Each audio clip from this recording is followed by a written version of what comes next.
Douglas found that no matter how he attacked, he couldn't suppress his opponent.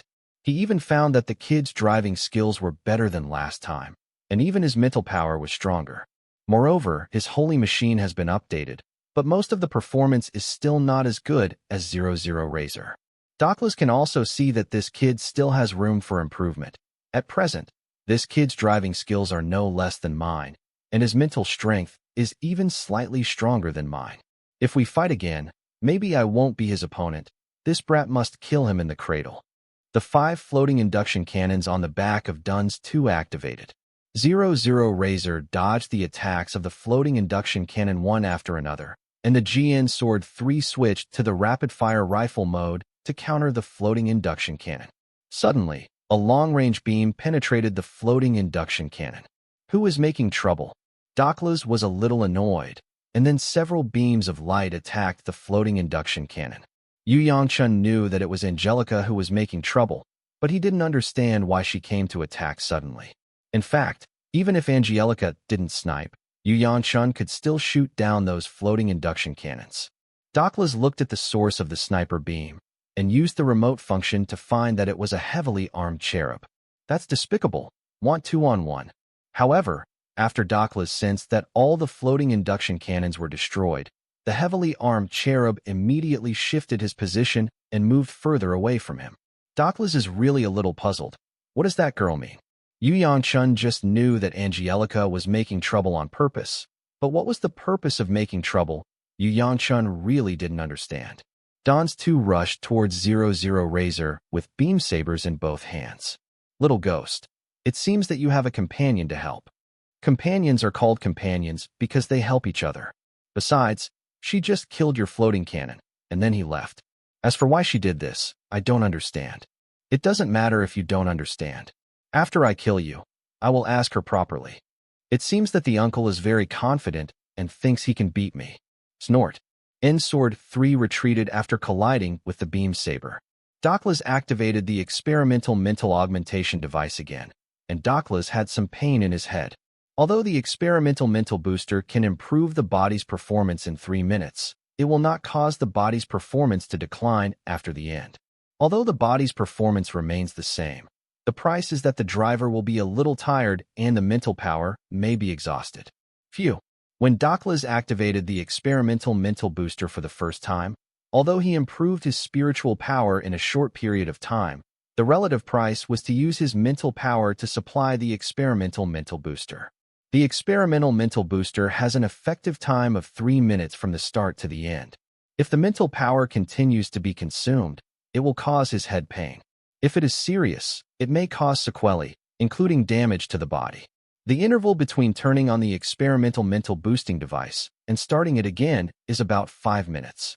Yu Yangchun felt that the opponent's mental power had improved a lot, and at the same time felt that the opponent seemed to be very tired.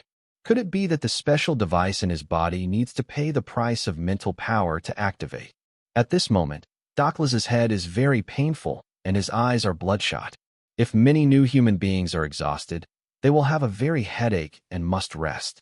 Don's 2 rushed towards 00 Razor quickly, leaving some afterimages of Don's 2 where it passed. When Duncy 2 came to 00 Razor, an afterimage suddenly left behind. Snort. N-Sword 3 stabbing the afterimage of Doncy 2, and then swiped to the right, also hitting the afterimage of Doncy 2. 00 Razor shifted his position quickly, and Duncy 2 lingered on 00 Razor like a ghost. Douglas was a little puzzled. The little ghost in front of him was obviously not as mentally strong as the girl before him, but he could sense his every move. It seems that this brat is a newcomer in the combat department. It seems that his combat crisis instinct and space perception ability are very good. As long as he is within his space perception range, he can know every move I make. His eyes were bloodshot. Douglas said. Duncy 2 held the handle of the knife with both hands and slashed down heavily, while N-Sword 3 blocked the opponent's heavy blow. Yu Yangchun found that the output of the body was completely suppressed. Trans-AM. 00 Razor turned on the 3 red state, and the originally suppressed output was instantly higher than the opponent, pushing him away. What's going on? How is the performance of this Gundam stronger than the special state at that time? 00 Razor Long Fei made some adjustments shortly after Yu Yanchun and Douglas fought for the first time, especially the pair of solar furnaces. 00 Razor turns on Trans AM. Although the effective time is the same as before, its output, speed, etc. have been improved. The blue track and the red track are intertwined with each other, and flashes of light can emerge from time to time at the moment of crossing. The opening time has been more than 1 minute, and we can only take out the trump card. Dunsi 2 immediately backed away, and then the blue particles emitted by this machine became more and more intense, and the handle of the knife held by both hands emitted a more violent beam saber, and the shape of the beam saber became longer and longer. It seems that you want to compete with my 00 Razor's Razor Sword mode. I have been driving 00 Razor for so long, and I haven't turned on Trans Am's GN Sword 3's Razor Sword mode. Let's see who is stronger. 2 huge red beam sabers and yellow beam sabers thousands of meters away made both sides fighting in the surrounding area look sideways for a moment. The command platforms of the 2 troops also paid attention at the same time. Razor Sword mode. Slash. The 2 huge beams of energy collided and emitted a dazzling light, and the 2 forces could not overwhelm each other when they collided. When some war reporters captured this scene during the live broadcast, they reported it even more. For the push on the back of Duns 2, please open both hands and press down hard. A pair of solar furnaces on the left and right of 00 Razor are running rapidly, and the left hand is holding the right hand to press down. 00 Razor. Dunsi 2, suppress it for me. The 2 shouted at the same time.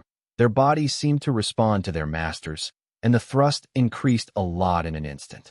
The cyan particles emitted by 00 Razor's 3 red states form 2 huge, O-shaped apertures that are getting brighter and brighter.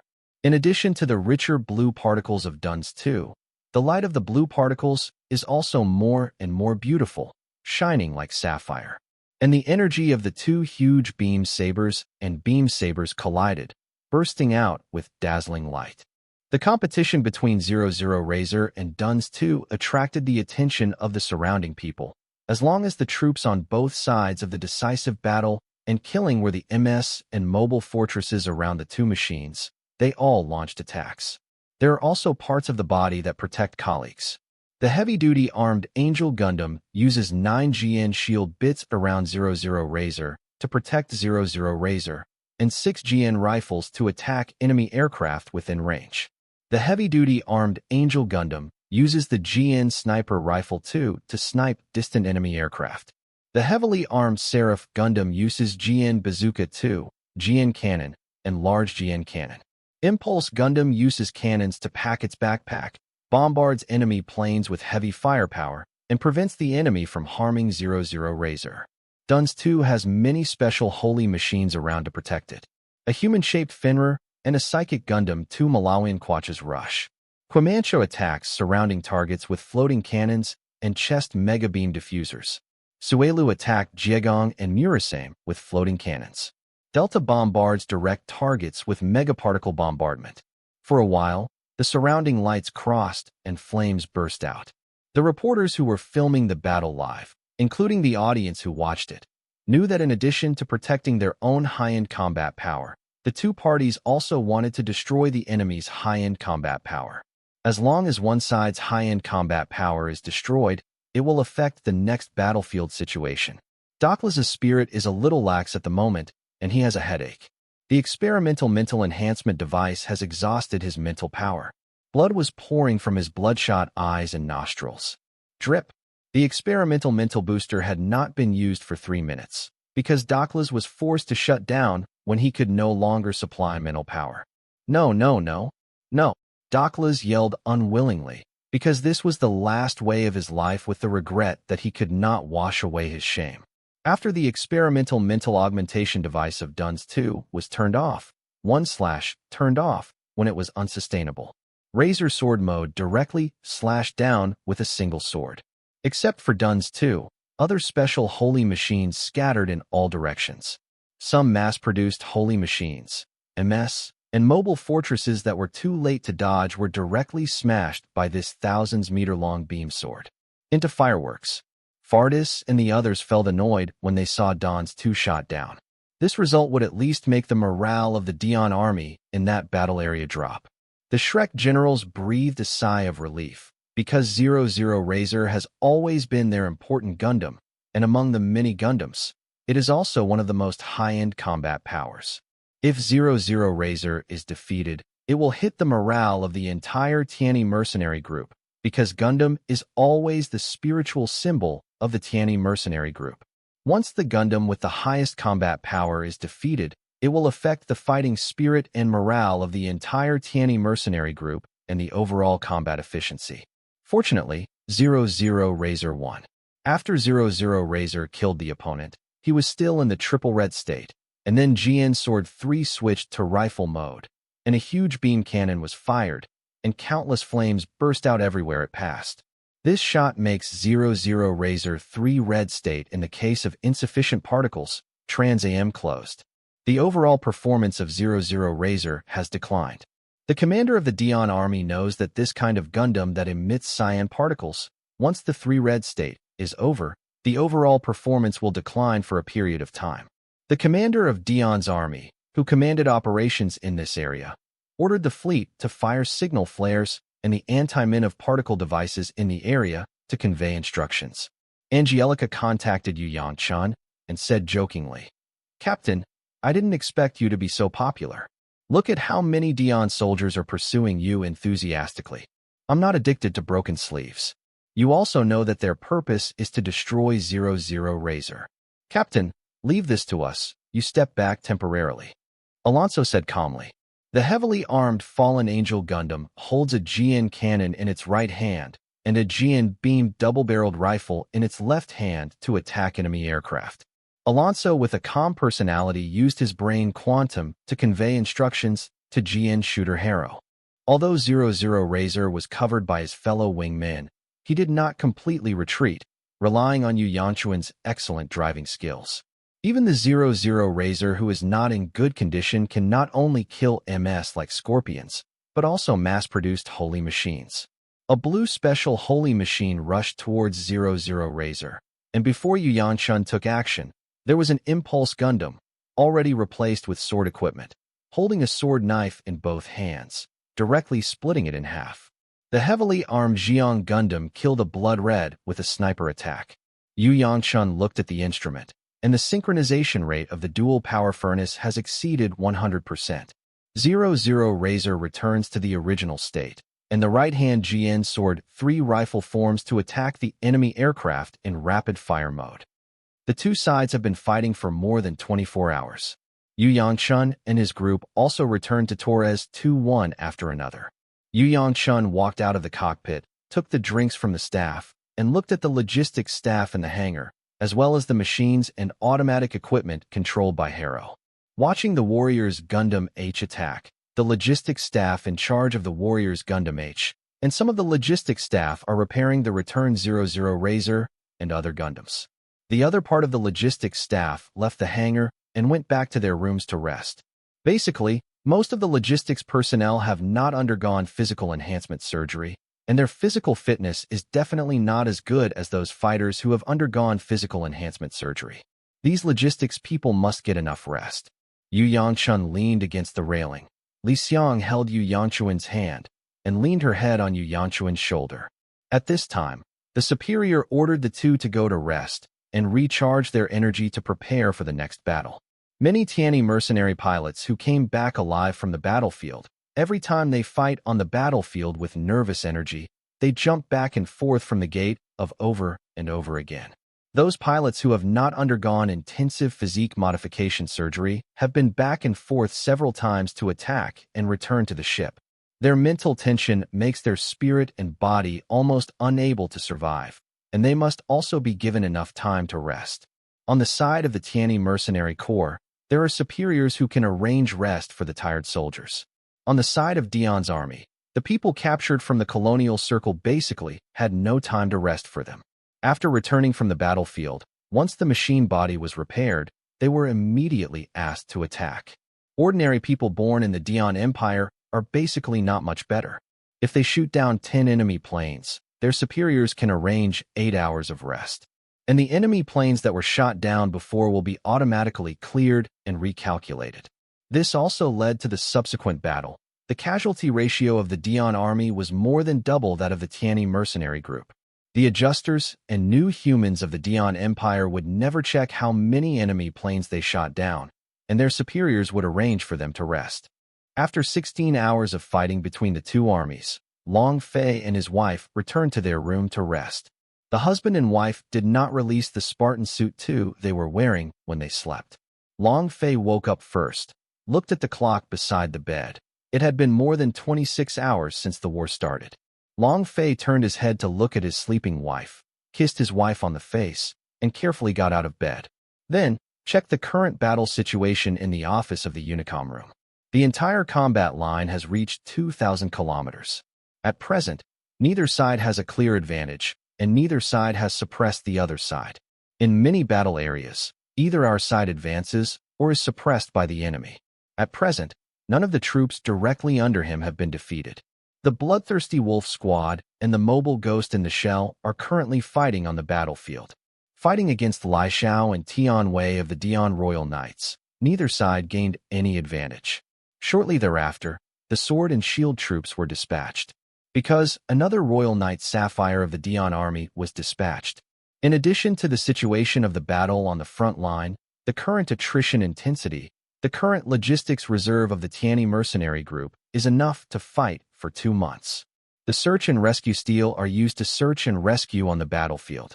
Countless Tianyi mercenaries are rescued by the search and rescue steel at the first time and safely return to the mothership or receive treatment in the steel ball search and rescue medical ship. This has reduced the casualties of many brothers who fought on the front line. But in this battle, Long Fei felt the wailing of many soldiers who died on the battlefield. Whether it was Tianyi mercenary or Dion army, he could feel it. Long Fei could even feel the unwilling cries of ordinary humans and adjusters when they died in battle. It seems that Fadi's guy will never make a move as long as one side does not have a very high advantage. Tao Xiang had already cleaned up and walked out of the room to see her husband looking at the documents in the office. Tao Xiang saw that her husband hadn't eaten yet, so she went to the cafeteria to get 2 portions of food and went back to the office to have dinner with her husband. Salamander drives Cozy Gundam and Veronica drives the Great Guard to fight. Both of them are old rivals. When they were in the Circle of Mars, Salamander and Veronica fought many times. It can even be said that Salamander just surpassed Dion's top 10 Royal Knights. Veronica is the one he has fought the most. Back then, when Salamander fought against every leader of the Knights, he always thought of ways to outsmart him and never dared to fight against the enemy, because the performance gap of the machine made Salamander never dare to confront each other, unless it was a trick. But every time a strategy is used, a huge price must be paid in order to gain a tactical advantage. Veronica was considered to have suffered the most from Salamander among the 10 knight leaders. Back then, Fadis and Elisad admired Salamander very much. Elisad even took the initiative to extend an olive branch to Salamander, but Salamander refused Elisad's solicitation for the sake of the country in his heart. Cozy Gundam shot down a floating cannon with a fixed-point shot. Veronica mentally sensed that one of the floating cannons she was controlling had been shot down, and said, as expected of Salamander, if you were able to drive the special holy machine back then, maybe I would have died in your hands at that time. The guard holds a beam gun in his right hand and a 125mm Gatling cannon on his right shoulder to shoot down all the incoming missiles. Koshi Gundam's left and right shoulder armor fires megaparticle cannons. The big guard immediately switched weapons, and there was a cable connected to a beam cannon inside the shield in his left hand. The shield opens to absorb the megaparticle cannon, and the absorbed energy is transferred to the beam cannon on the right hand of the big guard, and then the beam cannon fires the megaparticle cannon. TCH, this weapon is still being developed by the Tianyi mercenary group. I didn't expect the Dion army to develop it earlier, Salamander said, looking at the weapon in the opponent's hand. Salamander wanted to test his opponent's weapons. Coxy Gundam switched the beam saber with his right hand and rushed towards the big guard. The weapons on the big guard's hands, with the shield on, are no different than ordinary shields, and if the beam cannon does not receive the energy transfer absorbed by the shield, Then the required energy is provided by the body to launch the beam cannon. Veronica mentally manipulates 5 floating cannons to attack Cozy Gundam. Koshi Gundam dodged left and right, then counterattacked with the mega particle cannon on the shoulder armor, and then fired floating missiles to counterattack the big guard. The big guard shot down the floating missile with the light speed cannon in his right hand. In addition to countering the big guards, the floating missiles of Koshi Gundam also attack floating cannons. After exhausting all the floating missiles, the remaining 5 floating cannons of the big guard were all destroyed under the attack of floating missiles and mega particle cannons. After knowing that all her floating cannons were destroyed, Veronica didn't feel annoyed or scared at all, because her opponent, Cozy Gundam, had almost run out of live ammunition weapons, so he could remain invincible even if he couldn't defeat Cozy Gundam with the shield and cannon in his current guard's hands. The big guard fired the beam cannon, and Koshi Gundam rushed towards the big guard with the beam cannon. A sword stabbed at the big guard. The big guard did not dodge at all, and directly opened the side of the shield with his left hand to meet the stabbing beam cannon. The particle energy of the beam saber was actually absorbed. What? Salamanda was very surprised. The technology currently being developed by the Tianyi mercenary group can only absorb energy weapons of the shooting system, and energy weapons of the fighting system cannot absorb them at all. The big guard immediately used the beam cannon in his right hand to launch the beam cannon from absorbing the energy of the beam saber and his own supply energy. Salamanda reacted quickly, and Kashida avoided the fatal blow. Humph! Salamanda snorted coldly, and then continued to attack. Hey, are you still coming? Veronica was a little surprised. The Salamanda she knew was not a reckless man. If one blow failed, there would be no second blow. The big guard immediately dodged Cozy Gundam's attack, and Cozy Gundam continued to pursue. What is this guy, Salamanda, doing? This is not the style of the Salamanda I know. If the previous Salamanda encountered such a thing, he would definitely retreat immediately, unless he has a backup. Veronica said, controlling the big guard while thinking. When Koshi Gundam attacked the big guard, it locked on the beam cannon on the right hand of the big guard from time to time, and the double-shoulder mega particle cannon kept locking on the beam cannon. It's just that the big guard used the shield to absorb the mega particle cannon, and then used the beam cannon to return the mega particle cannon to Koshi Gundam. Oh, it seems that your purpose is to destroy the beam cannon. As long as my beam cannon is destroyed, the shield can absorb the beam and cannot transfer the absorbed energy. Basically, the shield is destroyed. Veronica, roughly, I understand the purpose of Salamanda. Salamanda, I didn't expect you to be much more courageous than before.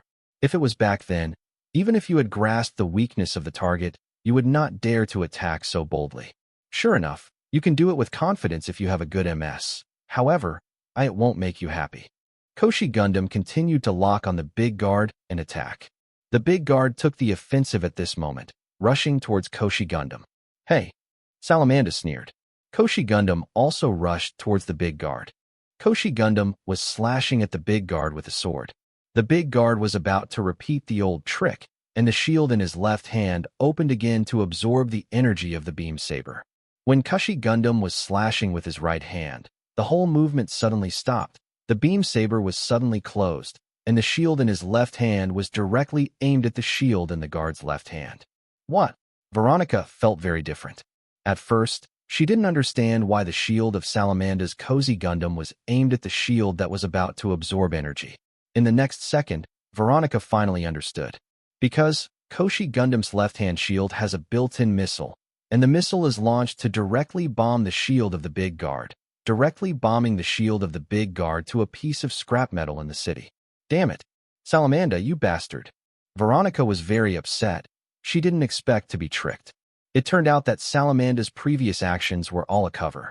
On the surface, he wanted to destroy the beam cannon of the big guard, but in fact he wanted to destroy the shield of the big guard. As a result, I didn't think about the opponent's calculation at all, and fell directly into the hole dug by the opponent. Veronica's keen sense of crisis allowed her to immediately control the big bodyguard to avoid to the right, avoiding Cozy Gundam's shoulder armor mega particle cannon. After the big guard lost the energy-absorbing shield, he took out the beam gun with his left hand, and the Gatling machine gun on his right shoulder attacked Cozy Gundam. After Cozy Gundam killed the shield of the big guard, The beam saber in his right hand switched to a special beam gun and also attacked the big guard. The more Veronica fought, the more unhappy she became, and the more she fought, the more annoyed she became. Every time she played against Solomon, she was devastated. What made Veronica even more upset was that several of her subordinates came to help, but under her attack, Cozy Gundam counterattacked and shot down the guard the moment he dodged. Veronica didn't expect that Salamanda's technology was superior to hers. If the same situation were placed on her, she might not be able to do it. Suddenly, a beam cannon hit the upper right corner of the guard. The big guard immediately dodged and looked at the source of the beam cannon. It was a Delta guy holding a mega beam gun. Veronica recognizes this Delta Gaga. It is a little different from other Deltas. Its performance is also much better than the latter. According to the information I have, this is the deputy of the Sword and Shield Troops. Gundam dedicated to the captain. Delta changed his right-hand weapon to the beam gun and shot at the big guard. When the big guards dodged one after another, Veronica sensed that the driver of Delta Kaigai was also a new human, and he was also very strong in terms of overall aptitude. The opponent was able to detect his dodge trajectory keenly, so he made a corresponding preemptive attack earlier. If it weren't for my keen perception ability, maybe I would die under your gun. Under the control of Veronica's keen perception ability and superb technique, the big guard changed direction from time to time in the trajectory of dodging and evading, making every attack of Delta Gaigai miss. Salamanda did not make any attacks, mainly because he wanted to see the actions of his deputy head, Jorge. Delta Gaigang rushed to the big guard, drew out the beam saber with his left hand, and attacked the big guard with a sword. The big guard switched the beam saber with his right hand to resist Delta Gaga. Jorge opened the communication line to invade the communication line of the big guard. Jorge also communicated with Cozy Gundam when doing this, mainly not to arouse the suspicion of Salamanda. Veronica saw that the communication line of her holy machine was hacked by the other party, and she really had to admire the intrusion software of the Tianyi mercenary group is really much more advanced than her country. Long time no see, Captain Veronica. Veronica watched the cutting video of the man wearing the covered helmet and said, "This voice. Are you Jorge?" "That's right, Captain Veronica. I didn't expect that you were still alive, and you became the deputy head of the Sword and Shield Troops. The death of His Highness the eldest Prince Christopher. Could it be that you betrayed the whereabouts of the eldest prince?" Veronica asked Jorge. No, I can swear that I didn't betray the matter of the eldest prince. I joined the Tianyi mercenary group only after I was captured later." "Oh, that's it. Then you return to the team now. Join hands with me to take down Salamanda, and I will speak a few words of kindness in front of His Majesty the Emperor and promise to make you rich and prosperous." "Captain Veronica, I think you misunderstood me. I just greeted you. Anyway, now that I joined the Tianyi mercenary group, I must at least work for my boss. If I betray the boss like this, once caught by him, I will die miserably. Besides, I stay in the Tianyi mercenary corps. I have endless money and beauties, and I don't have to look at other people's faces to do things. It's so easy and such a good day. Why would I come back?" "Huh. Jorge, you are a mercenary villain. Your Highness the Second Prince is really smart, and the lake is in trouble for a while, so take you in." Veronica directly, angrily scolded Jorge. Salamanda listened to the conversation between the two, but sneered in his heart. Jorge is a villain who loves money and sex. He didn't expect that when he worked with Jorge in his home country, he didn't see that Jorge was such a person.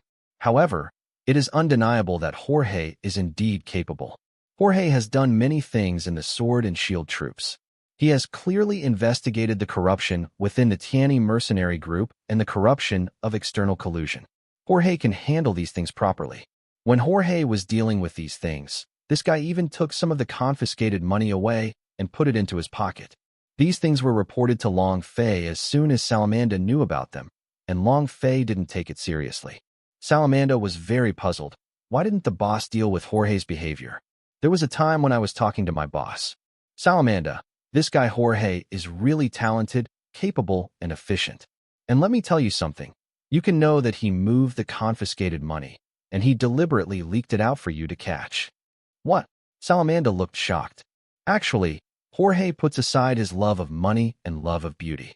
If you only look at his talent, he is not as good as you in leading troops, commanding battles, and using tactics.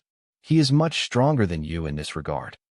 Salamanda remained silent, but he also understood that what the boss said was correct. Jorge was indeed much better than him in those aspects, as the boss said. Long Fei patted Salamanda on the shoulder and said, Jorge is so talented. We need to use him. He loves money and sex. We can satisfy him. Just do things for us. Jorge is afraid that he is an insatiable villain who can't get enough to feed. Don't worry about this. Jorge also understands the whole situation.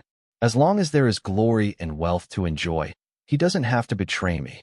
This guy cares more about his own life than wealth. As long as we continue to be strong, there will be if this guy is no longer captured. This guy will stay in the Tianyi mercenary group and do his job well. The important point is that we are using talents now, and we use his ability, not his character. This guy, as long as he is obedient, let him live, but if he wants to make trouble, then deal with him. Understood, boss. Salamanda, I will tell you these words because I treat you as a brother, so I tell you these words. If it is an outsider, it is impossible for me to tell him. Understood, boss. Later, Long Fei took Salamanda and Jorge to one of Long Fei's storage rooms, where there were countless banknotes, gold, and silver jewelry. Salamanda watched indifferently, while Jorge's eyes sparkled. Long Fei asked a subordinate to bring a travel bag, and Long Fei directly threw the travel bag in front of Jorge. Go and get it. Take as much as you can. It's all yours. Jorge directly pounced on a pile of banknotes and gold, and desperately stuffed the banknotes and gold into his travel bag, and even stuffed stacks of banknotes into his coat, with countless money in his pockets. Diamond jewelry, coat pockets are stuffed to the brim. When it was finally stuffed so hard that it couldn't fit anymore, Jorge had a stack of banknotes in his mouth, and held several stacks of banknotes in his hands. Salamanda and the others at the scene frowned. Long Fei asked, Are you happy with it? Jorge Chick nodded like a peck at rice. If you continue to do things well for me and satisfy me, you can still bring you here and take as much as you want. Then Long Fei snapped his fingers. A Tianyi mercenary held a tablet and projected a screen. There were more than a dozen beauties in the screen, some with different skin tones, some tall, some petite, and all kinds of skinny and fat. Jorge's eyes were burning with anger. These are for you to choose. Jorge wanted to speak, but unfortunately, he couldn't speak clearly with the money in his mouth. Long Fei reached out and took out the stack of banknotes that Jorge was biting. Tell me, boss, I want all of them, is that okay? Long Fei smiled, put the stack of banknotes back into Jorge's mouth, and said, Okay, let's go. Jorge immediately walked out of the storage room excitedly. Salamanda said, This villain who is greedy for money and lustful. Long Fei smiled and patted Salamanda's shoulder and said, People like Jorge use this method to satisfy him. If he gets less, he will choose those women less. I still doubt this. Does the guy have any evil intentions? I understand, boss. This person can be used and satisfied, but you can't trust him. Salamanda recalled the previous conversations with the boss and what he had seen before, and at this moment he heard Jorge's triumphant laugh. Ha! Captain Veronica, your scolding should be regarded as an insult to my little boy. People's praise. Humph. Salamanda couldn't help but snort angrily. Salamanda, did you hear our conversation just now? Veronica asked. Jorge had already contacted me when he hacked into your communication line, and I just listened to your conversation. I guess this guy was afraid of causing me to misunderstand. Salamanda said, I didn't expect Jorge, a mercenary villain, to be so honest with your superiors. Why weren't you so loyal and honest when you were the second prince's dog? Veronica sarcastically said. Jorge did not respond, but Salamanda said, This guy is mainly afraid of being killed by me after causing my misunderstanding. Besides, you can see that this guy is a mercenary, money-loving, and beautiful person. If you can let him keep his current wealth, even if you let him bark like a dog now, he will be happy. When Jorge was told this by his superiors, he didn't show any anger, but smiled instead. It seems that His Highness the Second Prince didn't give you Jorge enough dog food. Jorge smiled and said, No, the second prince gave enough dog food, but Boss Long Fei gave me more dog food, which can satisfy my favorite beauty. You money-loving, profit-seeking villain. Veronica, why are you angry? Do you think the second prince of your family didn't see him? Yelisod has already seen through his character and also used money and beauty to satisfy him. But it was just my boss gave him more, so he worked hard for my boss. It seems that you have to be careful.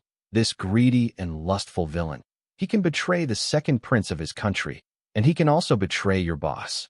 Salamanda and Veronica scolded Jorge together, but Jorge didn't care at all. Jorge, join forces with me to take down this woman. No problem. I'm looking forward to the next time the boss takes me to his storage room. Then I will prepare a few bags of my own travel bags and take them with me.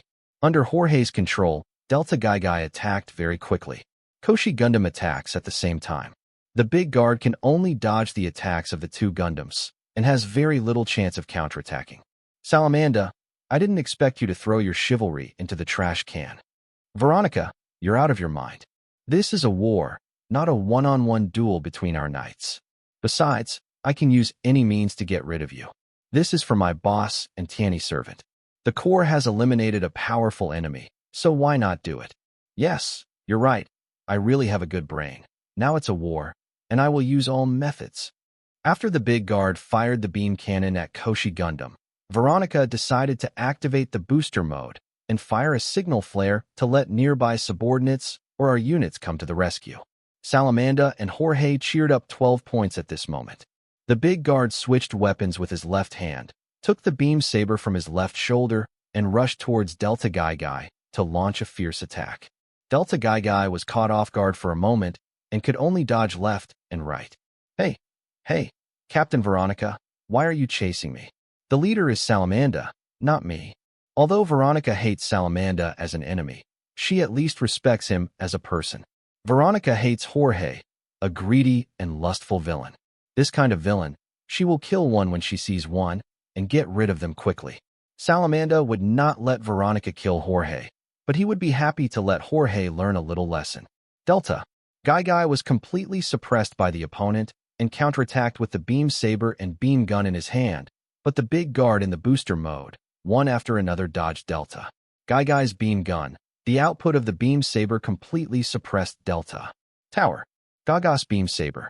Captain, if you don't help me again, I will be killed. Jorge shouted in a panic. I said you forgot, or are you stupid? Did you forget the boost mode? Oh yes. Jorge immediately turned on the boost mode. For a moment, the output of the original beam saber was suppressed. Delta Gaigai, under the blessing of the boost mode, the beam saber output of the two mechas was evenly matched for a moment. Cut it. The big guard immediately attacked with the Gatling cannon on his right shoulder, and Delta Gaigai retreated immediately, using the flying wing cannon on his back to separate left and right, and attacked the big guard in different directions. The big guard could only dodge, and Delta Gaigai immediately launched a high-energy mega particle cannon with a special shield in his left hand. Delta Gaigai has been improved and upgraded, and the near call is as powerful as the head cannon of ZZ Gundam without being suppressed. Veronica sensed the power of the high-energy mega particle cannon. Even if the energy-absorbing shield was not destroyed, it still couldn't completely absorb the high-energy mega particle cannon, because the absorption capacity of the shield would also explode during the absorption process. The big guard can only dodge. Several guards and several Bylon rushed to the scene to rescue Veronica. However, from Salamanda's side, Delta Kai and fully armed Baishar also rushed to the scene. In terms of quantity, Veronica has the advantage. Delta changed to launch the flying wing floating cannon to attack the closest Bylon. Bylon does not have floating cannons and uses beam cannons and beam guns to fight back. The fully armed Baishar took on another Bylon. The leader is in trouble. Go and help the leader. The three guards attacked Delta Gaga and forced it back temporarily, but the three guards were not the opponents of Delta Gaga, who started the boost mode. Leader, leave this to me, you go. The Sapphire Royal Knights can lose us, but they can't lose you, the backbone. How can I go? Head, the overall situation is the most important thing. Now is not the time for Chang's personal hero. If you have any troubles, your majesty will lose another capable general. Head, don't let everyone's efforts go to waste. Damn it, I see. Veronica could only painfully agree to her subordinate's request. The three guards simultaneously turned on the synergistic mode to intercept Delta Gaigai. When the big guard was retreating, Cozy Gundam stood in her way. Koshi Gundam also turned on the boost mode. Although Salamanda's driving skills are slightly better than Veronica's, it is impossible to stop Veronica, who is trying to escape. Moreover, several guards and a Finra rushed to the scene to stop Cozy Gundam. Although there is another Delta Kai, MK4, and Kuei Manhwa on Salamanda's side, they came to the scene. Although with the help of these mechas, the Koshi Gundam was able to throw off their interception, but the big guard had already fled far away. It doesn't matter, there will be a long time to come. Salamanda looked at the big guard who had fled to the distance and said, Delta Guy was killing 3 guards and came to the side of Cozy Gundam. Commander, sorry for the delay. Jorge said in a carefree tone. Veronica looked at the 3-dimensional map, and she had already escaped. In addition to firing the signal flare, she also issued an order for the entire Sapphire Royal Knights to retreat. She could only hope that the information of this order could be transmitted to nearby, undamaged foreign countries. Set up the maintenance device and communicate her order to all her subordinates. Salamanda saw that the target had fled the scene, and soon after receiving the withdrawal of all the Sapphire Royal Knights, Salamanda also issued an order for all the Sword and Shield troops to return to the mothership. The Sword and Shield troops returned to the mothership. After Salamanda stepped out of the cockpit, he took the tablet from a subordinate to check the current battle situation and the losses of the Sword and Shield troops. At present, the combat area where the Sword and Shield troops are located is the 19th Combat Area, and the Sword and Shield troops are fighting together with the 2nd and 3rd Brigade fleets of the 9th Army of the Killing Force. At present, in the 19th Battle Area, the Tiani mercenary group's killing force has gained a relatively large advantage and has begun to push forward to suppress the decisive battle force of the Dian Army. The Sword and Shield troops currently have lost a total of 112 Delta Kais and 97 fully armed Hunter types, and a total of 670 units with slight, moderate, and serious damage, regardless of any aircraft. Currently, various motherships and external maintenance devices are repairing the damaged body. A total of 62 members of the Sword and Shield troops were killed, and a total of 325 people were injured, regardless of the severity. Among them, 12 are currently in a dying state and are being rescued. The MS manufacturing factory in the 12th subbase has already produced 18 Delta Kais and 18 full-armed 100-style units, and they can be delivered in 2 days at the fastest. After Jorge walked out of his cockpit, the lover he brought was there to welcome him back. Jorge left the scene hugging left and right, and ordered the logistics staff to repair his body. Many people at the scene disliked Jorge very much. Especially the people who escaped from the Martian Circle hated Jorge very much. They don't even understand why the boss Long Fei reuses Jorge, a greedy and lustful villain. Salamanda passed behind a few of his subordinates who were whispering and heard them talking. What qualifications does Jorge have to be our deputy head? That is, not to mention greedy and lustful. Those who were found to be embezzled public funds. A lot of the money recovered was also taken away by him. Not to mention that the head of the team did not punish him. Even the boss allowed him to do so.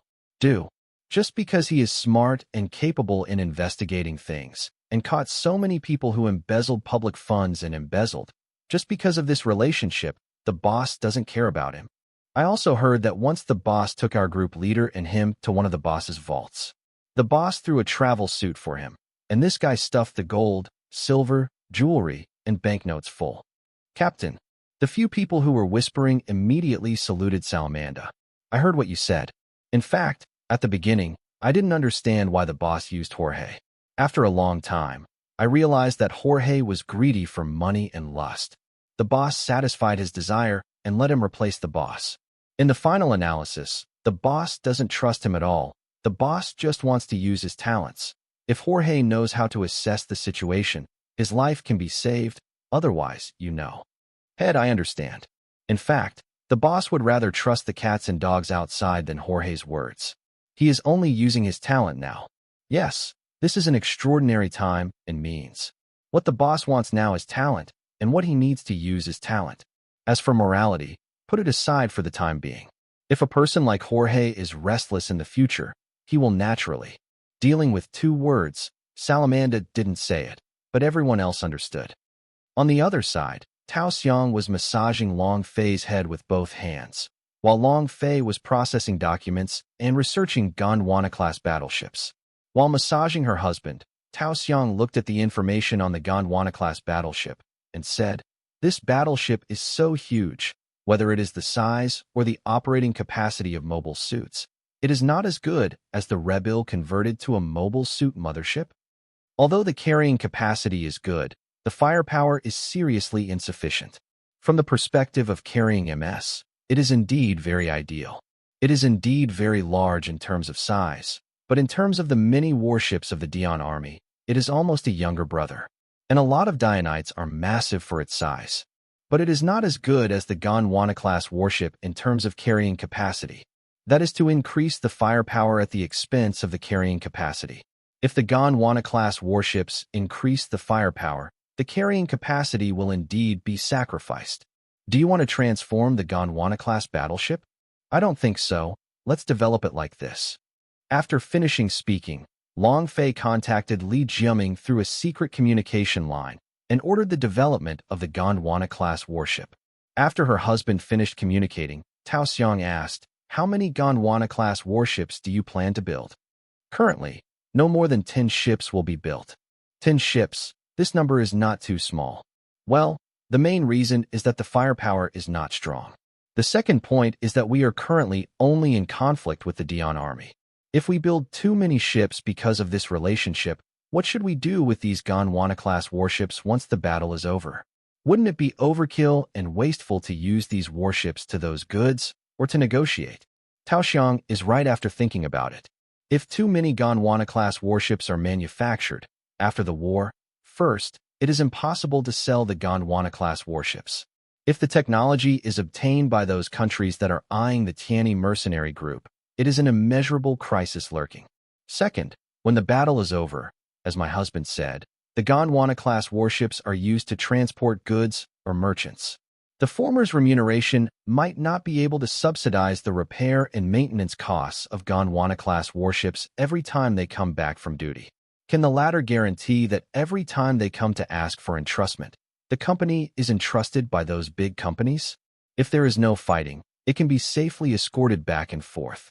At least 10 ships are required for each trip, and each merchant ship is at least 800 meters long, and the carrying capacity is at least 10,000 tons. Third, even if it is placed in the base, the annual maintenance cost is not a joke. If there are too many buildings, the annual maintenance cost will make people cry. Gondwana-class battleships really don't need to be built too much. Long Fei said, the Gondwana-class battleship still has its advantages. It can eject 16 mobile suits at the same time at a time, which is comparable to that of the MS Reborn. In our era, warships only carry mobile suits and mobile fortresses, as well as fire support and other roles. Tao Xiang then looked at the information and said, the carrying capacity of the Gondwana-class battleship MS is at least twice the wartime carrying capacity of the Reborn battleship. Long Fei looked at the time. The battle had been going on for more than 36 hours, and the current casualty ratio of the Dian army had already increased to that of the Tianyi mercenary corps. The main reason is that Dian's army does not have a body like a search and rescue steel ball, which can shuttle across the battlefield to find people who need rescue. Moreover, when the search and rescue steel shuttled across the battlefield, they took away those Dian troops waiting for rescue. Those rescued Dian troops who were injured were treated first, and those who were not injured were directly taken as prisoners. It has been almost an hour since the witch-hunting machine and F-91 have been wrestling. Pam Soba found that his control and driving skills were about the same as that of Ramir, the leader of the bloodthirsty wolf hunting group. The performance of the holy witch-hunting machine is basically inferior to the F-91 in all aspects, except for the speed. If F-91 turns on the metal-peeling phenomenon, the countless afterimages will make it impossible for the observation device of the witch-hunting machine to observe the authenticity. The metal-peeling phenomenon of F-91 has already attracted the attention of the scientists of the Dian Empire. For this reason, some hard work has been done on the observation equipment, and multi-directional scans have been carried out.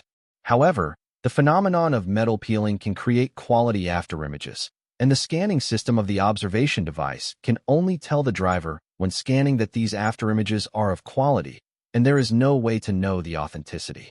With his own naked eyes, Pamujuba didn't know F91 in these afterimages, and he couldn't tell which one was real or fake. He can only rely on his new human's keen sense of crisis to avoid every fatal attack of F91. The weapons mounted on the shoulders of the witch hunting machine were all destroyed by the F91, and the missile launchers mounted on the thighs were also exhausted missiles. In order to improve the mobility of the witch hunting machine, the missile launchers on the thighs had long been separated. The witch hunting machine can only rely on the beam submachine gun in the right hand and the cannon on the shield in the left arm to fight the F91. The beam submachine gun in the right hand of the witch hunting machine fired at countless afterimages one after another, and countless erupted beam bullets pierced through these afterimages one after another. Damn it! If this Gundam didn't launch an attack, it wouldn't know where she was mixed into these afterimages. Black-haired man, do you want to be my fourth captive leader, woo? Lawmire let out a lewd laugh, like a female satyr. Hearing this, Pamujuba felt the creeps running through his body, and thought, what kind of leader's nemesis is this? It's not bad for this woman pervert to be called the leader. Don't think about it. I will definitely not be your prisoner. On the contrary, I will let you be my prisoner. Hey, let's see who catches who. Lawmire let out a wretched cry. You pervert. Pamelzupa felt goosebumps all over his body. The phenomenon of metal peeling left countless afterimages surrounding the holy witch hunting machine. Pamujuba was a little flustered, not knowing where the real F91 was mixed in. And the real F91 is under the holy witch hunting machine, and the left-hand beam launcher is fired. Pamujuba sensed that there was a danger under his buttocks, and the holy witch hunting machine immediately dodged to the side, and a beam cannon passed from bottom to top, where the witch hunting holy machine was just now. Pamujuba's entire buttocks tightened, and he scolded, "Why is this woman so perverted? What? Don't you like my attack just now? You pervert. Your nickname is Captain Nemesis. I think your nickname should be Captain, which is almost the same. The army I lead is called the Bloodthirsty Wolf Regiment. It's just a pack of wolves. I'm the leader of this pack of wolves. So what if I'm a lecherous wolf? You regiment leaders are just a bunch of sheep. My wolf, I just want to eat sheep." Then, F91 fired a VSBR high-penetration mode from the rear of the witch hunting machine, and the witch hunting machine immediately retreated to the side. My little sheep, don't be shy. I won't eat you. I will love you well, and then I will take you to meet your companion. Listening to Ramer's words, Pamujuba trembled with chills. After fighting for so many years, this was the first time he encountered a female satyr on the battlefield. Pamujuba thought to himself, if you hit that blow just now, my witch hunting holy machine will be seriously injured if it is not blown up. Little sheep, after hurting you, I will send you to Russell, Osmane, and Nadezhda. Oh, yes, there is also a chaplain, although he was not captured by me, but I can also arrange for you to be in the same detention center as them. How about it? Does the little sheep like it? Enough, you nymphomaniac. I won't be captured by you. I really want to kill you now. Pamujuba really couldn't cope with Ramer's verbal teasing. F91 fired VSBR again and again. The witch hunting machine could only dodge and counterattack towards the source of the beam, but every time the beam bullet hits, it is an afterimage that remains.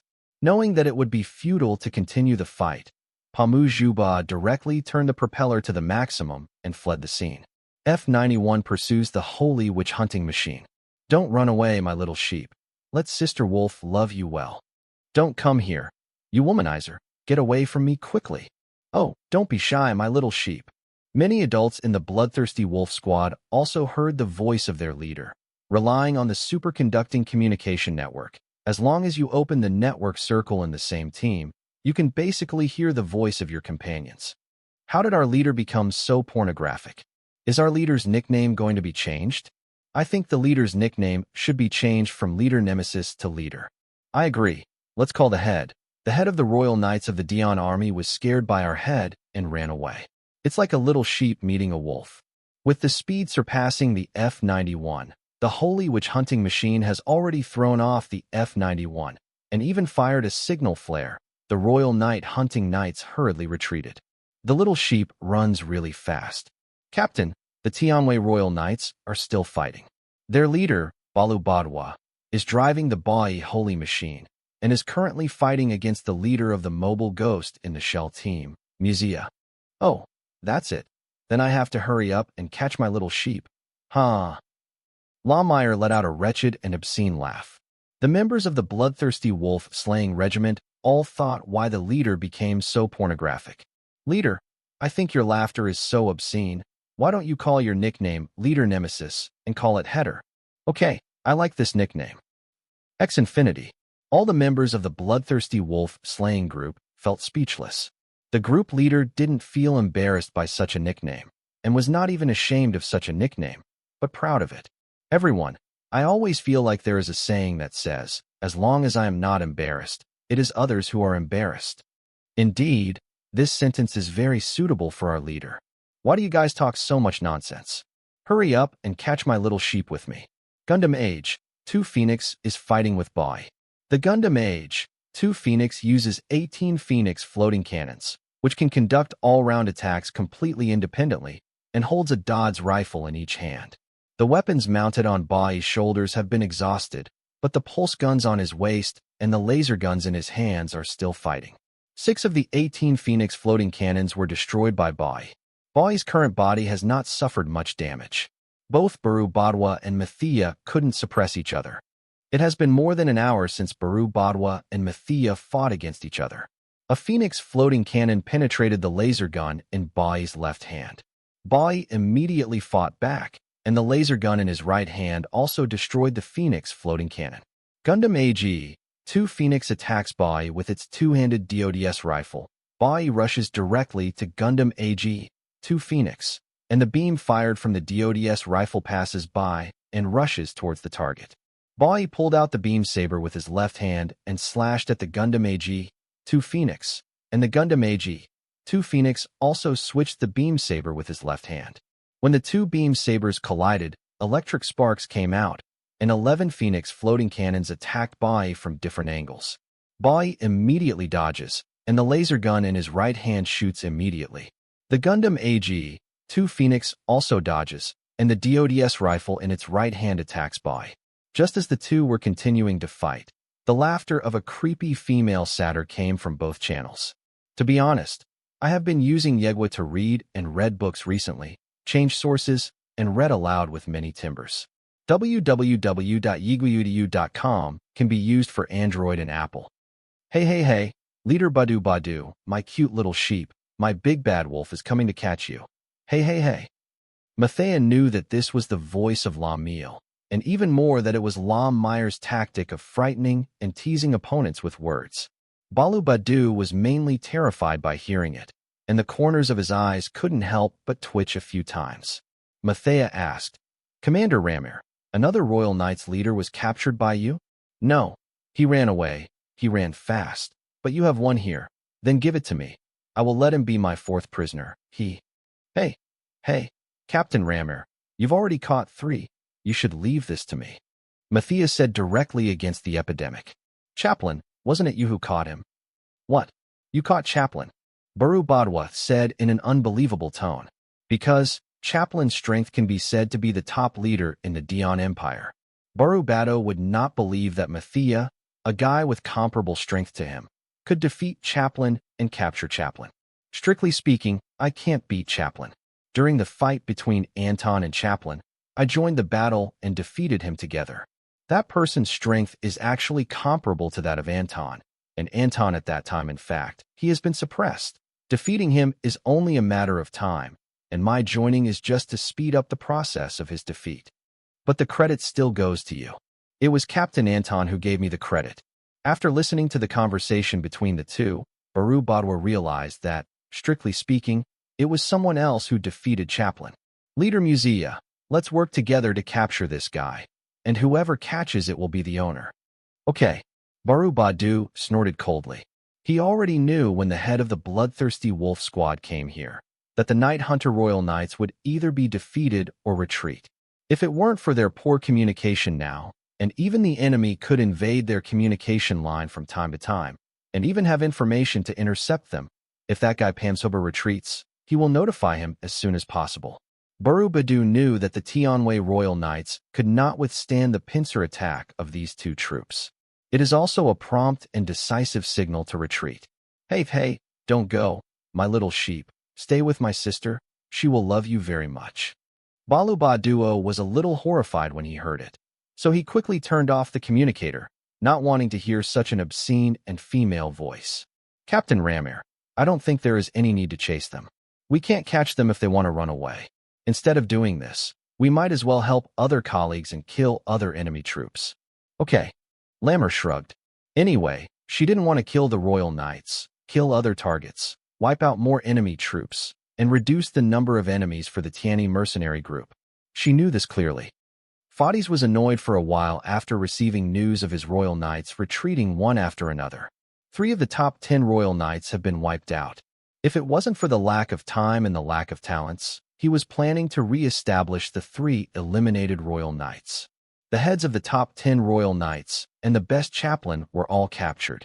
This was undoubtedly a great blow to all the Royal Knights, including the entire Dion army.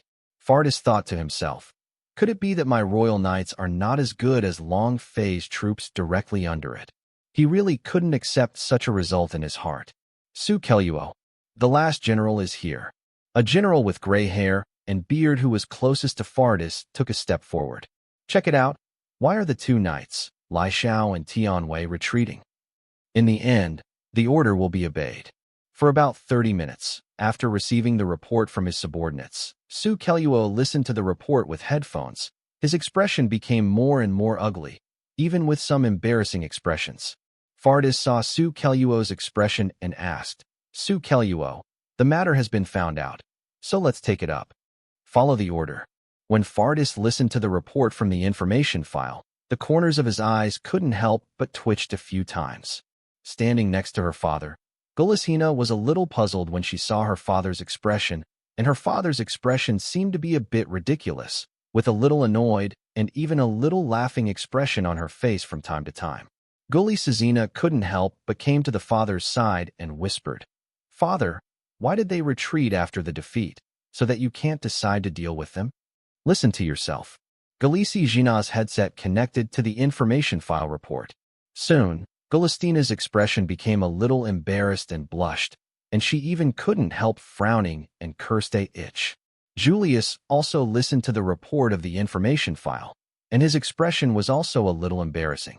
The generals and all the staff at the scene saw the expressions of the emperor, the princess, and the number 1 knight. Except for Su Keluo, no one else understood what was going on. Fades did not let other people listen to the information file, but said, this is their command error. Let them make up for it. On the other side, Long Fei and his wife also received the combat report information from the Bloodthirsty Wolf Regiment. Long Fei couldn't help laughing and said, it's really women who become lustful, and men can't hold it. The corners of Tao Xiang's mouth kept curling up. She didn't expect Ramir to play like this. Captain Ramir, if she captures 1 more Royal Knights commander, she will have another capital to continue bragging about her achievements. Long Fei said. Tao Xiang asked, if the battle is over, what position should Captain Ramir be promoted to? At least it's a special school. The heads of your 8 directly subordinate troops often hold meetings with you and the general's staff. Only the head of Salamanda often gives his suggestions, especially in this battle. He even gave a lot of suggestions. Now it is suggested that the 6th, 13th, and 19th combat zones transfer part of the troops to fight elsewhere, and General Shrek and the others all accepted his suggestion. He does have a good command ability. Look at the battle zones he suggested. Now the troops I have placed in these battle zones have gained a clear advantage, and they have even formed a 2-sided attack on the enemy's troops. Captain Salamanda, it seems a bit overkill for him to be the commander of your direct troops. His talent is at least that of a general. That's why the sword and shield troop I established can mobilize the base's troop command once a special situation occurs. This is the reason. Salamanda, he commands and mobilizes advances and retreats, and will never be greedy for credit. In the 3rd location, the entire battle line is more than 2,000 kilometers, and there are 26 battle areas in total. At present, in the 7th, 15th, and 21st battle areas, the killing troops of the Tiani mercenary group have gained a clear advantage, and in the 3rd and 24th battle areas, The balance of dominance of the Dian army's decisive troops is in favor of them. In other warring areas, both sides are still in a situation where they cannot suppress each other. The two sides have been fighting for more than 48 hours. The three factory warships behind the Dian army have already produced many MS and mobile fortresses. At present, the materials required for logistics manufacturing have not caused difficulties for the Dian army for the time being. The only difficulty is the personnel. The pilots who were shot down in the frontline combat aircraft, although many pilots pressed the escape cabin button before the aircraft exploded.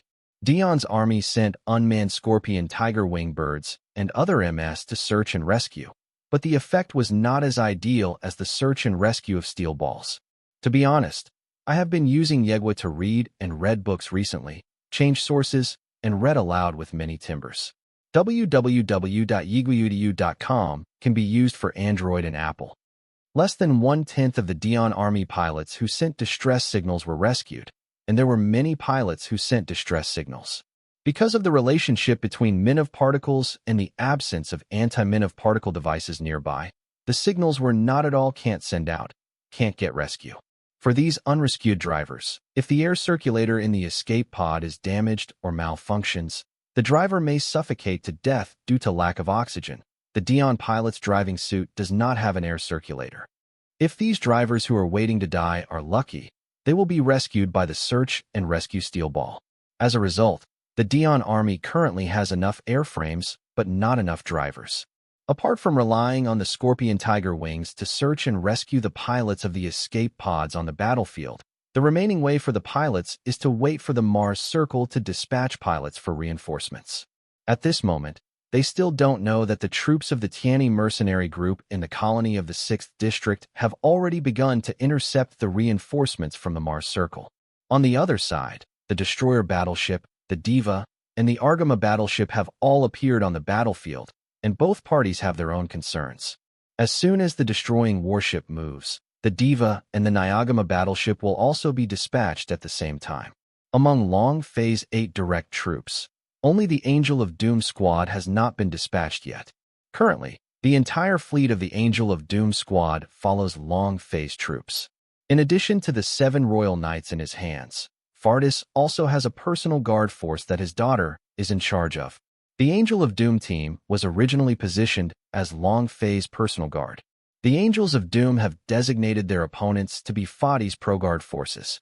The 12th branch base has dispatched several transport fleets to support the frontline troops with newly manufactured airframes, logistics, and other materials. Several regiment leaders, including Li Xiuqing, are also reporting the inventory reports submitted by their subordinates and the aircraft and logistics materials obtained by the unit. Everyone looked at the report and complained in their hearts. The logistical supplies were sufficient, but the airframes they got were a drop in the bucket. The total number of airframes obtained by each of the 7 directly affiliated troops ranged from 30 to 50. After more than 48 hours of fighting, more than this number of airframes were shot down. Now rely on logistics personnel and external maintenance devices to repair those damaged airframes, or dismantle those airframes that cannot be repaired due to lack of parts, and disassemble the usable parts. Then install the body that needs it. Now that those parts are obtained, the damaged airframe, which had been removed from many parts, can be repaired and put into the battlefield. After fighting for more than 48 hours, some of the fighting areas began to temporarily truce, clean up the battlefield in their fighting areas, and conduct search and rescue operations. After more than 48 hours of fighting, no matter how powerful the troops are, they still need to rest. Many war correspondents declared that the fighting was fiercer than any that had occurred in 5 years.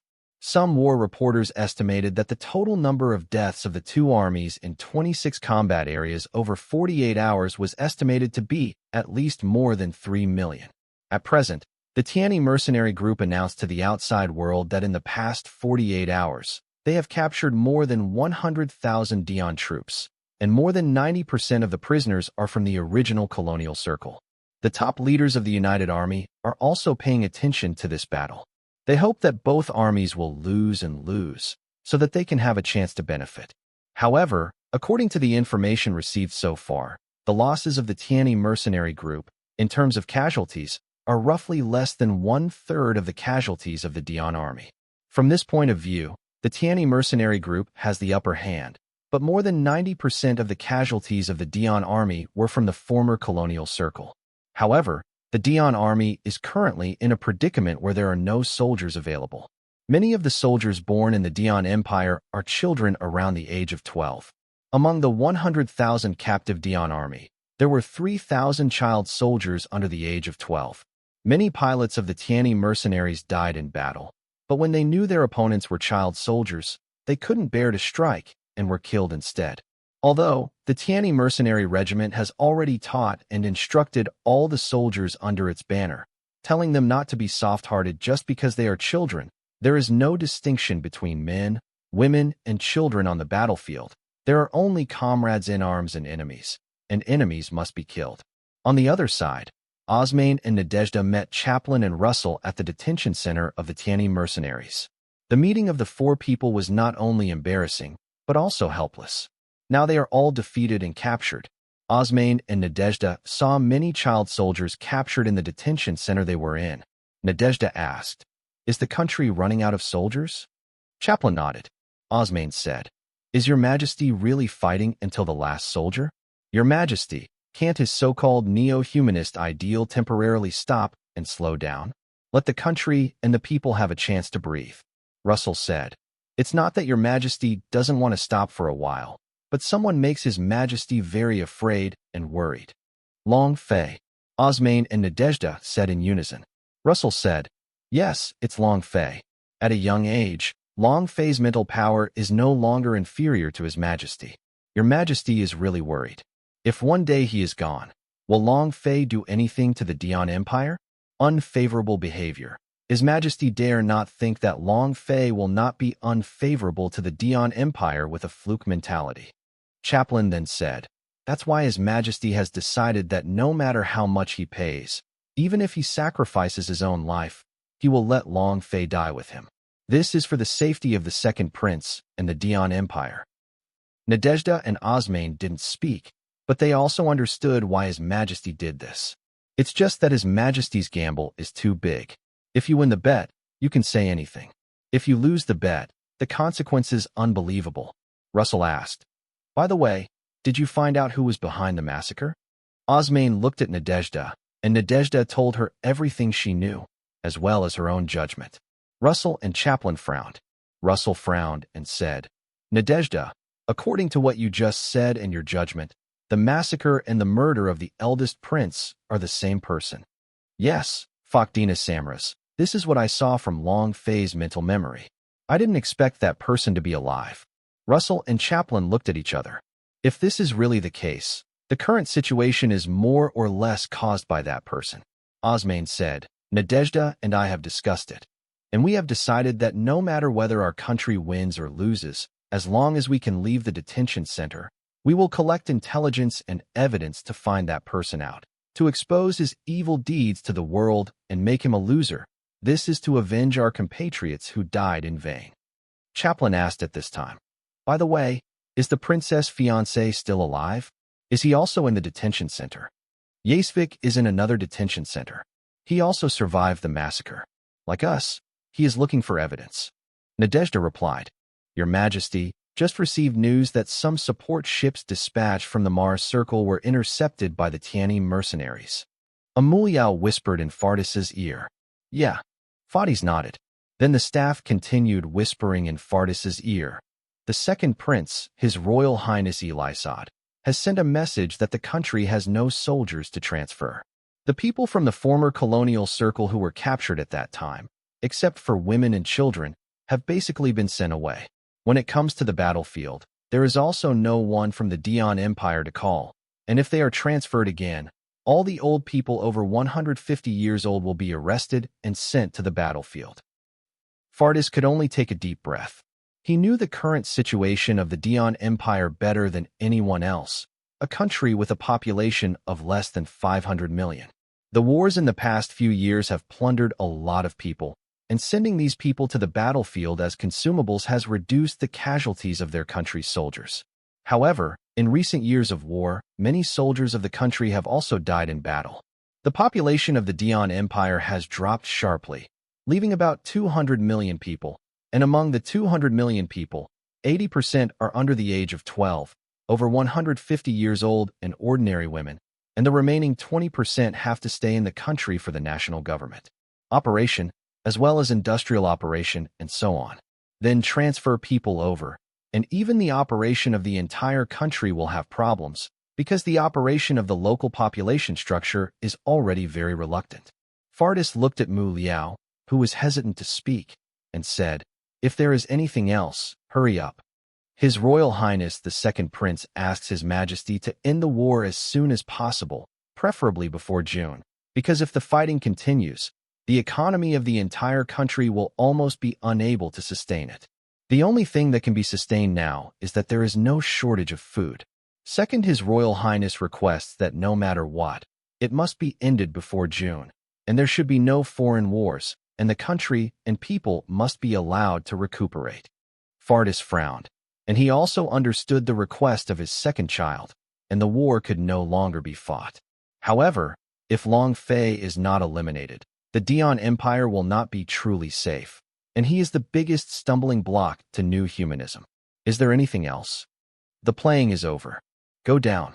Gulisina and Julius looked at each other, and they didn't know how to tell His Majesty the Emperor about the current battle situation. Another general pointed to the three-dimensional battlefield situation map and said, "In the 6th battle area, our side is currently in a disadvantageous situation. The final general thinks that the troops in the 7th battle area should be transferred directly.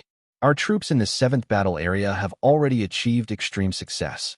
Unfavorable disadvantages. Instead of completely defeating the troops in the battle area or retreating to the command troops in embarrassment, it is better to go to the 6th battle area with all your strength, and use the shortest time to pinch the enemy fleet with your colleagues in the area."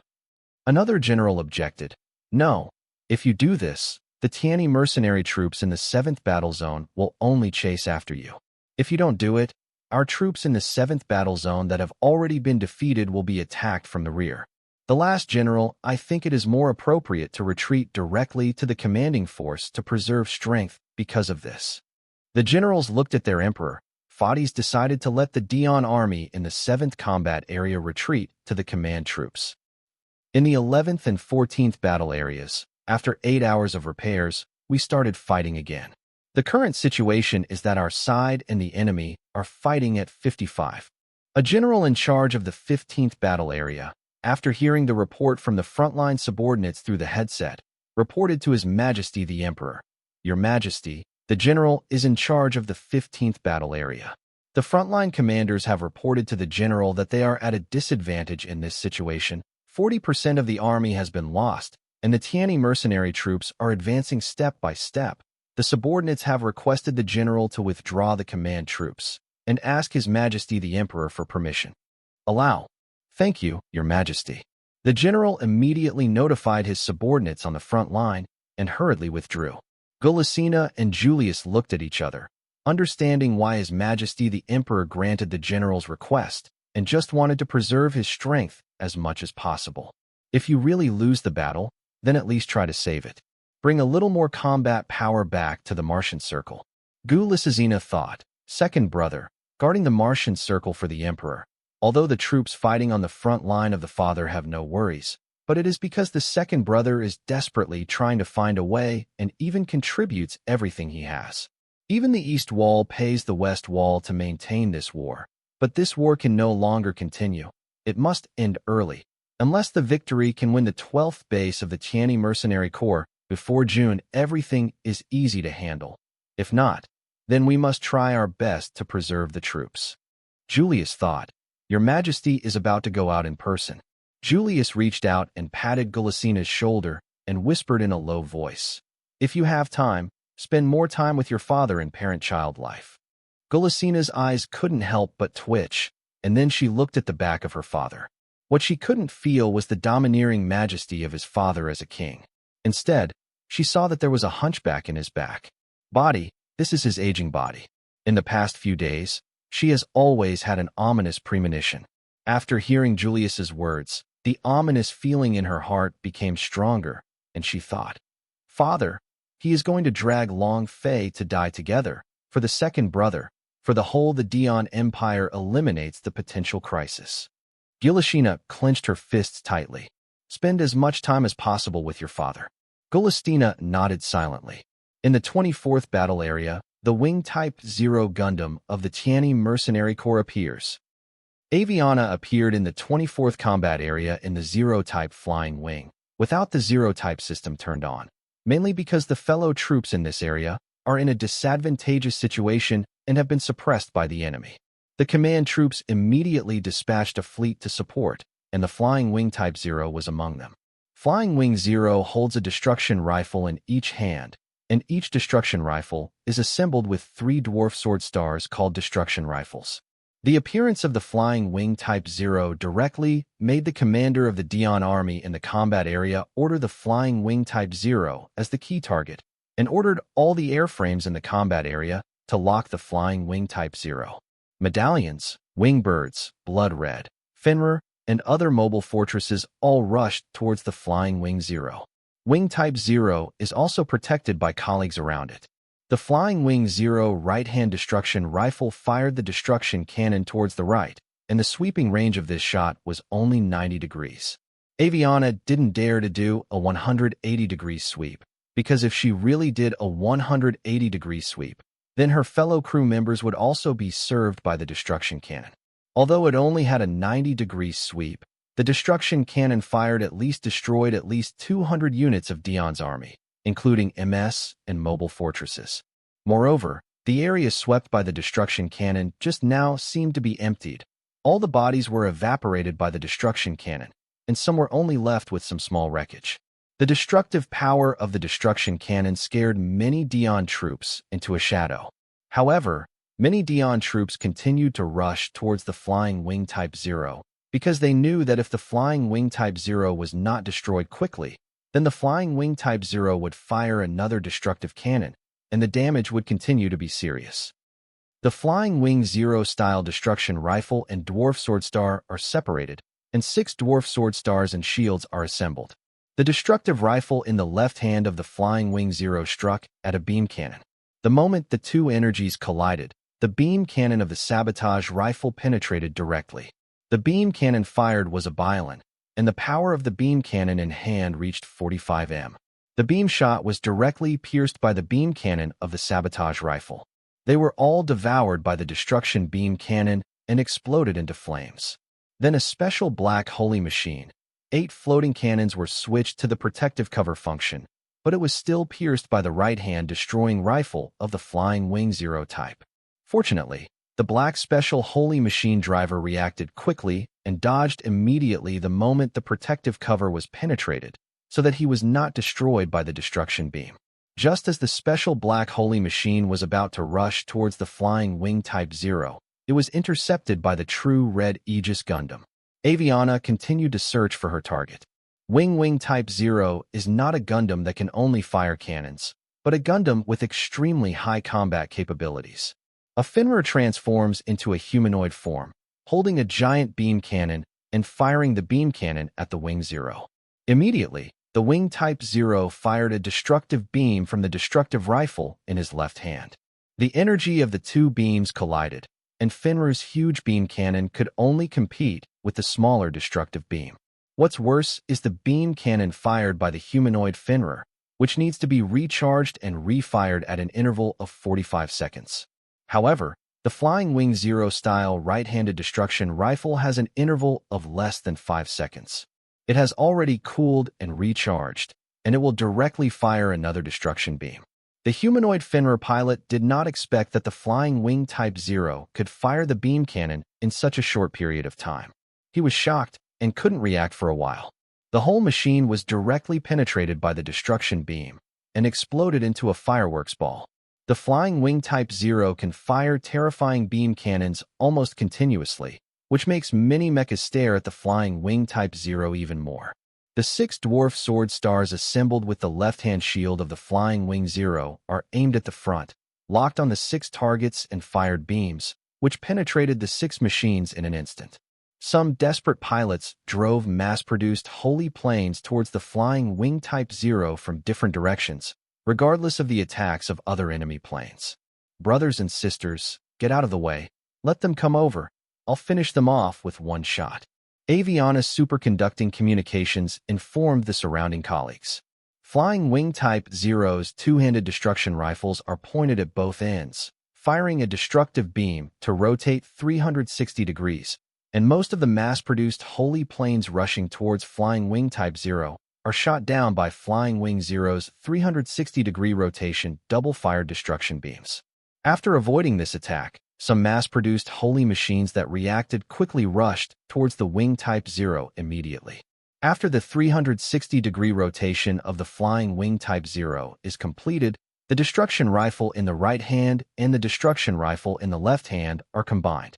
The left hand holds the double-barreled destruction rifle, and the right hand draws out the beam saber. Dodging an emerald floating cannon attack, the propeller behind it was fully powered and rushed towards Emerald quickly. "It's so fast," the Emerald pilot exclaimed, and the Flying Wing Type Zero quickly rushed in front of him. Before Chui Lu had time to react, she was directly swept away by Flying Wing Zero-style sword, and Chui Lu's body was split into two halves and turned into flames. The floating cannon, which lost the mental control of the Emerald driver, was controlled by another blue driver with telepathy, and the floating cannon rushed towards the Flying Wing Zero. The Flying Wing Type Zero directly turns around and fires directly from the double-barreled destruction rifle in the left hand. The volume of the beam of destruction emitted is between 1 and 2 times larger than that of a single destruction rifle. This huge destructive beam directly destroyed Bylin and the floating cannon, and there were many flames everywhere the destructive beam passed. As expected of the boss, the manufacturing price of this Gundam is higher than the price of a shield-breaking destroyer. It fires so many powerful beams that the energy of the machine will not bottom out. If other Gundams are like Wing Type Zero this kind of launch, the battery has long been out, and the interval is so short, it has already been charged and cooled. It really deserves to be built with the most advanced technology of the Tianyi mercenary group, especially the 4th generation Minif. The super-energy thermonuclear reactor and the Gundamium alloy are really not built. Aviana said with great emotion. Flying Wing Zero quickly sprinted, cutting the blood red in half with a single sword. This speed, this maneuverability, it's simply amazing. A Bylin struck towards the rear of the Flying Wing Type Zero, and the beam saber slashed towards the Flying Wing Type Zero. Flying Wing Zero made a movement like moving to avoid the enemy's sneak attack, and a 360-degree turning beam saber directly swept Bylin in half. The Flying Wing Type Zero opens the Gatling cannons on both shoulders to attack a Bylin. Although the Gatling cannon attack cannot cause much damage to Bylin, it can at least interfere with the movement of the aircraft and disrupt the actions of the driver. Some flames came out of the blue body, which caused some camera detection devices of the body to be interfered, and the driver could not see the current situation clearly. The driver controls Bylin to avoid the attack of the Gatling cannon, but there is no Flying Wing Type Zero on the screen in front of him. When the driver sensed a crisis and wanted to take the opportunity to get out of the way, it was too late. The beam saber directly penetrated the cockpit, and the driver was directly vaporized. Then, the Flying Wing Type Zero retracted the beam saber, separated the double-barreled sabotage rifles, and the Flying Wing Type Zero directly aimed the two guns in the left direction. A salamander shoulder gun is aimed at the Wing Zero to fire the shoulder gun. The two destructive rifles of the Flying Wing Zero fire two destructive beams at the same time. The energy beams of the two MS collided, and the result was that the destructive beams directly penetrated the shoulder cannons. The salamander was directly swallowed by the two destructive beams, and countless fireworks exploded where the two penetrating destructive beams passed. In the 24th battle area, the 2nd Brigade Fleet of the 15th Corps of the Tianyi mercenary group, which was originally at a disadvantage, killed the troops. With the help of the supporting troops, especially the Flying Wing Zero type participating in the battle, the situation gradually recovered, even suppressed the enemy. Flying Wing Type Zero assembles 3 dwarf sword stars with the destruction rifle in the left hand. Many of the new humans in Dion's army fighting on the front line were furious like wild beasts, trying their best to attack the Flying Wing Zero. Many airframes of MK, Delta, and Comanche are protecting the Wing Type Zero. There are so many mechas targeting me. No matter how powerful the Flying Wing Type 0 is, it can't stand the encirclement and suppression of these mechas. Aviana looked at the countless enemy red dots on the radar, and she was a little taken aback. The Flying Wing Type 0 left-handed destruction rifle pointed at 90 degrees to the left.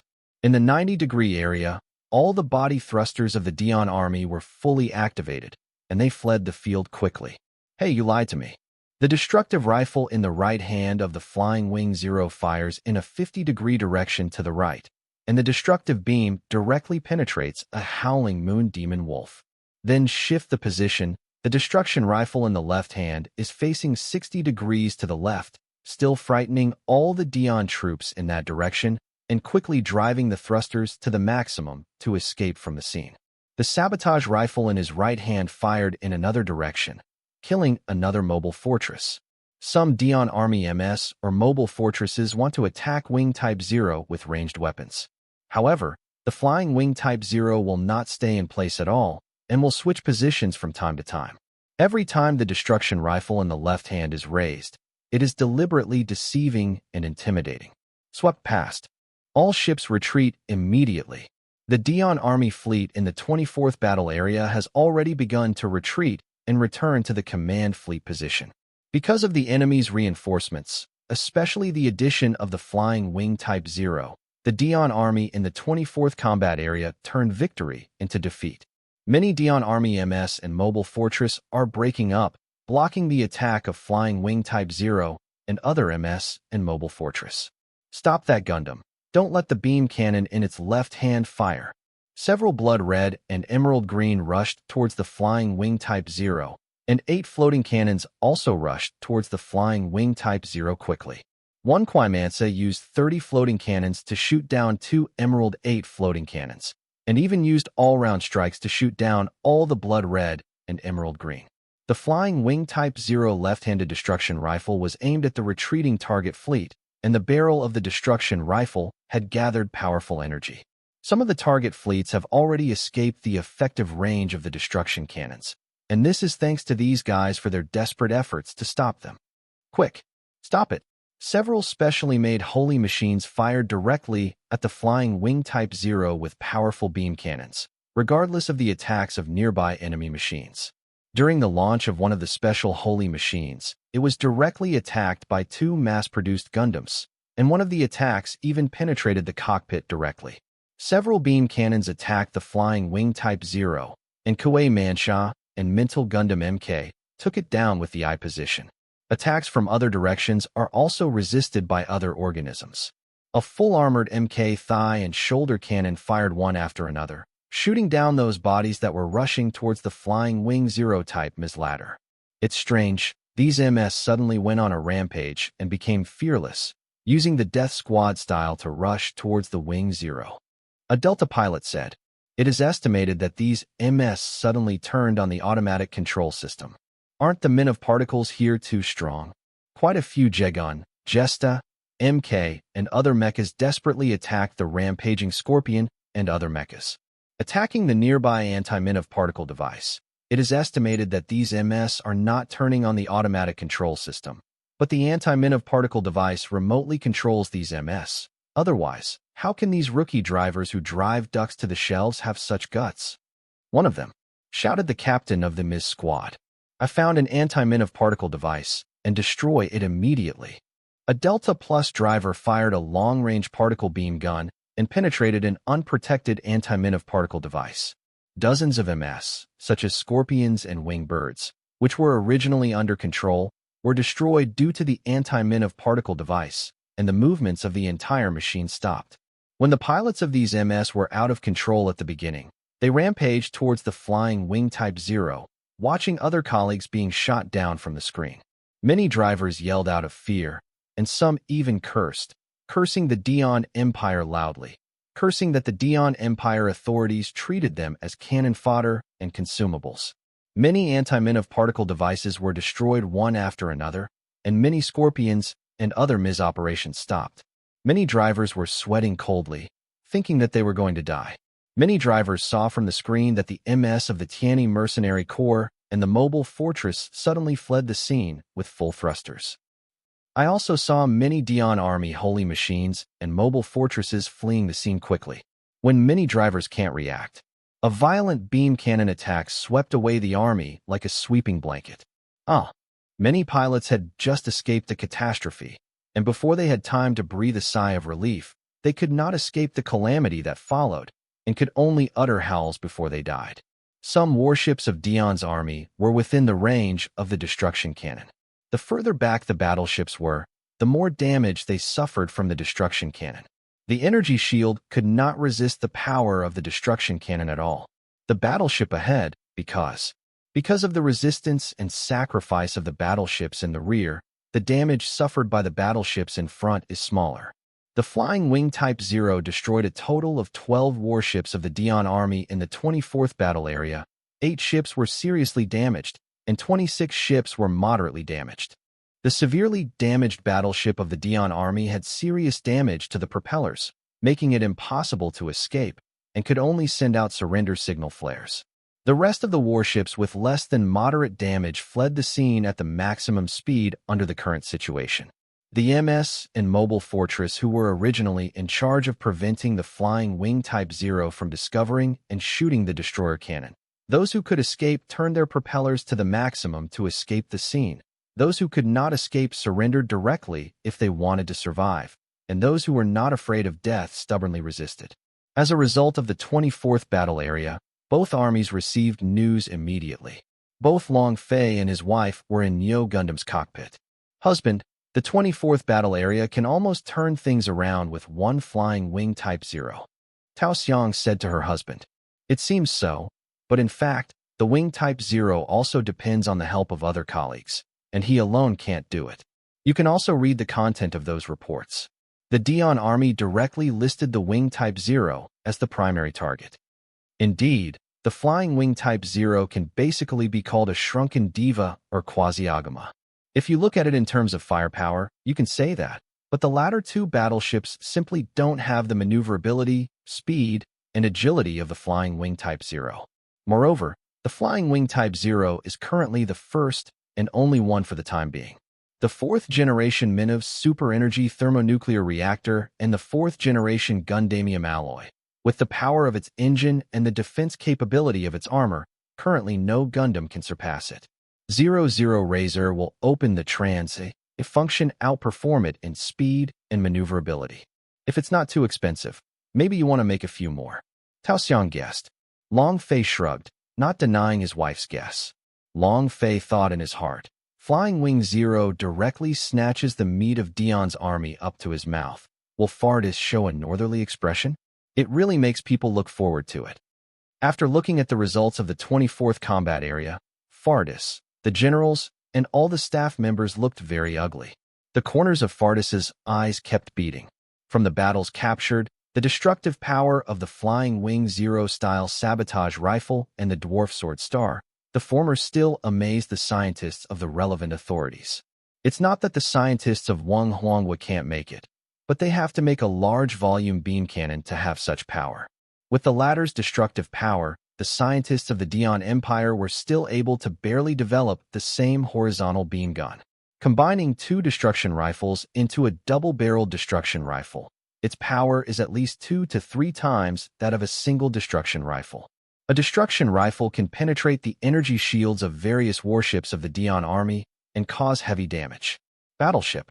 The double-barreled sabotage rifle can even penetrate several domestic warships. What is even more frightening is the terrifying destructive power and state of sweeping away thousands of troops when the destruction rifle and Dwarf Sword Star are assembled into a destruction rifle. After countless researches, the team of scientists of the Dion Empire was unable to develop a weapon with the same volume as the destroyer rifle. The general in charge of the 3rd battle area reported, "Your Majesty, the Quasi-Agama ship was found in the 3rd battle area." All eyes were on the general. Fadis asked, "Did Diva show up in the same area?" "Your Majesty, so far only the Argama-like ship has been found, not the Diva, and the Argama-like ship has already fired that terrifying beam cannon, which has hit the frontline troops in the battle area that the last general is in charge of." Fadis then looked around at all the generals. The generals understood what the emperor meant, and each shook his head. saying that the diva was also not found in the battle area he was in charge of. Fardis felt a little uncomfortable, and now they are a little bit wary, and now the only destroying warship is currently hiding in a certain engagement area. The Nyagama battleship can now track its whereabouts. If the Song-ji also appears somewhere, then the Song-ji's whereabouts will be known. The destroyer ship can also reveal itself to launch an attack. If it is in the same engagement area as the diva, then the destroyer ship has a chance to destroy the diva. In the third battle area, the Nyagama Ms. mothership was at the left end of the front of the fleet and fired the super mega particle beam cannon at a 45-degree angle to the right, directly tearing a big hole. This shot not only stopped the retreating Tianyi mercenary MS and mobile fortress troops from retreating, but also gave them a chance to stand firm.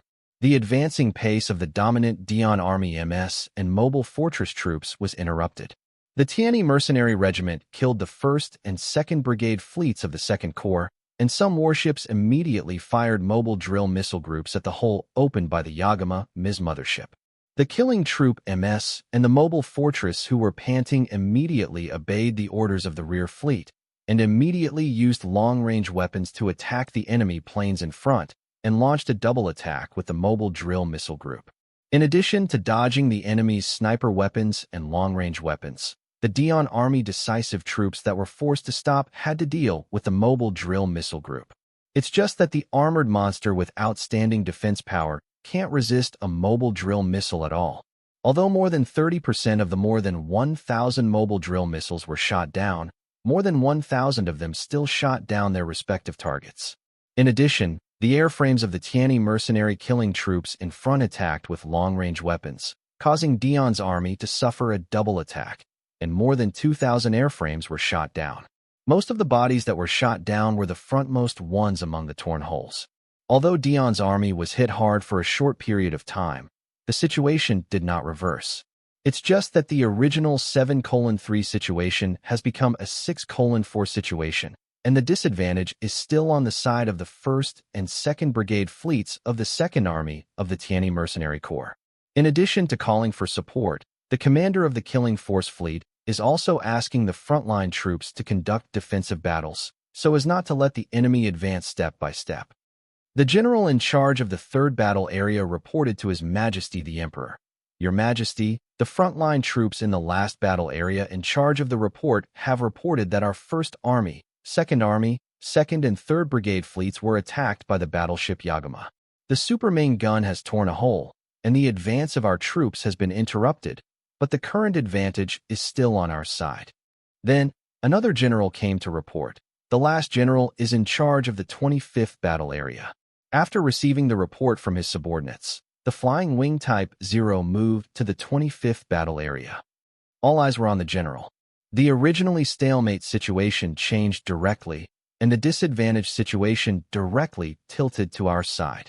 The Flying Wing Type 0 Gundam was in the 24th battle area, which directly reversed the success or failure of the Dian Army, who was going to win the 24th battle area. Fadis asked directly to the Chief of Staff, "What level of dangerous weapons are the Diva and the Yagama battleship established by our side?" "Back to your Majesty, level 1. Wing Type 0. It's also the 1st level. Flying Wing Type 0 is a super dangerous weapon. Follow the order." The generals and staff all agreed with the Emperor's establishment of the Flying Wing Type 0 as a super dangerous weapon.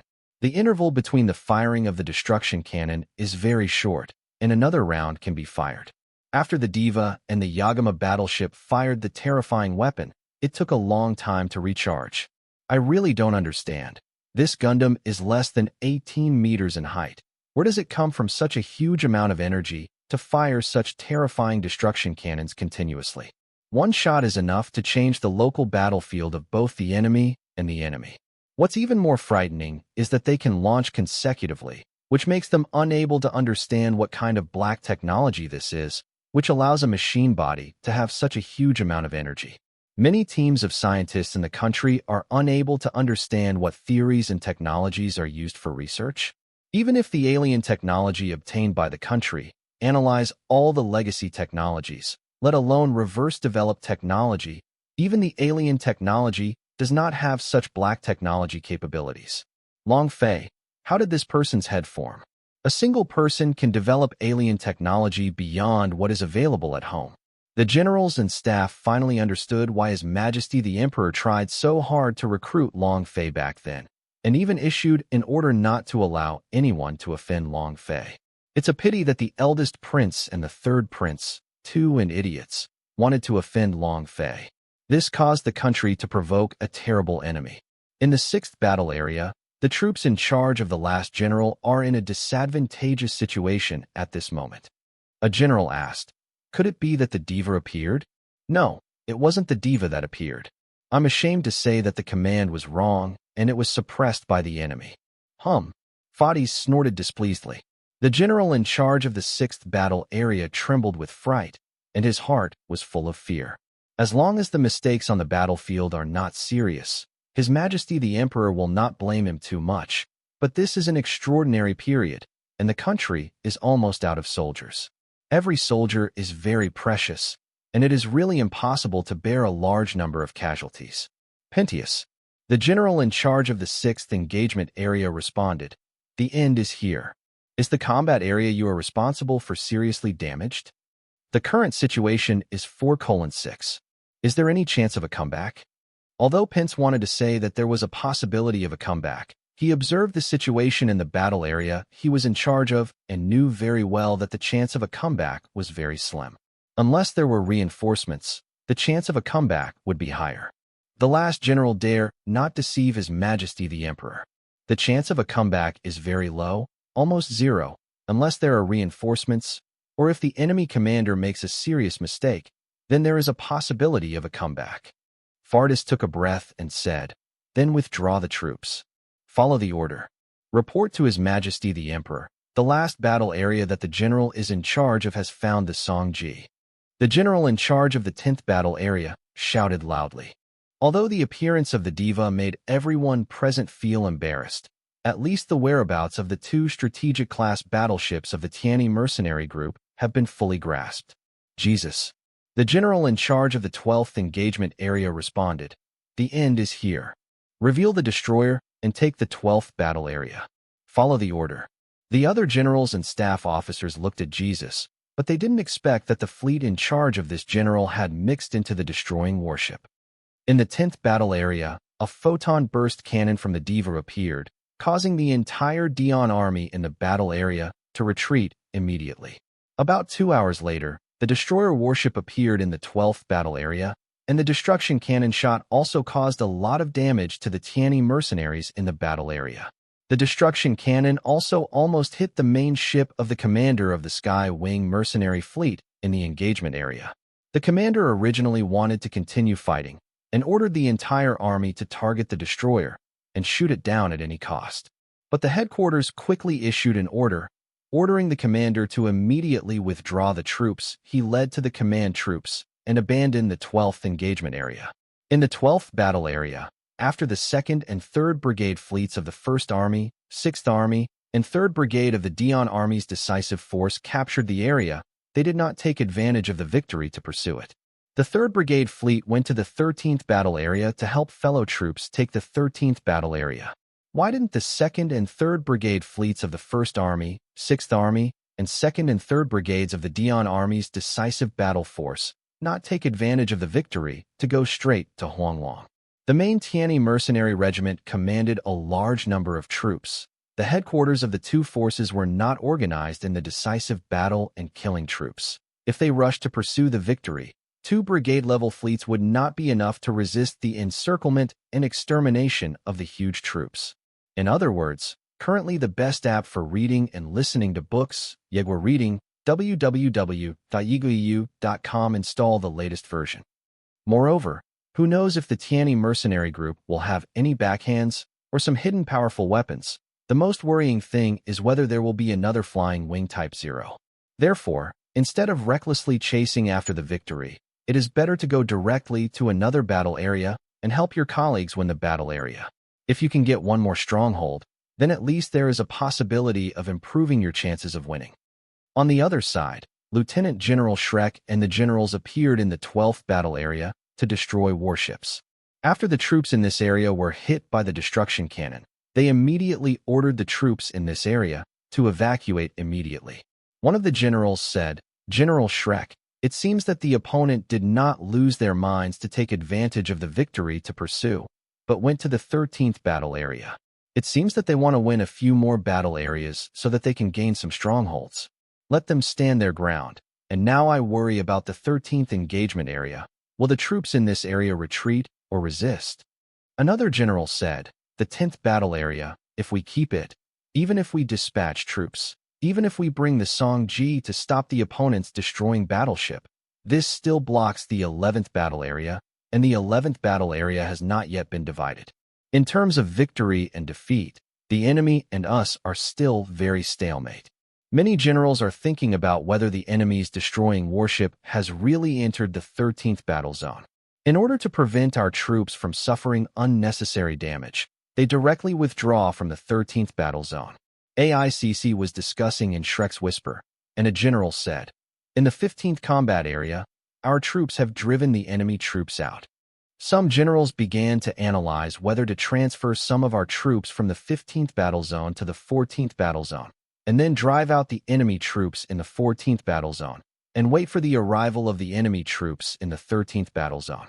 Or, while the host has not won the 13th battle area, transfer several brigade-level fleet troops into the 13th handover area, and use tactics at all costs to destroy the battleship. At this time, a general suggested to General Shrek, "General Shrek, if our 11th battle zone drives out the enemy, should we bring back the troops that were originally withdrawn from the 12th battle zone and share with other troops? Fellow forces recapture engagement area 12. General Rolock, you are responsible for the engagement areas of the 11th and 12th, right?" "Yes." "You decide. Support the 3rd Brigade Fleet of the 4th Army in the 11th battle area. If you decide to take back the 12th battle area, then the command of the fleet will be transferred to you." "Yes, General Shrek." Shrek and AICC are discussing how to destroy the enemy's destroying battleship. AICC said, "General Shrek, even if we can destroy the destroyer, the Kingdom of Dion must still have a backup. Remember their supernuclear explosion.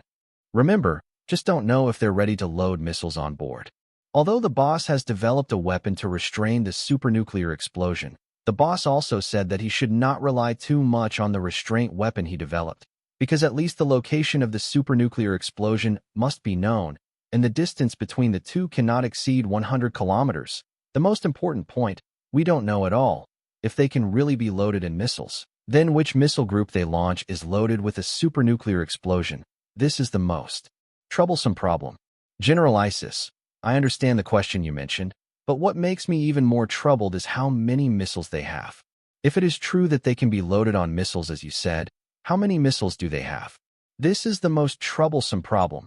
Although the boss has made a lot of missiles to restrain supernuclear explosions for the sake of safety, each of our brigade-level fleets has at least 3. We can only pray that the number of the other party will not outnumber us. Suddenly, long phase instructions came from Shrek's earphones, and Shrek immediately raised his hand to stop a general who was reporting to him. Yes, I see, boss. Is there anything you want to report to me? In the 21st combat area, our side has already driven the enemy out. The enemy did not resist vigorously, but retained a lot of combat power and withdrew. Shrek nodded and said, "The Emperor Fades probably wants to minimize the losses. If Dion's army is continuously driven out of other warring areas, the Emperor will almost go out in person. General Shrek, if that Emperor really exudes spiritual energy, could it be that the boss personally went out to fight him? Among our new humans here, besides the boss, who else can compete with him?" Shrek's rhetorical question, none of the generals answered, and they knew that indeed only the boss's spiritual power was the only one who could compete with that emperor. Then, Shrek and AICC had some discussions. General Shrek, although many people know that this army is the boss's dark side army, and has participated in several open battles and won impressive military exploits, but this army is good at sneak attacks and covert operations. Now that the boss has handed over this troop to you to command and arrange, can they really succeed? Don't worry. I have commanded this unit before, and I understand their abilities, and their operation this time is to engage in sneak attacks, which is their field of expertise. AICC said with some concern. The problem is that this tactical command suggestion was proposed by Colonel Salamanda. Colonel Salamanda often uses unexpected tactics, and this strategy is a big gamble. He gambled a lot, and you gambled a lot with him. You don't even know if you're crazy. The battlefield is to make the best use of everything, exhaust all the circumstances and means, and many famous wars use unexpected tactics in order to become a famous battlefield in history. In the 13th battle area, the two sides of the decisive battle and the killing force started fighting not long ago. The two armies have been at war for more than 96 hours, and there have been 3 short-term truces since the start of the 13th war zone. Fighting resumed 6 hours after the truce. During the truce, it is for temporary repairs and to search and rescue colleagues on the battlefield. Although there are search and rescue steel on the killing troops side, it is difficult for the search and rescue steel to enter in some places where the fighting is fierce. Even if they barely enter, they may be attacked by stray bullets at any time. Every time the two sides cease fighting and then fight again, they fall into a stalemate in a short period of time. 13. The two forces in the war zone also face a problem. That is, they often do not receive sufficient material support from the headquarters. However, the advantage of the slaughter troops is that they have an external maintenance device, which allows them to dismantle many damaged mechas, 2 mechas to form a mecha or 3 mechas to form a mecha. Under certain time and conditions, the airframe can also be supplemented, which also allows those pilots who have lost their airframes and are rescued to fight at any time, to continue to drive the airframes to fight. Target is locked. You all go to hell. A fully armored Mk3 driver pressed the button, and the cannons on his shoulders and thighs fired, shooting down 3 Scorpions and 1 Azure Holy Machine in one go. Then, the mega beam gun in the right hand penetrated the winged bird. The number of MS in Dion's army has always been more than ours. This is because their warships have more carrying capacity than ours. It is almost a 2-on-1 or 3-on-1 situation. Fortunately, their pilots are large. Some of them are driven by ducks to put on the shelves. A Jesta driver sent a communication. Lieutenant Bruce, the captain wants us to go to another location to rescue our fellow troops immediately. Got it, go immediately.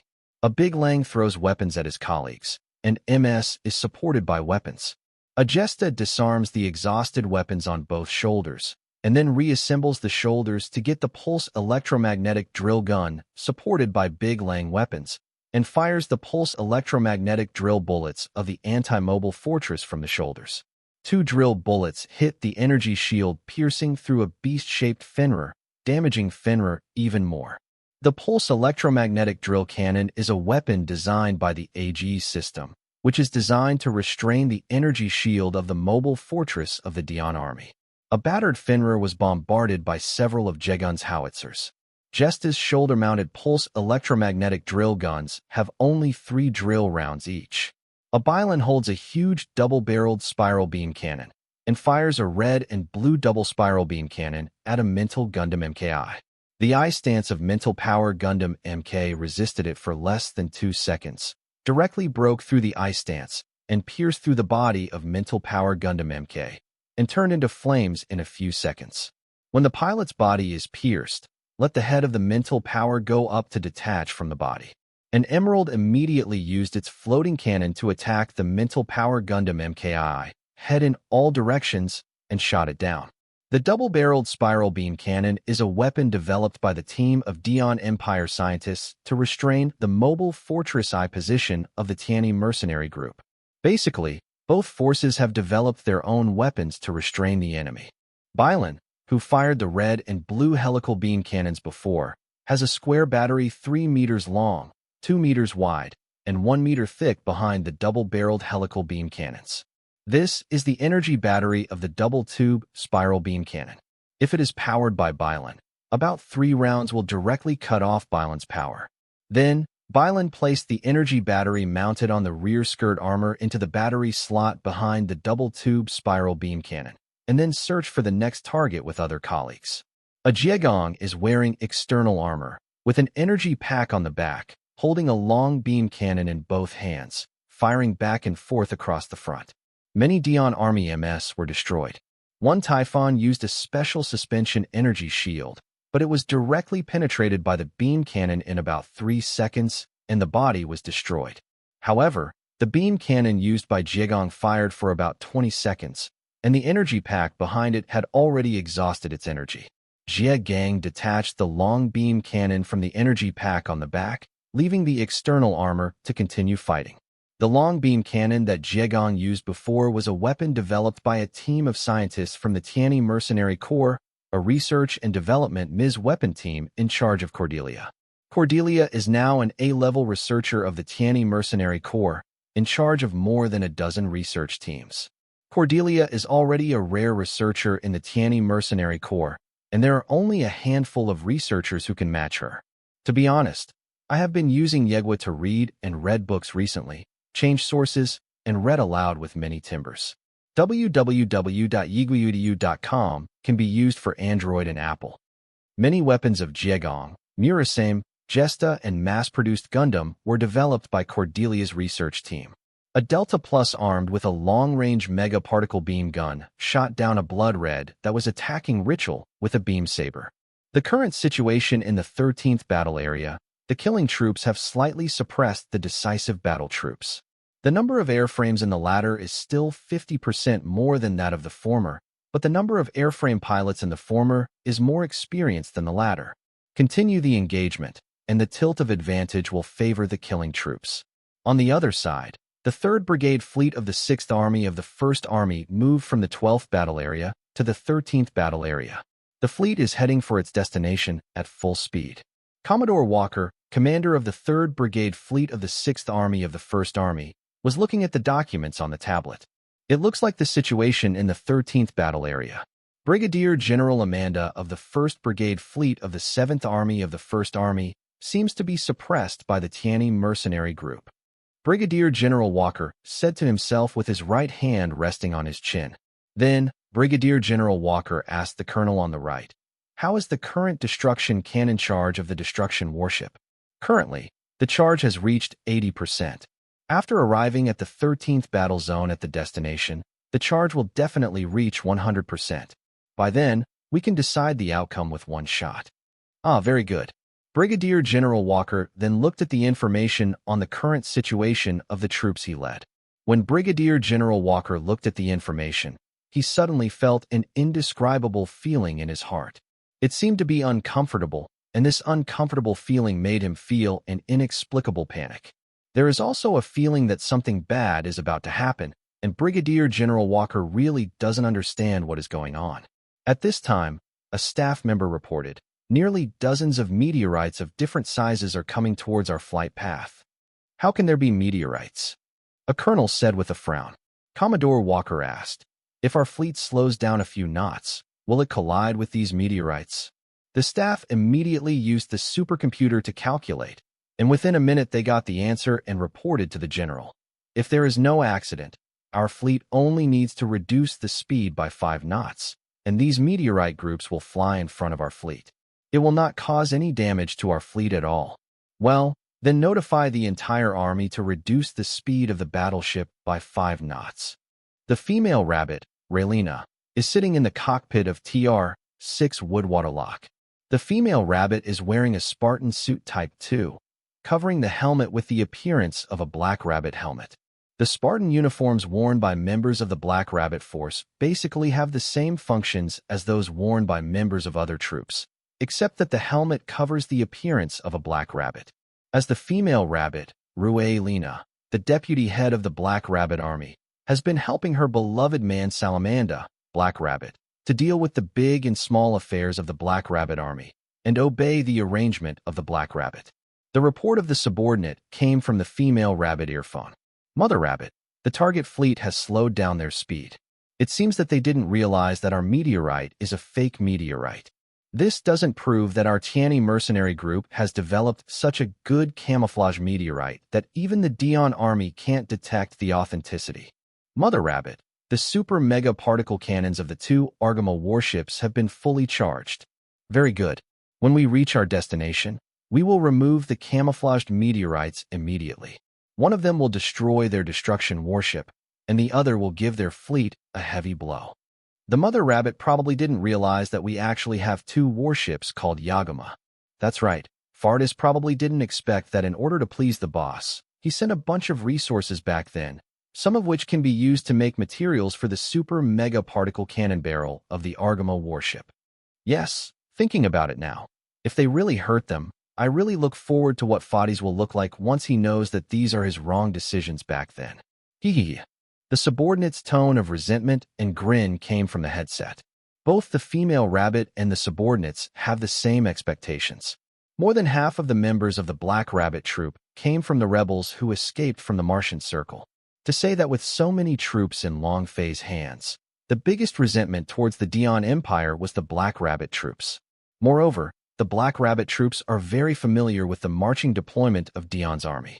The Black Rabbit troops have been camouflaging meteorites since the start of the war, after learning the location of the Dion army's destroying battleship. Under the instructions of the Black Rabbit, a surprise attack was launched on the 3rd Brigade Fleet of the 1st Army, 6th Army, and 3rd Brigade Fleet of the Dion Army's decisive force.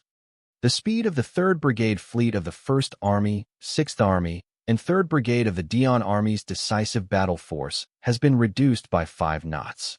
Although it will be slightly delayed to reach the destination, the 1st Army, 7th Army, and the 1st Brigade Fleet may further expand some damage. However, as long as the 3rd Brigade Fleet of the 6th Army of the 1st Army reaches the 13th area and destroys the cannon, the 1st Brigade Fleet of the 7th Army of the 1st Army can reverse the unfavorable situation. Commodore Walker learned from his subordinates that the destroyer's destroyer cannon had been charged to 90%. How long will it take us to reach our destination? It will take another 5 hours to return to the general. After sailing for an hour, the staff came to report. The speed of the meteorite group suddenly slowed down. Brigadier General Walker and the school officer next to him immediately became vigilant. The meteorite group suddenly stood still. Turn on the remote camera. The whole army is on alert. Brigadier General Walker immediately issued an order. In the picture captured by the remote camera, more than 20 meteorites suddenly exploded and dispersed. A colonel exclaimed, "This is a fake meteorite." Another lieutenant colonel pointed at the projection screen and said in surprise, "This is the Yagama warship." The Nyagama battleship is about to fire its super main gun. The captain of the destroying battleship immediately took evasive action, but it was too late. The Argama battleship at the right front fired a super mega particle cannon. Although the destruction battleship evaded, the super mega particle cannon pierced through the hull. Originally, the charge was ready to reach the destination, and the destruction cannon that was given to the enemy to be reloaded. Because the hull was severely damaged, many internal instruments also exploded one after another, causing the energy of the destruction cannon to spread. The destruction cannon penetrated other surrounding battleships like a diffuse particle cannon, and even the energy shield could not resist the spreading destruction cannon. Moreover, when the super mega particle cannon penetrated the destroying battleship, it also penetrated other battleships one after another. In this instant, more than 20 warships were destroyed. Commodore Walker and his party were shocked by the sudden scene. Fortunately, Commodore Walker's reaction was extraordinary. He immediately looked at the projection screen and ordered all the remaining warships to avoid it. Because Brigadier General Walker saw the projection screen, and the enemy also had a quasi-Agama warship. The Nyagama battleship on the left front also fired a super mega particle cannon. Fortunately, Commodore Walker's warship took evasive action earlier, but unfortunately, other warships that moved slower were directly pierced by super mega particle cannons. However, fortunately, Brigadier General Walker issued an order earlier, and many warships avoided the super mega particle cannon while evading. The second super mega particle cannon penetrated and destroyed 5 different types of warships. Turn on the point defense system immediately and send MS and Mobile Fortress out for point defense. The enemy will launch the next wave of missile attacks. Brigadier General Walker immediately issued an order. From the projection screen, Commodore Walker saw the group of battleships that exploded from the fake meteorite and found their flags. Commodore Walker immediately cut out the screen to check the flags.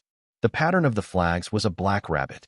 Then, Commodore Walker and other colleagues also saw the fleet attacking them on the projection screen, and more than a dozen invisible warships appeared behind them.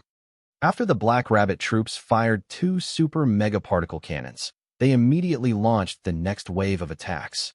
The Mobile Drill Missile Group and the Min of Particle Missile Group are mixed and fired one after another. A total of more than 6,000 missiles were launched in the first wave of the 2 missiles. The 3rd Brigade Fleet of the 6th Army of the 1st Army currently has less than 60 warships. The ejection seats of all battleships continuously ejected MS and mobile fortresses one after another. When the Mobile Drill Missile Group and the Min of Particle Missile Group attacked the target group within 100 kilometers, the number of MS and mobile fortresses ejected is about 300. At the same time as the warships, these airframes activated the point defense system, and countless barges shot down the incoming missile groups. However, there are more than 5,000 mobile drill missiles at a distance of less than 100 kilometers. When the warheads were separated from the berth, the speed of the warheads had already exceeded Mach 20.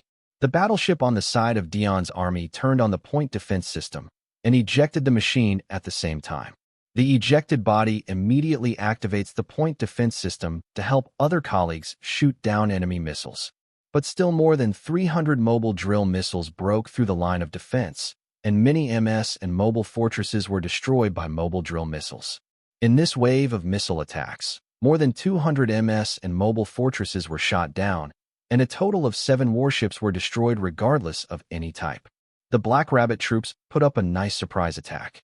The full scale of the Black Rabbit force is only the size of 2 united fleets. In this surprise attack, the Black Rabbit force can be said to be dispatched in full force, with a total of 60 warships. The 3rd wave of attack is the only 2 shield-breaking destroyers of the Black Rabbit force, firing electromagnetic accelerator guns. The 3rd Brigade Fleet of the 1st Army, 6th Army, and the 3rd Brigade Fleet of the Dion Army's decisive battle force are 800 kilometers away from the Black Rabbit force, completely within the effective range of the electromagnetic accelerator. In addition to ordering the remaining battleships to continue to evade, Brigadier General Walker also ordered all MS and mobile fortresses to rush to the enemy fleet. Commodore Walker was a little annoyed to see that his remaining warships did not have skyrocket battleships, because the enemy warships were exactly 800 kilometers away from them, which happened to be within the effective supply range of skyrocket battleships. However, if you are annoyed, the skyrocket battleship has been discontinued in the past few years. The main reason is that the effective range of the skyrocket cannot be extended further, and the shield-breaking destroyer of the Skywing Mercenary Corps completely restrains the skyrocket battleship. Skyrocket battleships became expensive and useless battleships, so the authorities decided to stop production. Brigadier General Walker originally wanted to launch a mobile ballistic separation high-explosive missile to counterattack, but due to the relationship between the Min of particles, the mobile ballistic separation high-explosive missile could not be launched at all. The anti-Min of particle devices are ejected one after another. The purpose is to dispatch as many unmanned MS as possible. Notify the headquarters, and inform the headquarters of our encounter and the intelligence of the troops encountered. In addition to the Black Rabbit troops dispatching Karadka and Kyulu, there are Gundam TR-1 Hazel FF, X-29-8 Gundam TR-1 Hazel FF, X-29-8 Gundam TR-1 Hazel 2 type, Gundam TR-1 Heathersley. There is not only one of these Gundams. There are at least 10 of each Gundam, especially the Gundam TR-1 Hazel has more. Because Gundam TR-1 Hazel also has different Inkaras component equipment types, sniper component equipment types, and so on. Then came TR-2 Bigway, Yashima TR-3 Kahar, Primrose, Fadad, and Fadad 2. TR Bigway can be combined with Kira Deka and Kira Zulu. The Yashima TR-3 Kahar can be operated by both humans and Harrow. Yashima TR-3 Kahar's positioning is mainly to cover and disrupt, supplemented by support. Primrose, Fadad, and Fadad 2 are positioned as support aircraft, controlled by Harrow of the Black Rabbit unit, and can also be controlled by the pilot. There are more than 10 TR Bigway units controlled by Karadka for long-range sniping. The TR series is developed and manufactured by the relevant scientific team of the Tianyi Mercenary Corps, which was established by Long Fei and then obtained from the design drawings. After years of verification and improvement, all the technical performances of the whole series of TR are improved a lot compared with the performance of all the earlier series of airframes. The exclusive user of the TR series is the Black Rabbit Force. TR Bigway's sniper beam cannon is no less powerful than ZZ Gundam's Mega Particle Beam Cannon. That is, the energy shields of Fenrir and Typhon can't resist TR Bigway's sniper beam cannon at all. Karadka and Kirizalu are also responsible for the scientific team from the TR series and have undergone several improvements. The performance of the former is slightly higher than that of the special specification Jigun, and the performance of the latter is slightly higher than that of Jesta. After countless verifications and actual combat tests, the TR series Gundam officially adopts the third-generation Gundamium alloy. The original is titanium/ceramic composite, Luna titanium alloy, and the engine used is the third-generation Mino Fuss Super Energy Thermonuclear Reactor Standard Type 3, mainly TR-14. The engine power reaches 3,500 kW. For 1,000 kW, the power can be adjusted. A Yashima TR-3 Kahar's large special-purpose beam rifle pierced through the armor of an armored monster with a single shot, and the diffuse beam cannon attacked several Scorpio MS on the other side. Another Yashima TR-3 Kahar transforms into Ma form, and its extremely fast sailing speed can't catch up even if the winged bird turns into a bird form. Yahima TR-3 Kahar in Ma form locked on a salamander that was about to sneak attack Karadka, and the beam launcher shot through the back of the salamander to its chest. The three Primroses are equipped with different weapons, and the three Primrose launch the missile pods at the same time, and countless cluster missiles are launched. Numerous cluster missiles, ejected and opened to pay for the built-in countless small missiles, directly came out concurrently, and the dazzling group of small missiles attacked the target group. Except for the armor monster, the Corpora, Wingbird, and Salamander, even the mass-produced aircraft had to fire their propellers and scatter in all directions, and fired their guns continuously, only to shoot down the incoming small missiles. Small missiles may not be able to destroy these MS with one, but at least they will cause some damage. If they are hit by several small missiles in a row, even if they are not destroyed, they will still suffer serious damage. The three Primroses are also equipped with Mega Particle Cannon, Electromagnetic Cannon, Diffusion Particle Cannon, Beam Gatling Cannon, etc. These equipped weapons can not only attack the target, but also deliver these weapons to other MS. After improvements by scientists, Fadad and Fadad 2 can not only be used as support aircraft, but also can be combined with Gundam TR-1 Hazel. The beam reflector shields on the Fadad and Fadad 2 can reflect those incoming beams back. When the claw wing is catching the target, the claw wing beam emitter pierces the target's body like a beam saber. The beam cannon also inflicts great damage on enemy units. A Gundam TR-1 Hazel sniper component equipment type, holding a long-bladed rifle connected to special equipment. A multi-purpose weapon connection slot, combining a long-bladed rifle with a sniper component. Aim at an emerald 50 kilometers away and shoot a sniper beam.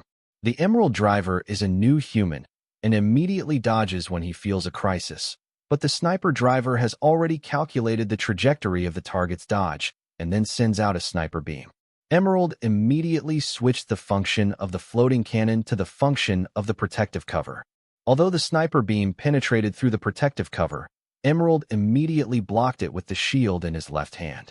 Although the sniper beam burned through the shield, the remaining power of the sniper beam did not cause any damage to Emerald.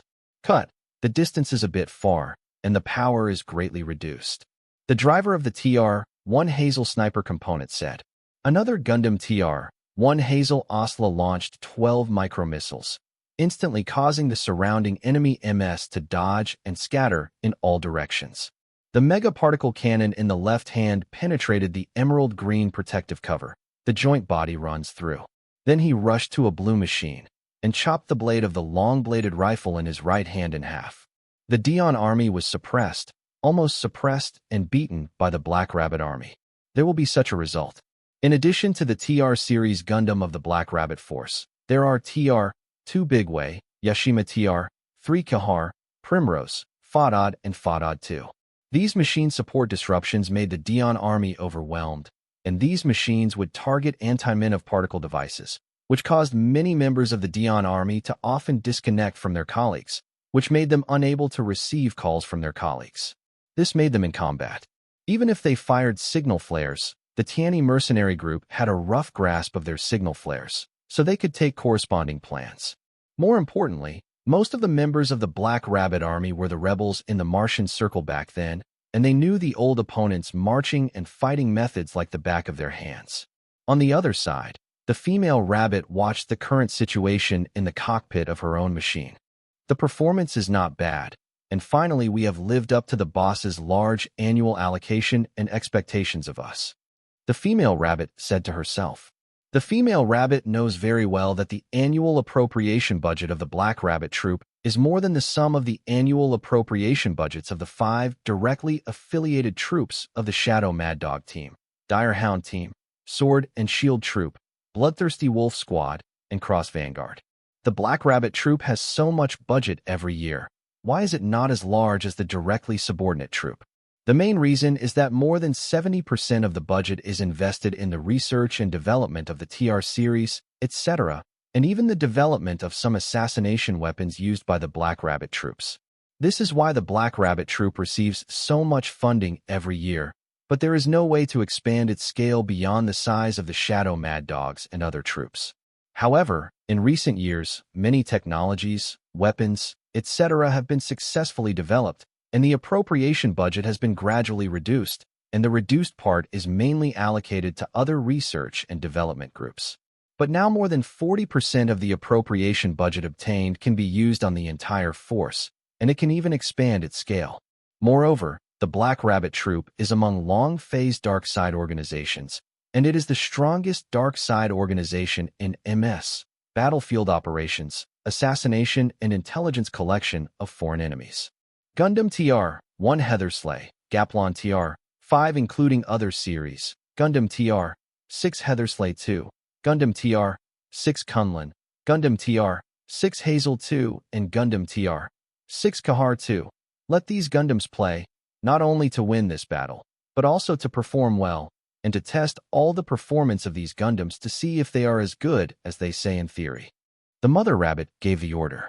The female rabbit thought, TR series Gundam, Hesler, Gaplon, etc., although the ratio of the number of production is almost the same as that of the S+ and Delta modifications of the Sword and Shield Army's Dire Hounds. But the most expensive part is their assembly parts, which is the main reason why the Black Rabbit Force has not been able to expand in size until last year. The book chasing app recommended to me by an old book friend who has known me for 10 years, Yegwa Reading. It's really easy to use. I use it to read and listen to books to pass the time while driving and before going to bed. You can download it here. A Gundam TR-1 Heisler 2 is pushing in with a shield for sprinting, holding a multi-function launcher in its left hand and a long-bladed rifle in its right hand. The multifunctional launcher in the left hand was switched to the shotgun function, and one shot a blood red to be riddled with holes. The long-bladed rifle in the right hand pierced the body of a salamander with the blade, and then the barrel fired one after another. The salamander dissolves into a cloud of fireworks. Other TR-1 Hazel series Osla Giant Arm Component Equipment Type, Ian Carlos Component Equipment Type, etc. have undergone countless actual combat verifications. Up to this time, the final improved and enhanced version has performed very well on the battlefield. The TR-1 Hazel Osla Giant Arm Assembly can not only suppress Emerald and Blue, but the floating cannon can be easily destroyed by the Mega Particle Cannon and the Giant Arm Assembly, including the 5-unit beam cannon. There is no pressure to deal with Fenrir and Typhon. Gundam TR-1 Heathersley Lock is assembled with 4 feudods, and coupled with 2 composite shield thrusters, it has a speed that surpasses many models on the battlefield. Holding a folding compound firearm, grenade gun form, a conical bullet is mounted on the muzzle, aiming at a wolf-shaped Fenrir. When the conical bullet was fired less than 50 meters away from the target, the conical bullet exploded and countless sprinkled on Fenrir's energy shield. When the ball touched the energy shield, it exploded and countless electromagnetic lightning turned into a violent resonance, and the energy shield was instantly overloaded and paralyzed. The moment Heathersley fired the cone bullet before, he took out a sharp cone bullet and put it in the muzzle of the gun, and shot it towards Fenrir, who had lost his energy shield. After the pointed bullet penetrated into Fenrir's body, the pointed bullet opened in Fenrir's body, instantly blasting and destroying all the instruments in the body, exploding successively from the inside to the outside, and Fenrir's driver could not escape. Because the internal equipment was damaged, the escape system collapsed, and the escape capsule could not escape. This weapon is really not bad. It can be loaded with different bullets, can switch the function of the live ammunition system and the energy system, and can change into other forms. Driver Heather Slaylock commented on the developed weapon. Then, the form of the folding composite firearm grenade gun is switched to the shotgun mode, and the magazine is assembled under the gun body. The moment it got close to the target, a beam of bullets blasted a blue machine, blasting it into 1,000 holes. Wow, the power is not bad. Another Gaplon TR-5, flying in the form of a fighter plane, locked onto a winged bird in the form of a bird, and a beam cannon penetrated the target group. Gaplon then transformed from fighter plane form into mobile suit form, holding a beam cannon in his right hand and a long-bladed rifle in his left hand. After Gaplon shot down several targets, the combination unit Gaplon flew in. Gaplon is combined with combination unit to form Gaplon TR-5 Faber.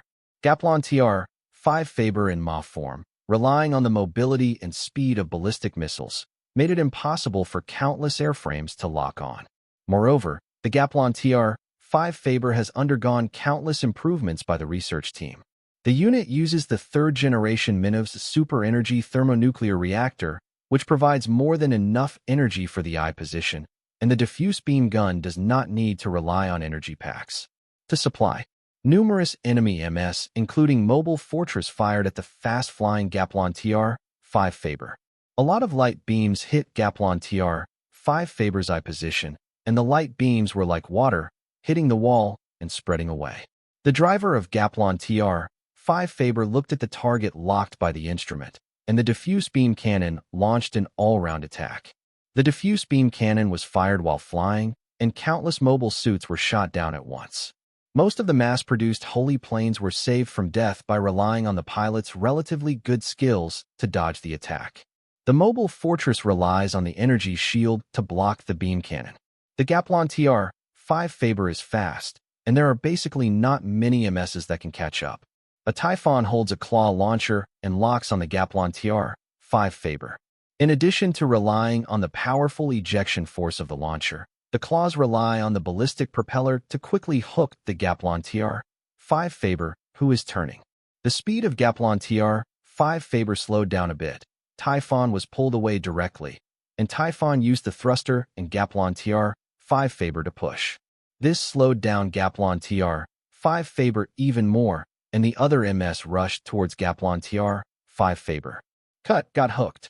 The inner core of Gaplon TR-5 Faber held a long-bladed rifle and broke the steel claw rope. The Gaplon TR-5 Faber that released the steel claws did not fly again, but changed into a standing form and fired the diffuse beam cannon at the MS group that was coming towards it. After killing many MS in one wave, Gaplon TR-5 Faber changed into Ma form again and moved towards the next target. Another Gaplon TR-5 Harriet, holding a long-bladed rifle with both hands, split a soft-shelled turtle in half.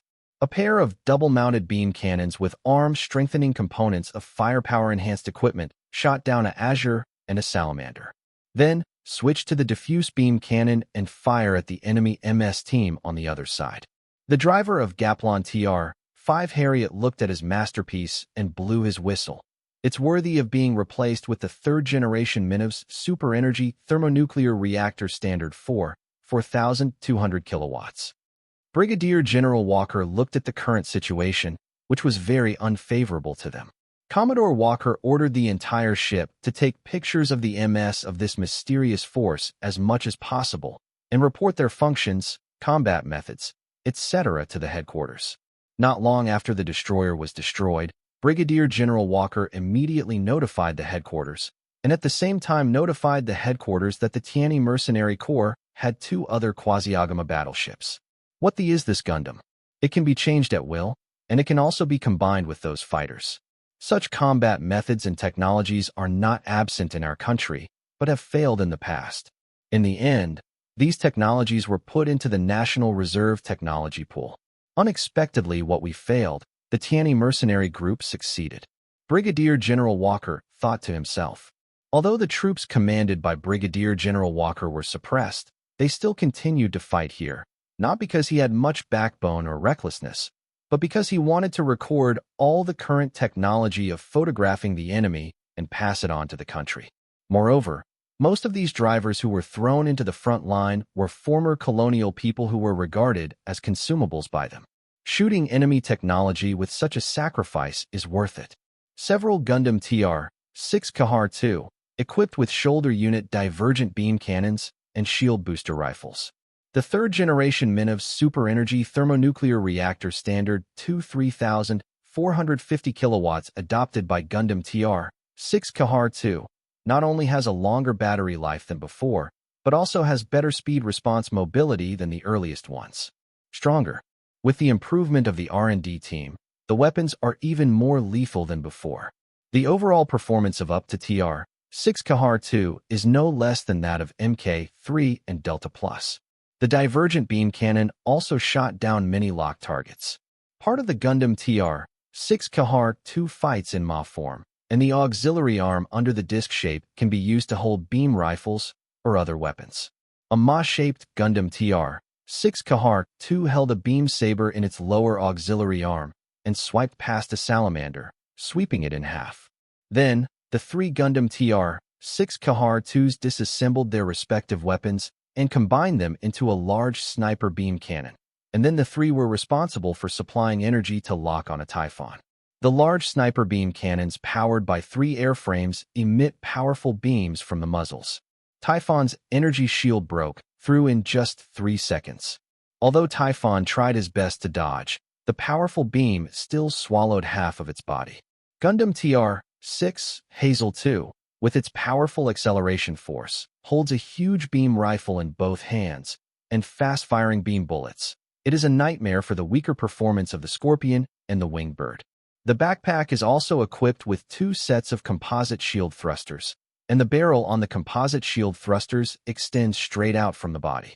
A pair of gun barrels aimed at a moon-howling demon wolf in front, and a pair of gun barrels fired 2 electromagnetic bullets at the same time, and both electromagnetic bombs hit the head and back of the moon-howling demon wolf at the same time. Next, Gundam TR-6 Hazel II transforms into Ma form and fights. A Gundam TR-6 Kunlun is equipped with a large number of weapons all over its body in a huge form. It uses Woodward's high-performance fire control system to realize the equipment to control multiple weapons and attack multiple targets at the same time. 5 weapon cabinets were opened to reveal the built-in missiles. Each weapon cabinet had different types of missiles, and hundreds of missiles were ejected in one go. The countless MS around either turned around and turned on the thrusters to run away with full horsepower, or retreated and then used the guns in their hands to activate the point defense system to defend against the incoming missiles. In this wave of full missile fire, more than 100 mobile suits were shot down, including more than a dozen holy machines of different styles. To be honest, I have been using Yegwa to read and read books recently, change sources and switch, read aloud with many timbers, and both Android and Apple can be used. Gundam TR-6 Kunlun uses multiple weapons such as Open Beam Cannon X4, Mega Particle Cannon, and Diffuse Beam Cannon to control arming, lock multiple targets, and attack simultaneously with a high-performance fire control system. Also shooting down targets one after another in a short period of time, Dion's army was beaten to death. Especially the people in the former colonial circle cursed the Dion Empire crazily, and some even lamented what crime they had committed and why they encountered such a bad thing. Moreover, as high as TR-6 Kunlun sails at a fast speed. Wherever it passes, the emitted light beams must burst into flames. Brigadier General Walker looked at the current battle situation on the projection screen. The current damage has continued to expand, and the damage ratio has reached about 130. Brigadier General Walker did not expect that this mysterious army had such a powerful combat effectiveness, and the damage to his troops continued to expand. What is the record of the combat of these Gundam suits that have appeared so far? The general has already recorded it. You can look it over. Brigadier General Walker took a quick look at some battle videos, and then looked at the current battle situation. Order the entire army to signal to retreat. Brigadier General Walker hoped that the information would be of use to the nation. After the Dion Army fleet played the retreat signal flare, the Black Rabbit troops did not pursue any pursuit. The female rabbit looked at the battle situation in her cockpit and said to herself, "If the fight continues, the damage will continue to expand. This commander should have given the retreat order a long time ago, and he is retreating now. It is probably because he thought that the combat of the TR series airframes has been overwhelmed. It's recorded, but this commander probably doesn't know the whole cards of our Black Rabbit troops. In fact, there are still many things that we haven't tested in actual combat."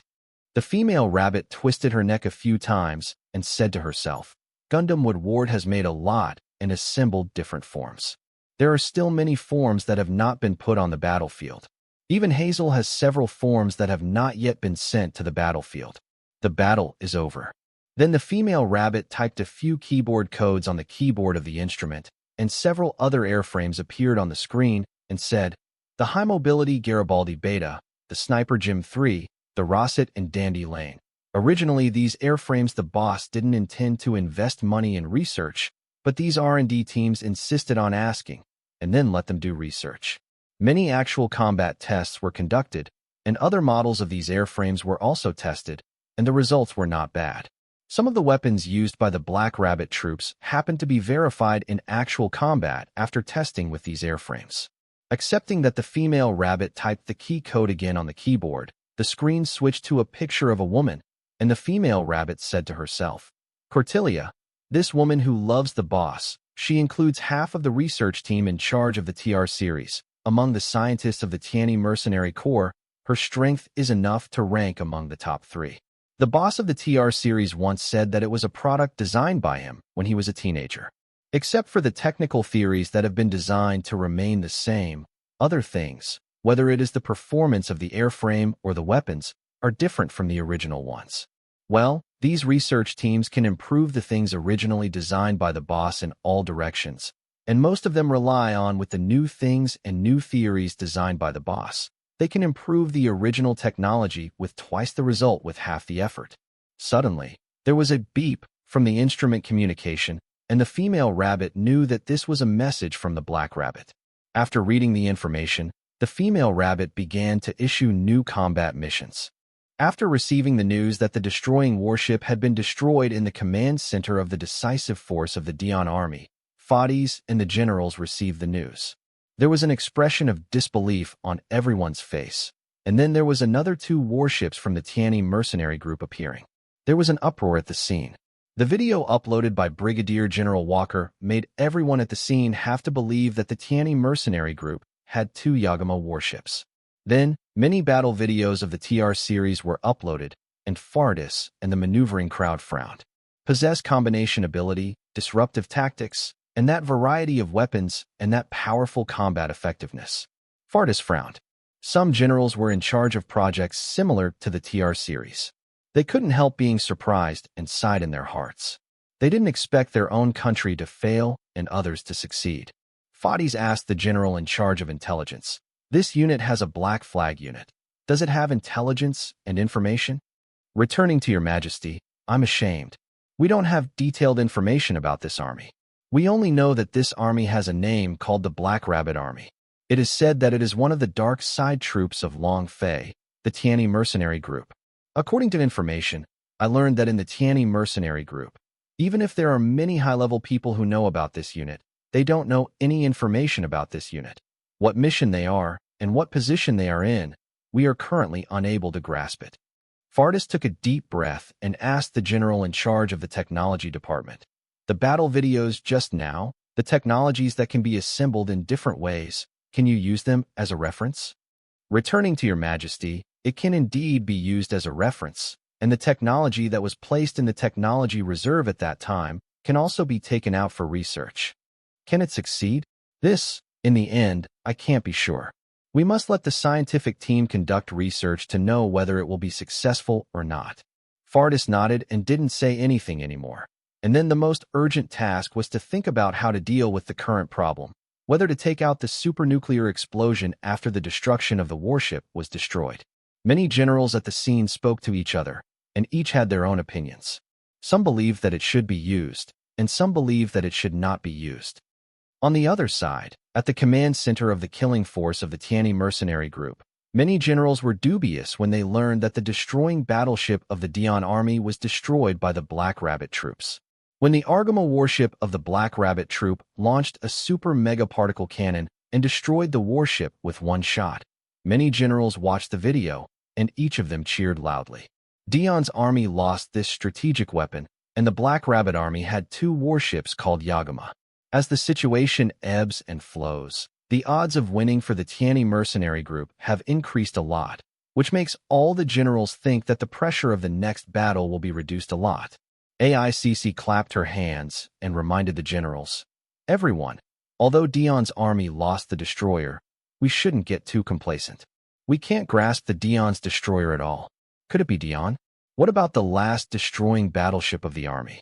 Maybe they also have two destroying battleships and some dark troops. We have such a whole card, and the other party may also have it." When AICC said this, many old generals blushed, and they were indeed a little carried away. Shrek snapped his fingers at this time, and then said with a knife, "I think everyone should remember their supernuclear explosion. Maybe they can add this weapon to the missile. Maybe we can do the bombing." AICC went on to say, "Now maybe they are in a hurry.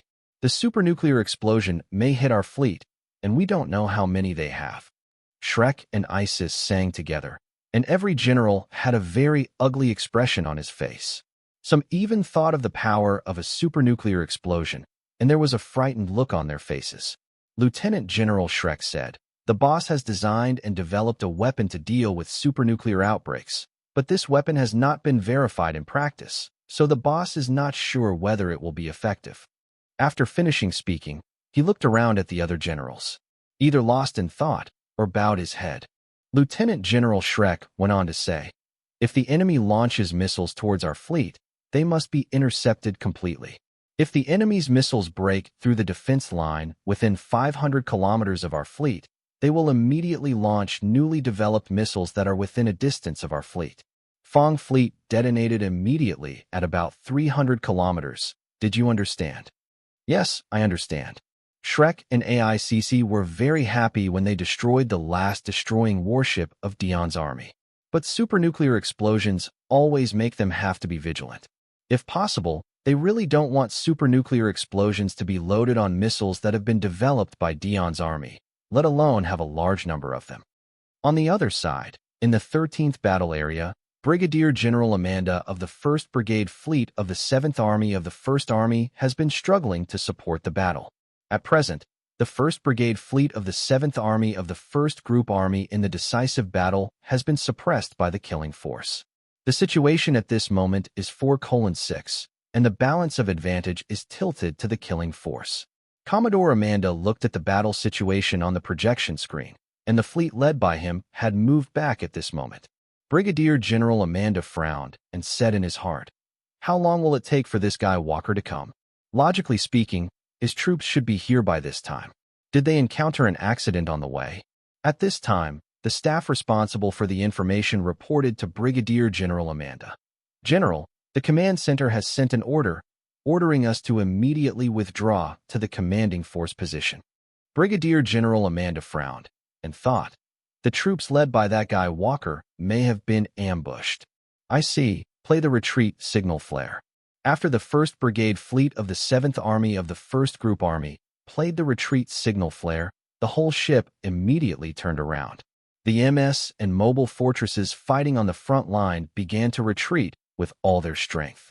The killing troops stayed at the scene, and when the commander was about to order to clean up the battlefield, he received an order from the command center and immediately ordered the troops he led to pursue immediately. "Damn it, these guys still want to chase after us. Do you think we are easy to bully? Damn, if it wasn't for the order from the command center, I would have been transferred back to fight with you a long time ago." How aggrieved. The last sentence at the same time, Brigadier General Amanda raised her voice a lot and even punched the command table.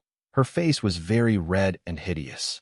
Brigadier General Amanda took a breath and ordered, Order the entire army to speed up and withdraw from the 13th combat area. The 1st Brigade Fleet of the 7th Army of the 1st Army did not know at this moment that their retreat route was ambushed by constant troops. Mother Rabbit, it has been discovered that the target has been withdrawing from the 13th engagement area at full speed. Is it already within your range? It is indeed within the range, and the respective targets have been locked. Very good. I invested a lot of money to improve things. I hope they won't be seen as useless on the battlefield. 5 sets of RX, 121-2 Gundam TR, 1 Hazel Ausla final shooting version, ambushing in a camouflaged meteorite at the moment. 5 sets of Hazel Ausla's final version hold ultra-long distance beam cannons, and 5 floating amplifiers are suspended at the front of the muzzle, floating into a pentagonal shape, and an energy shield appears inside the pentagonal shape. Long Fei uses photons to ring Lei-in. Remember that the weapon designed as a reference, while maintaining the original destructive power, increases the effective range by 5 times. 5 Hazel Ausla's final ultra-long-range beam cannons have already aimed at the 1st Brigade Fleet of the 1st Army, 7th Army, and 1st Brigade of the Decisive Force 2,500 kilometers away. In addition to the 5 Hazel Ausla final versions, there are other mechs ambush at the fake meteorite. After Hazel Ausla's final team leader contacted the female rabbit, the team leader gave the command to sneak attack. The 5 ultra-long-distance beam cannons each locked on a battleship, and the beam cannons erupted, hitting the energy shields inside the pentagonal form of the 5 floating amplifiers. The energy shield unleashes a beam cannon with a larger diameter. To the left, there are 5 huge energies attacking our fleet. Although many warships began to evade, many warships could not dodge this round of sneak attack, because the rear of the 1st Brigade Fleet of the 7th Army of the 1st Army was pursued by the enemy. In the fleet of the Decisive Battle Force, many warships could not dodge at all. 5 powerful beam cannons bombarded 5 warships of different types. The energy shield was able to withstand it for less than 3 seconds before being pierced by the beam cannon. The battleship was directly pierced by either turning into a huge firework group, or the battleship was directly blown apart into 2 halves. Brigadier General Amanda immediately regained her composure from the initial shock and ordered to use a remote camera to investigate the source of the beam cannon. To be honest, I have been using Yegwa to read and read books recently, change sources, and read aloud with many timbers. www.yiguudu.com can be used for Android and Apple. 5 Hazel Ausla definitives appear where the meteorite was found. Immediately take pictures of these 5 Gundams, and then send the MS of the fleet and the mobile fortress to destroy these 5 Gundams. How many kilometers are these 5 Gundams from our fleet? Back to the general, the current forecast is about 2,500 kilometers. Counterattack with maneuvering ballistically detached high-explosive missiles. Brigadier General Amanda is a little annoyed at the moment. Although she wants to use the Vortex frigate to resist the beam cannon that may be fired at them, doing so will affect their retreat, and they will be pulled into each other by the chasing troops. The 5 floating amplifiers return to the final version of Hazel Ausla's fuselage to recharge, and the ultra-long-distance beam cannon is also being recharged. The Decisive Force first launched more than 1,000 mobile ballistic separation high-explosive missiles to counterattack, and then sent some MS and mobile fortresses to rush to the target location. There are other Gundams hiding in the fake meteorite with Hazel Ausla Final Edition. 8 Gundam TR-6 Kunlun also hid in the camouflaged meteorite and intercepted the incoming enemy missiles with the anti-missile missiles in the weapon cabinet. The anti-missile missiles intercepted more than half of the enemy's mobile ballistic separation high-explosive missiles, and the remaining ones were intercepted by the diffuse beam cannon of Kunlun and other energy weapons. When the last mobile ballistic separation high-explosive missile was shot down, it was less than 100 kilometers away from the camouflaged meteorite. Brigadier General Amanda felt a little annoyed when he saw such a result, and thought, if it wasn't for the bombardment with the enemy before, there were not many high-explosive missiles left in the mobile ballistic separation, or maybe it is really possible to separate the high-explosive missiles by maneuvering ballistics. The missile hit the Gundam. Is there a high concentration of particles in this area? Back to the general, the concentration is not high, but at least it will affect our automatic control system and electronic components. Another staff member reported. At the place where the meteorite was discovered, another model appeared, with a quantity of 20. Commodore Amanda looked at the enlarged projection screen and frowned. 20 Gundam TR-1 Heatherslilock cruised out from the fake meteorite. 20 Heaterslilock cruisers rushed to the enemy first, followed by 8 Kunlins. The final version of the 5 Hazel Osla remained in place to recharge everything. The Heatherslilock cruise mode uses the TR-2 Bigway cannon, and there are many flames in the passing area, especially the 20 rounds of Bigway cannons. That terrifying scene was the fleet in the rear. Everyone watched from the screen with their hairs on end and their backs shivering. Brigadier General Amanda asked with a trembling tone, "How many units were lost in the attack just now?" Back to the general. The current data is that the Scorpion and other MS lost 49 units. The mass-produced Holy Machine lost 17 units. The Special Holy Machine lost 1 unit. And various mobile fortresses lost 11 units. Brigadier General Amanda's eyes twitched. Such a loss is too great. All Heatherslilock crews forms fire leg missiles, followed by elevated Vulcan pods, beam cannons, and mega-particle cannons firing at targets. With excellent high-performance fire control system and enemy locking system, as well as unmatched speed, it is very difficult for any body of the Dion army to lock and hit the Heaterslilock cruise mode, and the powerful firepower caused heavy losses to the Dion army body. Moreover, Gundam Kunlin's powerful near-all-round strike made Dion's army more fearful than the Heatherslilock cruise form. A Typhon two-handed combination anti-beam shield resists a Bigway cannon. In less than 2 seconds, the huge anti-beam shield is directly burned by the Bigway cannon, and the energy shield is less than 2 seconds. It was also broken down. Many pilots of the Dion army, especially the new humans, felt very angry. If the machine could be faster, at least they would not be so frustrated. There are only 18 Heatherslilock cruise forms and Kunlin combined, and they have already killed Dion's army with more than 300 airframes. Brigadier General Amanda felt very annoyed when she saw this situation, and she also thought that the other party must have done some mental calculation without intention and estimated that if she had arrived at the command center early, she would let her troops retreat and lay an ambush along their retreat route. Amanda can only order the remaining warships to maximize their horsepower, just to withdraw from the 13th combat area as soon as possible. The 5 final versions of Hazel Osla were fully charged, and they also locked on their targets, and the 5 floating amplifiers also activated their functions. The ultra-long-distance beam cannon shoots beams into the energy shield of the floating amplifier. Another violent beam cannon. Dididi.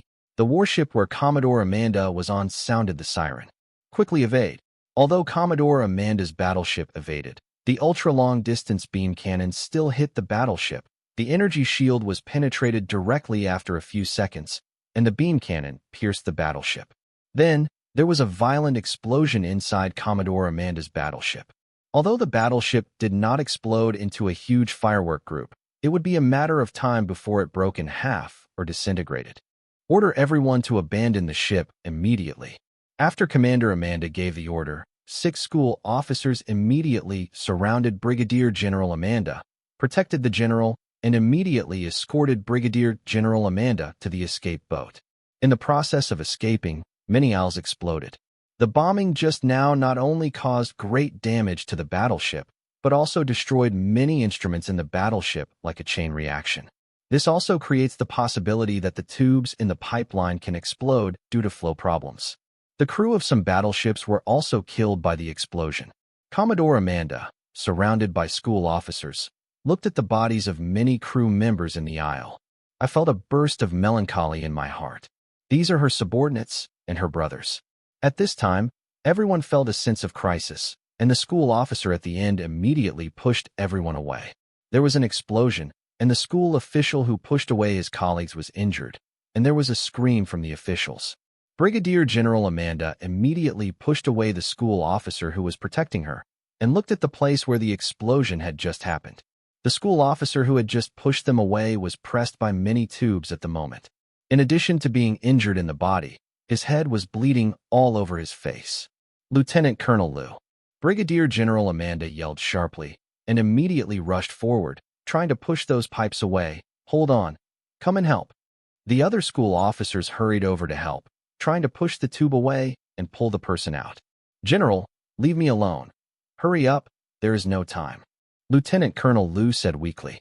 What nonsense, we can't leave you behind. Brigadier General Amanda shouted. Lieutenant Colonel Liu immediately pushed Brigadier General Amanda away and pulled out a pistol from the waist of another colleague. Go! Lieutenant Colonel Liu uttered the last cry of his life. In order not to drag others down, he immediately pulled the trigger and shot himself in the head. No! Brigadier General Amanda looked at his subordinates and comrades in arms, sacrificing himself in front of him in order not to drag them down.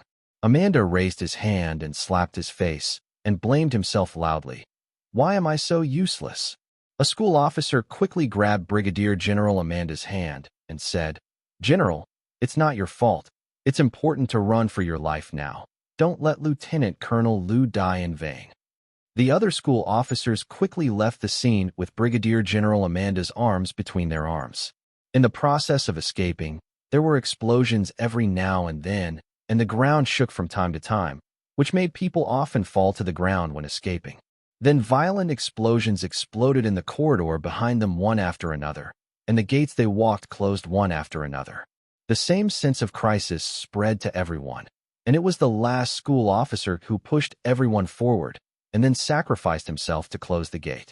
Brigadier General Amanda saw her subordinates sacrifice themselves in order to let her escape, and Amanda's sense of guilt increased again. When they ran all the way to the lifeboat, there were only 2 school officers left beside them. The 3 of them took the lifeboat and immediately escaped from the destroyed battleship. Brigadier General Amanda saw from the window countless soldiers, some of whom were not wearing space suits, and their bodies were falling into the universe. Amanda knew that she had suffered a terrible defeat, and it could even be said that she had suffered a complete defeat. Maybe she was the one who suffered the most losses among all the generals who fought on the front line. Then, Brigadier General Amanda saw the huge 5-beam cannon not far away, hitting another 5 warships. It seems that our country has not grasped the true strength of the Tianyi mercenary group at all, Brigadier General Amanda thought.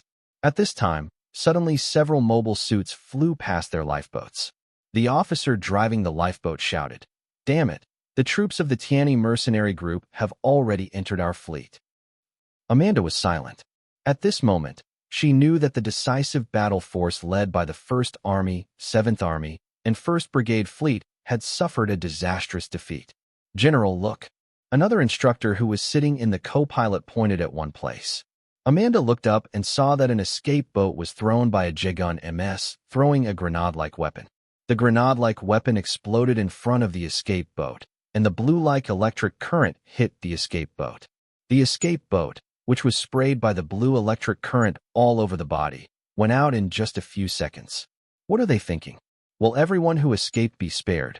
The school officer sitting in the passenger seat frowned. Amanda said, I don't think so. I guess the weapon disabled the escape boat. Suddenly, there was a vibration and noise from the escape boat that Amanda and his group were on, and a working steel ball grabbed the escape boat of Amanda and his group. Then, the equipment of the escape boat was overloaded, and the escape boat was directly paralyzed in a few seconds, and then the communication equipment was hacked. The sound of a cute machine like a child came from the radio. Tell me what rank you are in and what unit you belong to. Amanda looked out the window. The other escape boats were either paralyzed by electric grenades or caught by working steel balls. Many of our airframes are struggling to hold on, and other warships have been attacked by enemy MS and mobile fortresses. I saw that powerful beam cannon penetrate another 5 warships again. Brigadier General Amanda had no choice but to say his rank and the department she belonged to. Soon, a male voice came over the radio. General Amanda, since you are the supreme frontline commander of the 1st Brigade Fleet of the 1st Army, 7th Army, you can use my line to order the rest of your troops to surrender. If you don't want to, then you can look at your subordinates. Then one dies. Amanda immediately said, I am willing. Please let me borrow your line and let me issue an order to surrender to my subordinates.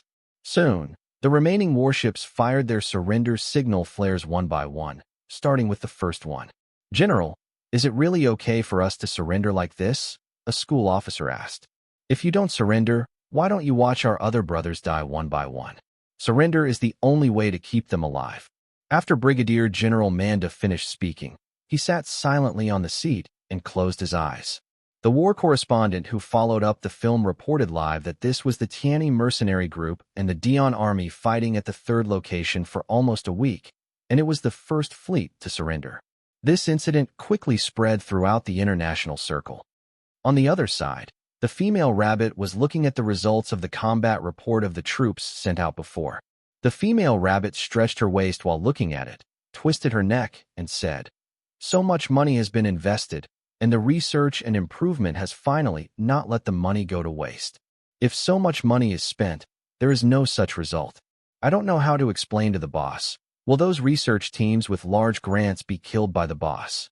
After the mother rabbit finished speaking, she looked at the report and continued. "However, to achieve such an effect, the main target has already been seriously injured, and we are an ambush target. We were caught off guard by hitting the target, and there is also a fellow fleet. In the situation where both sides are sandwiched, if this can't seriously damage the target, the members of the Black Rabbit Force may collectively swallow their guns in front of the boss to apologize. However, there are still many things that need to be put into actual combat verification. The technical effects of the previous investment are very good. Maybe Karadka and Kirizulu can be gradually retired. The TR series can also be used as our standard equipment, but the price is still very expensive, TSK. If we really want to do this, it may take a year or two for the Black Rabbit troops to reach the same size as the Sword and Shield troops. The third location has been fighting for more than 168 hours, which is more than 7 days. The Tianyi mercenary group has gained a gradual advantage, but it is still unknown which side will win next, and no one knows whether the two sides will come up with any more powerful weapons. Brigadier General Amanda is now wearing a prisoner uniform. Her hands are handcuffed in her own detention room, sitting on a chair, and in front of the table is a Tianyi mercenary general who is also a brigadier general. Brigadier General Amanda only said her affiliation, her military rank, and some of her personal information, and she didn't say anything about the important secrets in the army. If you want to get some information, I advise you to give up. If you think lynching can make me tell the information, you can try it. We didn't intend to force you to share information, but just to ask you some personal questions." At this time, an adjutant brought a glass of water and put it in front of the Brigadier General. The Brigadier General took a sip and pushed the cup to front of Brigadier General Amanda. Amanda looked at the Brigadier General in front of him after drinking the water, and his whole face remained unchanged. Amanda took the cup with both hands and took a sip of water and asked, "What do you want to ask?" A group of child soldiers were captured. One child was named Miroslav. The child wanted to find his mother. His mother was Amanda, who was also a general. It's a little boy with red hair. When Amanda saw Miroslav, although she remained calm, the Brigadier General and Adjutant had noticed the flash of excitement in her eyes. The Brigadier General said, "Don't be nervous. I will not use your son to threaten you for information. This child is like many child soldiers. After being captured, many of them are crying and wanting to find their parents. Some prisoners in the detention center also complained to us, asked to check whether their children have been captured. Many parents and children were found to be prisoners.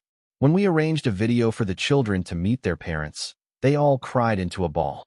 We are also going to share these. The children were sent to detention centers to reunite them with their parents.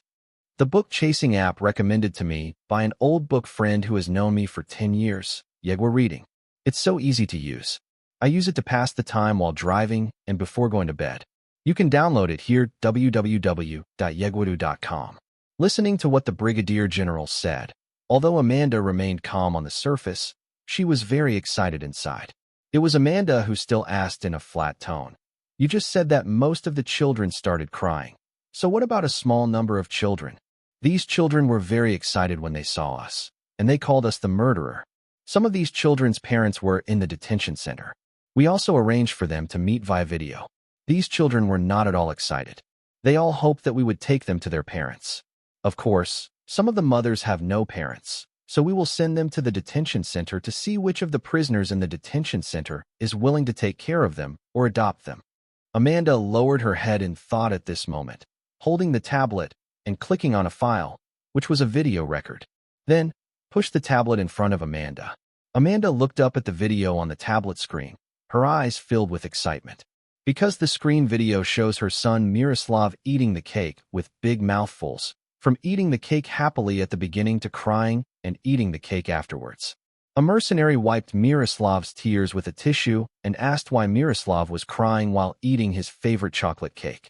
I want my mother to accompany me on my 12th birthday, and I want my mother to eat cake with me. Miroslav cried after speaking, and the maid hugged him to comfort him. Amanda listened to what her son said and watched her son cry. Amanda's tears kept rolling in her eyes. The brigadier general said at this time, "We will send you and your son to the detention center. Then you and your son can live a happy life as a mother and son." Amanda asked, "I remember that all the captives in your detention center are used as your labor force. Do you want them to be your labor force too? Don't worry about this. We just treat you adults as labor force. We will send prisoners under the age of 18 to the Curry School. They will go to school like ordinary children and do what children of that age should do.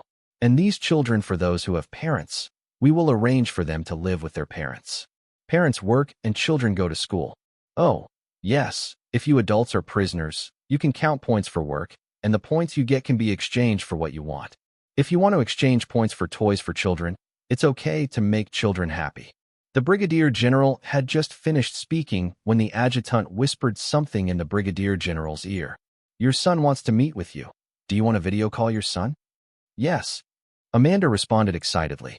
At this moment, she no longer has the majesty of a general in the army, but the mood of a mother who wants to see her son. The brigadier took back the tablet, and after the tablet turned on the communication video, he pushed the tablet back in front of Amanda. Mom. A little boy's excited voice came from the tablet. "Miroslav." Amanda couldn't help the tears streaming down her eyes at this moment. She was very excited at this moment, and she wanted to hug her only remaining son tightly. "Mom, when are you coming?" "Mom will be here soon. You have to be obedient there. Don't make uncles and aunts angry." "I will." The two mother and son were chatting in the communication video. The brigadier general and the adjutant did not interrupt, but watched quietly. About 20 minutes later, the mercenary on Miroslav's side informed him that it was the next child's turn. The brigadier general looked at Amanda at this time and said, "You rest here for a few hours first. We will arrange for you to meet your son and then send you to the detention center." After speaking, the brigadier general left the detention room with his adjutant. At this time, Amanda covered her mouth with her hands. Her shoulders began to shake constantly. Tears and snot flowed from her eyes and nostrils, and Amanda cried. During these years of war, Amanda lost her husband, her eldest son, and her second son. When her youngest son was on his 12th birthday, Amanda was afraid to spend his birthday with him. Because her son's 12-year-old birthday was forcibly taken away by the relevant departments of the state authorities, but she, Amanda, did not dare to resist and could not protect her son like a mother. "I could only cowardly hide from the top and watch my son being forcibly taken away, shouting, 'Mother, mother, save me.'" Amanda even hated her own weakness. She was once a supporter of His Majesty's new humanism, but these years of wars have caused her to lose her love and flesh and blood, making her feel very confused, and she is very puzzled. Is the new humanism really good? Is it really possible to build a new human paradise, as His Majesty the Emperor said? Up to now, she has been very puzzled and confused, and even feels in her heart that this is wrong, but she didn't dare to say it out. Seeing her youngest son being forcibly taken away and sent to the battlefield, she didn't even dare to resist. Seeing that her youngest son is still alive, Amanda has already made a decision in her heart. Whether His Majesty's new humanism is right or wrong, it has nothing to do with her. Because she lost too much, family members, comrades in arms, and subordinates left her one by one, and now she only wants to live with him and enjoy family happiness with the remaining youngest son. Family happiness is already the greatest luxury in war, and it is also the greatest desire. This desire has come to her, and she must grasp it. Once the war is over, she will resign as a general and leave the army to live a normal family life with her son. Because family happiness is the greatest joy in life and the greatest happiness in life. Longfei stood in the control room, quietly watching Gundam below the window, while Tao Xiang was helping her husband with other tasks elsewhere. Long Fei stood there for 3 hours at a time, and the staff were very puzzled. Why the boss stood there without moving for 3 hours, and the boss just looked at Gundam. The staff really don't understand that even though the boss designed and developed Gundam alone, there is no need to stand above and keep looking at his own work. The employees really don't understand whether the boss has taken the wrong medicine, the whole person's brain is abnormal, how he became so narcissistic and admired his own Gundam.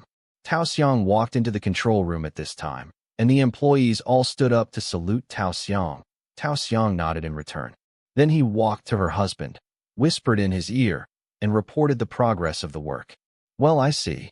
Tao Xiang stood beside her husband quietly. Tao Xiang knew why her husband was standing here all the time. Because she knew that her husband was in a state of confusion now. Although Long Fei was looking at the Gundam below, he recalled many videos in his mind. The contents of the videos were those child soldiers of the Dion Empire. He saw the children seeing their captured parents, and the scene was heartbreaking. And a warm picture. The war did cause many people to lose everything.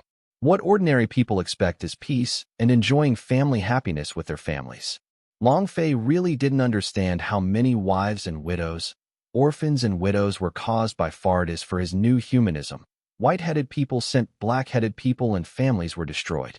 Long Fei said in his heart, Fardis, you are the emperor of a country. For your personal reasons, you have no regard for the safety of your people. Let your people suffer such disasters, separated many of them from their flesh and blood, and let them die every day. Tears wash your face every night. Have you ever thought about it? Did you become an emperor just for your rights, for your principles, and never thought of benefiting your people? I really want to know, if the videos of those scenes are released in front of you, will you self-examine and think about what you have done is wrong? Long Fei then looked at Neo Gundam, Freedom Gundam, etc., and said in his heart, Gundam, there has always been a symbol of anti-war resistance to bring peace. Reincarnated into this world, created Gundam. I never thought of Gundam's anti-war resistance bringing a symbol of peace. I thought it was just a plot arranged by the original author. I only think that Gundam is a weapon. I use this powerful weapon to protect myself, and use Gundam to make the Tianyi mercenary group I created strong. To deter all enemies who are not good for me. I have always thought that this is my way. I thought it was right. But these days it made me confused. Is everything I did right? Could it be that is it actually a symbol of anti-war or cessation of war? Long Fei closed his eyes and thought to himself, even if I really defeat Fadis in this battle, should I kill them all and then take down the entire Martian circle? What should I do with the Martian circle? This is the sound of arguing from outside the control room door. Long Fei was interrupted by the quarrel. He turned his head and asked his wife, What's the noise outside? It's that reporter friend of yours who has been clamoring to interview you. Long Fei took a deep breath. Let him in. Tao Xiang gestured to the staff before letting Gao Wide and his team into the control room. Everyone watching the live broadcast, the one in front of my screen, is the famous Chairman Long Fei. Gao Wide introduced very excitedly. Gao Wide took the microphone and asked Long Fei, Chairman Long Fei, you have been standing here for several hours. What are you thinking? Chairman Long Fei, at present your Tianyi mercenary group has gradually gained an advantage. If you win this battle, what will you do with the Dion Empire? Are you going to take advantage of the victory to attack the Martian Circle? Long Fei glanced at Gao Wide, then at Gundam. Gao Wide's eyes lit up at this moment, and Long Fei's reaction just now was playful. Chairman Long Fei, if you win the Dion Empire, will you rush to the Mars Circle to destroy the Dion Empire, and then use the Mars Circle as your stronghold? Long Fei didn't respond. He was thinking about this question. If the Dion Empire is really destroyed, what should the new humans do? How will the international countries deal with the new humans? Or just like the UC world, will they treat the new humans as research objects like white mice? Or torture them with inhuman experiments? Long Fei sometimes dare not imagine this, thinking, although Fadis is a bastard, it is undeniable that when he is around, the new humans will be safe. If he is not around, maybe the burden of protecting the new humans will be on his shoulders. My body, even if it is not my will, it will be placed on me. This battle is over. Where will the next path go? Long Fei kept thinking. Gao Wide kept sending out many questions, but Long Fei didn't respond. Suddenly, Long Fei turned his head and asked Gao Wide, "Do you think the Gundam I created can stop the war?" Gao Wide was speechless at Long Fei's sudden question. He didn't know how to answer. However, many viewers who watched the live broadcast understood Long Fei's meaning. Can Gundam stop the war with war? Can Gundam, with powerful performance, end the war with its powerful power? Gao Wide reacted at this time and asked, "Chairman Long Fei, you mean that the Gundam you developed actually hopes that the Gundam will use its powerful power to deter those young people who want to start a war?" At the beginning, Gundam was a symbol of anti-war, cessation of war and resistance in my imagination. Later, after developing Gundam, I regarded Gundam as a symbol of strength. I used Gundam to make countries around the world fear me and let me come to where I am today. But the wars of the past few years, especially the children captured from Dion's army recently, what is the meaning of the war that Fades launched for his new humanism? How much pain did it cause? And when will this war end if we continue to fight like this? Maybe my children will also go to the battlefield in the future. I don't want to see such a situation in the future appear in front of my eyes. After Long Fei finished speaking, he looked down at the Gundam below and continued, "Now I think back to the symbol of Gundam in my mind, against the war and ending the war. Can the Gundam end the new humanist war launched by Fardis?" Gao Wide, including the audience watching the live broadcast, listened to what Long Fei said, and many people fell into deep thought. Is Gundam actually a symbol of anti-war and cessation of war? Chairman Long Fei, what do you mean by saying that Gundam is a symbol of anti-war and cessation of war? Can you explain clearly? Gundam's anti-war and cessation of war is to use powerful force to prevent and oppose all meaningless wars, and if necessary, use strong force to stop war with war.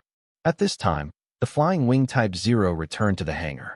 Long Fei went to the hangar, and when Gao Wide and his team followed, Long Fei made a gesture, and Tianyi mercenaries stopped Gao Wide and his party. Long Fei came to Flying Wing 0, and Aviana saluted Long Fei. After Long Fei explained some things in his wife's ear, he said to Aviana, "I will use the Flying Wing Type 0 for a while." After speaking, Long Fei entered the cockpit of the Flying Wing 0. Long Fei pressed the 0 password on the keyboard to activate the Type 0 system. Type 0 system, should I kill Fardis to prevent the continuation of the war? If I really kill Fardis, what should I do with the new humans? Or I just need to drive Fardis back to the Martian circle, that's it. What should I do? The Type 0 system will give me the answer. Long Fei was in the cockpit of the Flying Wing Type 0 and asked what to do with the Type 0 system. The Type 0 system conducts countless analyses. Whether Fades dies in battle or not, the Type 0 system can perform hundreds of possibilities. For the next situation of each possibility, the 0 type system will give suggestions to Long Fei, and each suggestion choice will affect the next direction of the matter. Even the Type 0 system can calculate that if Long Fei is killed by Fades or both die in battle, the next possibility will be calculated. Moreover, the Type 0 system calculated that if the two died in battle, the new humans in the Martian sphere would still be safe under the protection of the Dion Empire, but the fate of the new humans in the colony and Earth spheres was uncertain. The choices made by the Tianyi mercenary group, or even the next generation leaders of the entire Tianyi group, will affect the fate of new humans in the colony circle and the Earth circle. Long Fei chose Tao Xiang as his successor if he died in battle, and the 0 type system calculated Tao Xiang's ability. At best, Tao Xiang can only defend the Tianyi group well, and it is basically difficult to reach new heights. Especially the chances of the Tianyi mercenary group to reach a higher level are very slim. Even if Long Fei leaves all the technology to Tao Xiang can expand the scale of Tianyi group by 50% within 10 years, which is already an overperformance. If neither of them died in battle, the Type 0 system would also calculate various possibilities. If Fades stops his neo-humanist war, Fades can live to at least 150 years old. In the last few decades of his life, the Dion Empire can get a chance to breathe, recuperate, and re-emerge. Chance. However, even if this time really comes, as long as the Dion Empire does not have a second Fardis, even if the Dion Empire launches a second neo-humanist war, the Tianyi mercenary group at that time will be stronger than it is now. It will not be as difficult as it is now to stop the Dion Empire. The Type 0 system has calculated hundreds of future possibilities, and Long Fei is not sure what the future will be like. But no matter what happens in the future, Long Fei's originally confused mood has suddenly come to his senses, because the battle between him and Fades will come soon, and he must make up his mind. But what to do after this realization? What will happen next? Long Fei fell into even greater confusion. At this moment, Type 0 system introduced the song Tomorrow into Long Fei's mind. The song Tomorrow reminded Long Fei of the time when he sang this song with his family and orphans. This song brings hope to children, especially those children who were victims of war, and it is their expectation for a better tomorrow in the future. Long Fei recalled the first meeting with the children like Dayu, and the recent video meeting of those child soldiers and their parents in the detention center. Those pictures came back to Long Fei's mind again. Regardless of the Earth Circle, the Colony Circle, or the Martian Circle, for the common people, life with their families, family happiness is their greatest happiness. But these years of war have caused these people to lose their families and their family happiness, although the instigator of all this is the Kingdom of Dion. As for Long Fei, in order to develop his career in the Tianyi mercenary group, he has been staying outside, watching countless families being destroyed by Fades' new humanist war. This war not only caused many ordinary human families whom he despised to suffer, even new human families were also involved in the suffering of this war because of him. Tomorrow kept ringing in Long Fei's mind. At this moment, Long Fei saw the wreckage left by countless wars, and saw the confused and fearful eyes of countless children who suffered from wars. Countless children died in this war, their bodies lying under wrecked buildings or deserted roads. Long Fei closed his eyes and said to himself, "Zero, what do you mean by letting me look at these pictures? What exactly are you trying to guide me? Is this the answer you gave me? What is your answer? What does it mean?" The Type 0 system did not answer Long Fei. "Answer me, Type 0. Long Fei opened his eyes, and the scene in front of his eyes was not the cockpit of Type 0, but the room of his hometown. Long Fei looked around the room. It was exactly the same as his childhood environment. Long Fei saw that he was drawing pictures when he was a child in front of the desk, and there were many blueprints around the room, all of which were drawn MS, battleships, firearms, chariots, drones, protective clothing, etc., and even some drawings, as well as the theoretical and technical information he wrote down. At this time, a person came into the room. "Dad." Long Fei didn't expect to see his father, but Long Yingxian didn't hear it. Wearing casual clothes, Long Yingxian walked to Xiao Longfei's side and watched his son draw Wing Gundam with all his attention. "Xiao Fei, draw a robot again." Xiao Longfei looked up at his father, then lowered his head and continued to draw Wing Gundam, and said while drawing, "It's not a robot, it's MS, it's Gundam, and its name is Wing Wing." "Oh." Long Yingxian looked at the blueprints around the room, looked at other blueprints, picked up several Gundam blueprints, put them beside his son and asked, "Are these blueprints also Gundam?" "Yes, this one is Yuanzu Gundam RX-78, this one is GP-01, this one is Excalibur, this one is Strike Gundam, and this one is Z Gundam." "Oh, Gundam. These Gundams must be very strong, right?" "Well, with the performance of stopping 100, it is a body that surpasses all military weapons in this world. No weapon can defeat them." "Oh, from now on, are you going to create Gundams to dominate the world?" Long Yingxian jokingly said to his son. "The book chasing app recommended to me by an old book friend who has known me for 10 years, Yegwa Reading. It's so easy to use. I use it to pass the time while driving and before going to bed. You can download it here, www.yegwadu.com. Xiao Longfei said with a serious expression. Although Gundam has great power, it is not a weapon for any selfish person, let alone a weapon that anyone can use to dominate the world.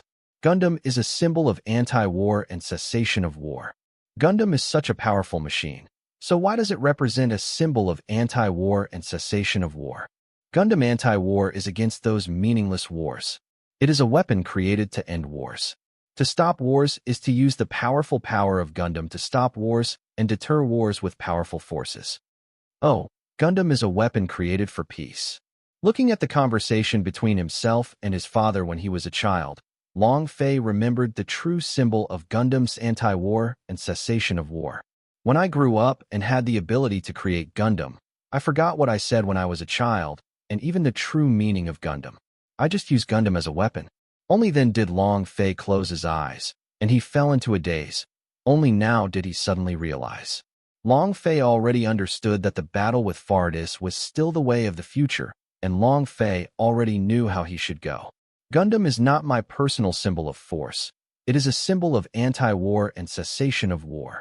On the other side, news that the 1st Brigade, 7th Army, and 1st Brigade Fleet of the 1st Army and 7th Army of the decisive battle was almost completely wiped out has reached the command center.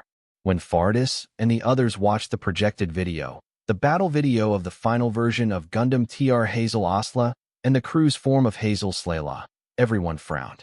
The terrifying ultra-long-range beam cannon of the final version of Gundam TR Hazel Osla penetrated even the energy shield in the battleship at a distance of more than 500 kilometers. The Dion Empire does not have such weapons at all. The speed and destructive power of Heather Slayla's cruising form also caused headaches for everyone on the scene. No machine can keep up with that speed. Then, Mu Liao whispered a report next to Fadis. Fadis nodded and waved Mu Liao to retreat. Fadis' 7 Royal Knights returned to command troops. Some generals are whispering discussions. This Black Rabbit unit is probably a special unit that often tests those newly developed weapons. Whether it is a special unit that tests and develops new weapons aside, the problem is that the weapons they develop are more advanced than ours. There are already many national troops in the warring area, and they have begun to withdraw to the commanding force position. It seems that we have to show our trump card.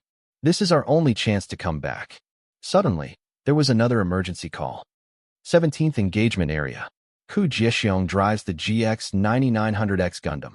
The flash system allows Ku Jiexiong to use mental control commands to issue action orders to 12 remote floating MSGX-bit.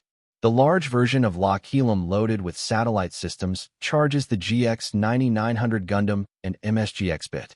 GX-9900 Gundam and MSGX-bit open the reflective panel of the receiver on the back to receive the microwave energy transmitted by the microwave launch of the large version of Lockheelum.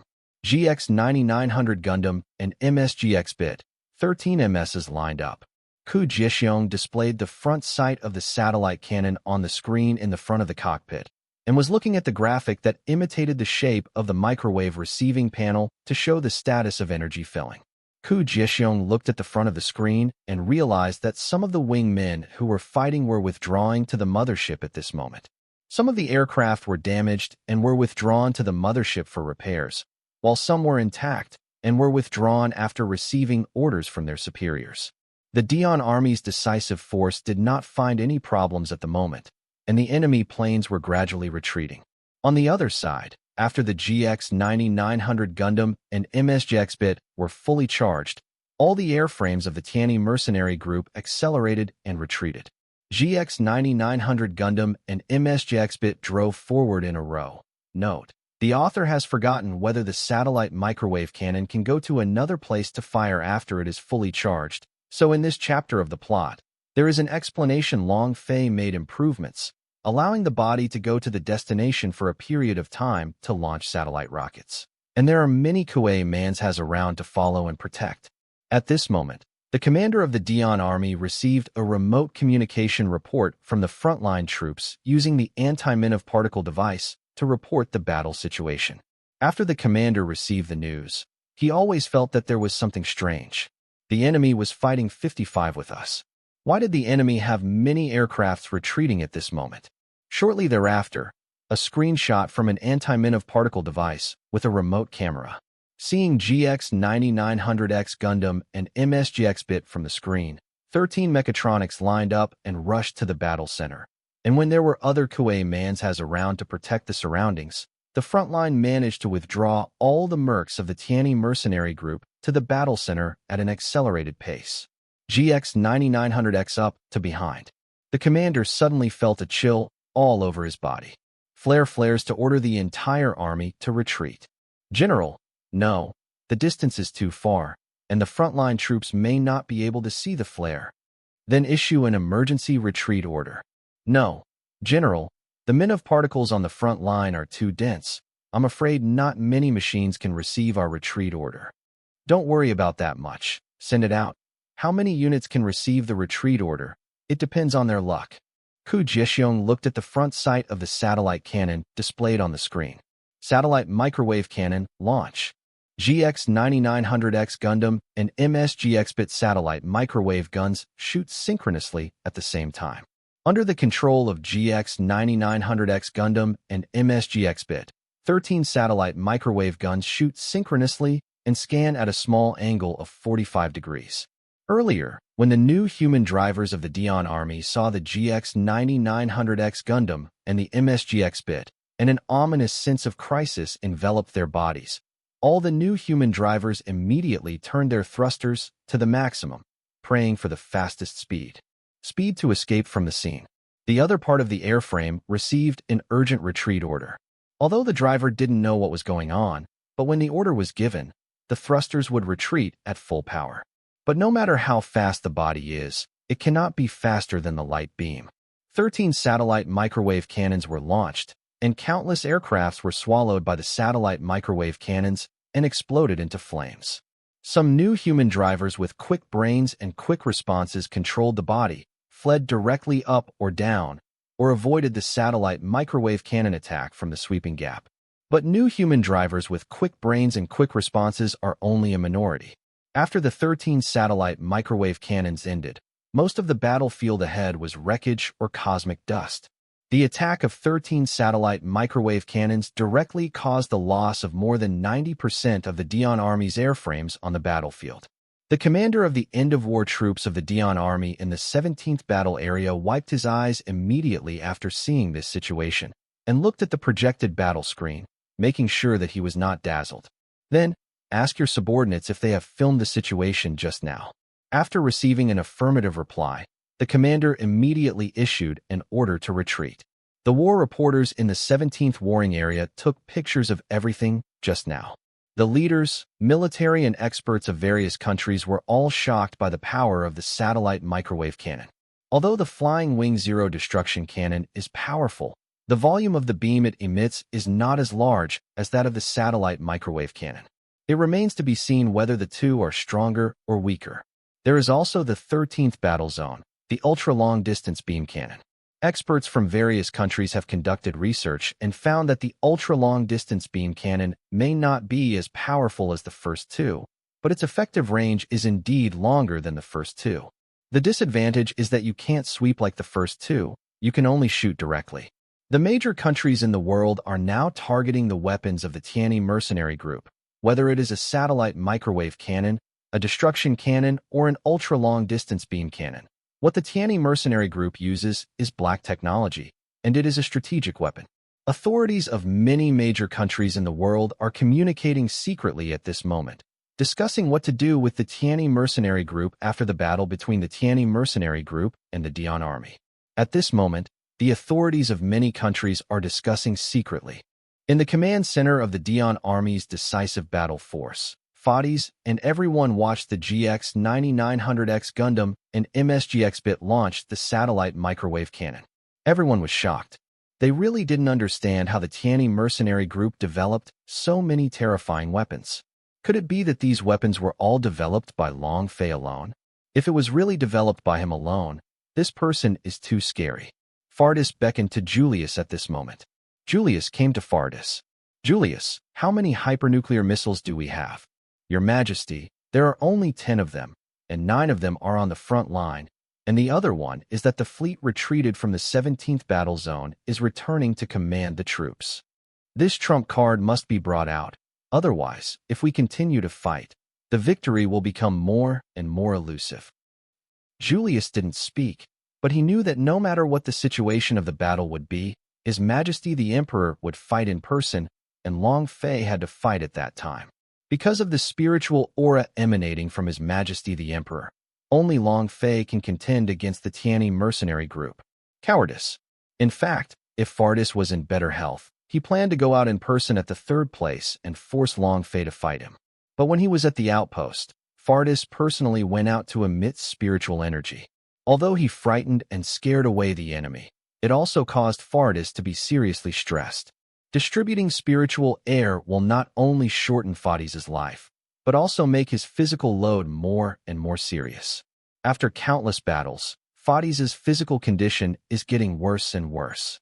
After the skirmish sent out air currents, Fadis could not fight for at least 10 days, and had to rest to allow his body to return to normal. If Fadis plays now, he can't radiate spiritual energy. If he barely radiates spiritual energy, his body will definitely collapse. Launch a supernuclear explosive missile. Fadis gave the order. On the other hand, Lieutenant General Shrek looked at the current situation of each battle area. There are already many battle areas that our side has defended to drive the enemy away. Even the 12th battle area that was originally lost is also returning with our retreating fleet. It was recaptured under the joint attack of our troops in the 11th combat area. However, successive victories did not make Lieutenant General Shrek feel relaxed and joyful.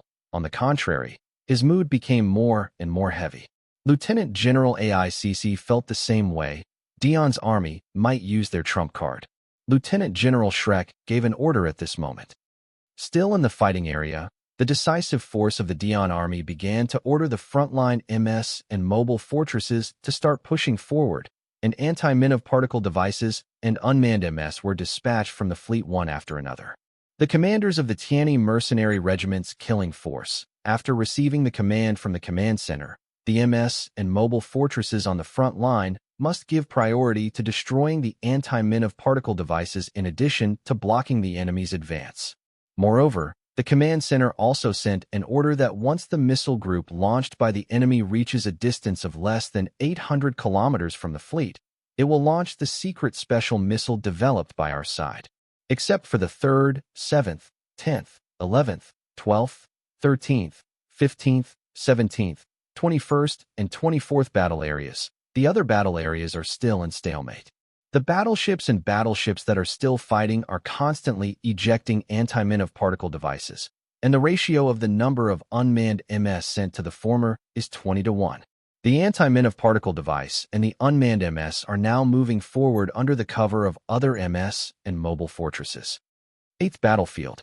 AMK-4 shot down an unmanned Scorpion with a beam rifle in its right hand, and shot down another Celeste with a cannon beam cannon in its left hand. Nov particle device. An unmanned armored monster blocked the beam with its armored wings that resisted the beam. Cut. When the MK4 driver wanted to continue the attack, he was blocked by other MS or holy machines. A fully equipped explosive mental Gundam with a diffused beam cannon on the chest also shot down many enemy MS, and the Harrow floating cannon rushed towards the anti-Manhwa particle device that was sailing. But the red diffuse beam cannon destroyed all the Harrow floating cannons, and the instigator was a Typhon. If the full-packed explosive mental power Gundam wants to chase the anti-Manhwa particle device, it can only kill Typhon first. A Delta held a long-range mega particle beam gun, shot down the target anti-Manhwa particle device, and pierced through the Scorpion Tiger and armored monster. The anti-Manhwa particle device that was shot down did not paralyze the unmanned MS, but continued to fight. Because there are other anti-Manhwa particle devices nearby, immediately communicate with these unmanned MS who lost the anti-Manhwa particle device. Therefore, if Delta wants to go to the next goal, he must first kill the MS who are blocking it. Many anti-Manhwa particle devices were destroyed, but more anti-Manhwa particle devices headed to their destinations. Then, the fleet on the side of the decisive battle force launched mobile ballistic separation high-explosive missile groups. And these missile groups were also mixed with small anti-Manhwa particle devices recently developed by chasing ducks. What the propeller of the small-sized anti-Manhwa particle device adopts is the propeller of the mobile ballistic separation high-explosive missile. The decisive battle force fleet launches missile groups like projections, passing above or below the battle between the two front lines. There are some MS and mobile fortresses on the side of the killing force. Although they attacked these mobile ballistic separation high-explosive missiles, they shot down some of the missiles. But soon, the ships in the rear sent an order to tell these frontline troops not to attack these missiles, and hand them all over to the rear fleet. In addition to allowing the MS and mobile fortresses in charge of the fleet to use long-range weapons, the slaughter troop fleet rested for the time being after repairs. Moreover, the fleet switched the mobile drill missile function to an anti-missile system. The missiles of the two sides began to fight. The MS and mobile fortresses of the fleet used giant long-range sniper rifles, electromagnetic bombs, powered by warships, and long-range sniper missiles to attack the unmanned MS of the anti-Manhwa particle device and the guard device. Some mobile drill missiles also attack anti-Manhwa particle devices and unmanned MS. Then the missiles of the two sides met at a distance of 1,200 kilometers from the killing fleet. The mobile drill missile far used its superb maneuverability to hit countless mobile ballistic separation high-explosive missiles. Some mobile ballistic separation high-explosive missiles are not equipped with high-explosive missiles, but small anti-Manhwa particle devices. After being destroyed, some mobile ballistic separation high-explosive missiles are paralyzed by the surrounding Manhwa particles. A small number of missiles also connected to the nearby anti-Manhwa particle device and continued to rush towards the target. When some missiles are about 900 kilometers away from the killing force is ready to launch special missiles. The special missile warhead is like a pearl color, ready to fly to the target group together with many mobile drill missiles. About 850 kilometers away from the killing force, the mobile ballistic separation high-explosive missile group. One of the missiles seemed to be hit by an electromagnetic bomb and exploded. A violent light burst out at the moment of the explosion. The light shrank instantly, and then a violent explosion energy burst out, spreading about 200 kilometers in all directions. The light of the largest explosion energy devoured everything within the light, and the violent energy fluctuation outside the light affected everything hundreds of kilometers away. The energy fluctuations cause all the body and device parts to shake violently. The closer to the energy light, the more intense the energy fluctuations are, so intense that the violent shaking of the body directly causes the entire body parts to scatter. The detectors of the warships of the slaughter troops detected that they were about 200 kilometers away, and the violent energy fluctuations did not go any further. With the explosion as the center, the energy rays within 200 kilometers in all directions can devour everything. And then the violent energy fluctuations 300 kilometers away from the rays. As long as the distance is farther, the frequency of energy fluctuations will be lower. In the 8th battle area, the explosion of the supernuclear explosive missile shocked the local killing forces. They also recorded the video of the explosion just now and immediately conveyed it to the headquarters. Shrek and many other generals were very shocked when they saw this scene. They did not expect that they had reduced the supernuclear explosion to the point where it could be assembled in a missile. Supernuclear sphere. Why didn't they launch a neutron jamming missile? Sir, their report is that they were going to launch a stop jamming missile. It may be that the MS of the battleship or the defensive long-range weapon of the mobile fortress hit the supernuclear explosive missile, which caused the supernuclear explosive missile to explode. Except that General Shrek saw the explosion of the supernuclear explosive missile. The war correspondents in the 8th War area also filmed this scene in the live broadcast. All countries in the world were shocked when they saw this scene, and they couldn't believe that the Dion Empire could develop such a terrifying nuclear bomb. You must know that the lethality of ordinary nuclear bombs in the space environment is not as powerful as that in the atmosphere. In the universe, as long as the distance between battleship groups is more than 5 kilometers, the tactical nuclear missile is the nuclear engine that hits the battleship, and the nuclear explosion produced will not affect other battleships, so it will not cause a joint nuclear explosion. But the Dion Empire's missile nuclear bomb is even more powerful and spread than the strategic nuclear missile explosion in the atmosphere, and even more terrifying than the hydrogen bomb. This is just a missile-level nuclear bomb. This kind of tactical-level missile Dion Empire can develop such power. If it is a strategic-level nuclear bomb, if it explodes in the atmosphere, will it destroy the entire planet? Such an imaginary picture directly makes the leaders of various countries shudder. Then there was another scene, the 5th battle area, another picture of a supernuclear missile explosion. This time the location of the missile explosion was closer to the killing fleet, about 200 kilometers away. The battleship at the front was directly swallowed by the energy ray, and the battleship closer to the energy ray, under the violent frequency of energy fluctuations, seemed to be torn into several sections by a mysterious force, and then directly turned into a fireworks ball. The further back the warships were, the less affected they were, but no matter what, The two brigade-level fleets had more than 160 warships of various types, and more than half of the warships were destroyed by the supernuclear explosive missiles. Basically, a brigade-level fleet is completely wiped out. This news spread to Shrek, but Lieutenant General Shrek was so angry that he was half dead. He really didn't understand why the commanders of these two brigade-level fleets didn't follow his orders when he issued an order that clearly told them to use neutron jamming missiles. Isis whispered in Shrek's ear. The more Shrek listened, the whole body trembled, and it could be seen that his anger was great. But Shrek still took a deep breath to suppress his anger that was about to explode. Shrek said with some resentment, "That Quincy, thanks to the fact that he has made equal contributions to me. At this time, he doesn't care about the importance, he just wants to drag me down, but he doesn't want to shoot at me at this time. This I must sue him before my boss and the commander-in-chief." At this time, AICC said to Shrek, "Quincy should let me sue. If you sue, it will only make others think that you are taking the opportunity to suppress him." Shrek took a deep breath and nodded. Actually, Isis didn't want to get involved in the struggle between Shrek and Quincy. AICC also knew Quincy, and the credit of this man was no less than that of her and Shrek. However, Quincy has a shortcoming that he likes to form a party for personal gain. The sword and shield force formed by the boss back then more or less wanted to attack Quincy and give him a warning. Although Quincy is restrained, he still continues to form cliques for personal gain, likes to drag Shrek back from time to time, and is even jealous that the boss reuses Shrek instead of him. At such an important moment, Quincy still wanted to pull Shrek's hind legs, not wanting to think that this would affect the entire Tiani mercenary group. AICC didn't belong to the two people's camp originally, and she has always been relatively independent and neutral. Now she is standing on Shrek's side and wants to sue Quincy, not because she decides to join Shrek's camp, but because she sees don't go to Quincy's troubles at this time.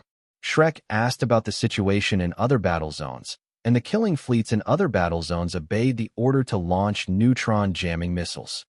When the neutron jamming missile flies to the destination, it will directly explode, and the ripples generated during the self-explosion will spread hundreds of kilometers away in all directions. Where the ripples passed directly greatly reduced the capabilities of the Dion Army's thermonuclear engines, including the greatly reduced operating effect of the anti-men of particle devices powered by nuclear energy. In an instant, the Mobile Ballistic Separation High Explosive Missile Group was directly paralyzed under the influence of men of particles. The Mobile Ballistic Separation High Explosive Missile equipped with a supernuclear warhead would explode once the missile is paralyzed, but the power of the nuclear explosion caused by the supernuclear explosion is greatly reduced, which is no different from the lethality of a general tactical nuclear missile when it explodes in a mobile space different. This made the commander of the Dion army in the battle area very confused, and then the second neutron jamming missile exploded at the battle place, and the ripples spread directly for hundreds of kilometers in all directions. The performance of all MS and mobile fortresses on the Dion Army's side has declined. The projection screen connected to the anti-men of particle device camera was directly turned off. The commander immediately deduced from the situation before the screen was turned off that it was a mysterious missile of the Tiani mercenary group. Nuclear energy capabilities are down. The commander immediately used the electronic telescope to check the frontline operations, and a shocking scene appeared directly in front of his eyes. Because, seeing the beam rays and flames, the commander immediately deduced that the MS and mobile fortress of the Tiani mercenary group were still attacking. The commander was confused and didn't understand why the Tiani mercenary group's nuclear power machine was not paralyzed. The commander immediately reasoned, could it be that the Tiani mercenary group has developed a preventive device to prevent the mysterious ripple from being affected? In fact, neutron jammers, or neutron jamming missiles, conceal most of the nuclear energy, nuclear fission, but the nuclear energy with men of particles can be completely immune to the seal of stopping interference. With such a result, Long Fei was also at a loss. It can only be said that this is the special ability of men of particles. For the neutron jamming missile, Long Fei also made some improvements. Most of the thermonuclear technology will always reduce its function, but this neutron jamming missile is somewhat different from his improved neutron jammer. The former has a stronger function of reducing thermonuclear energy than the former, but the former does not have the ability to seal communication radar, etc. On the contrary, the latter can seal the ability of communication radar. On the front lines, Dion's army can still fight, but the overall combat effectiveness has declined. Dion's army, which originally had some superiority in numbers, suddenly reversed, and those airframes with degraded performance were directly crushed by the airframes of the Tianyi mercenary group.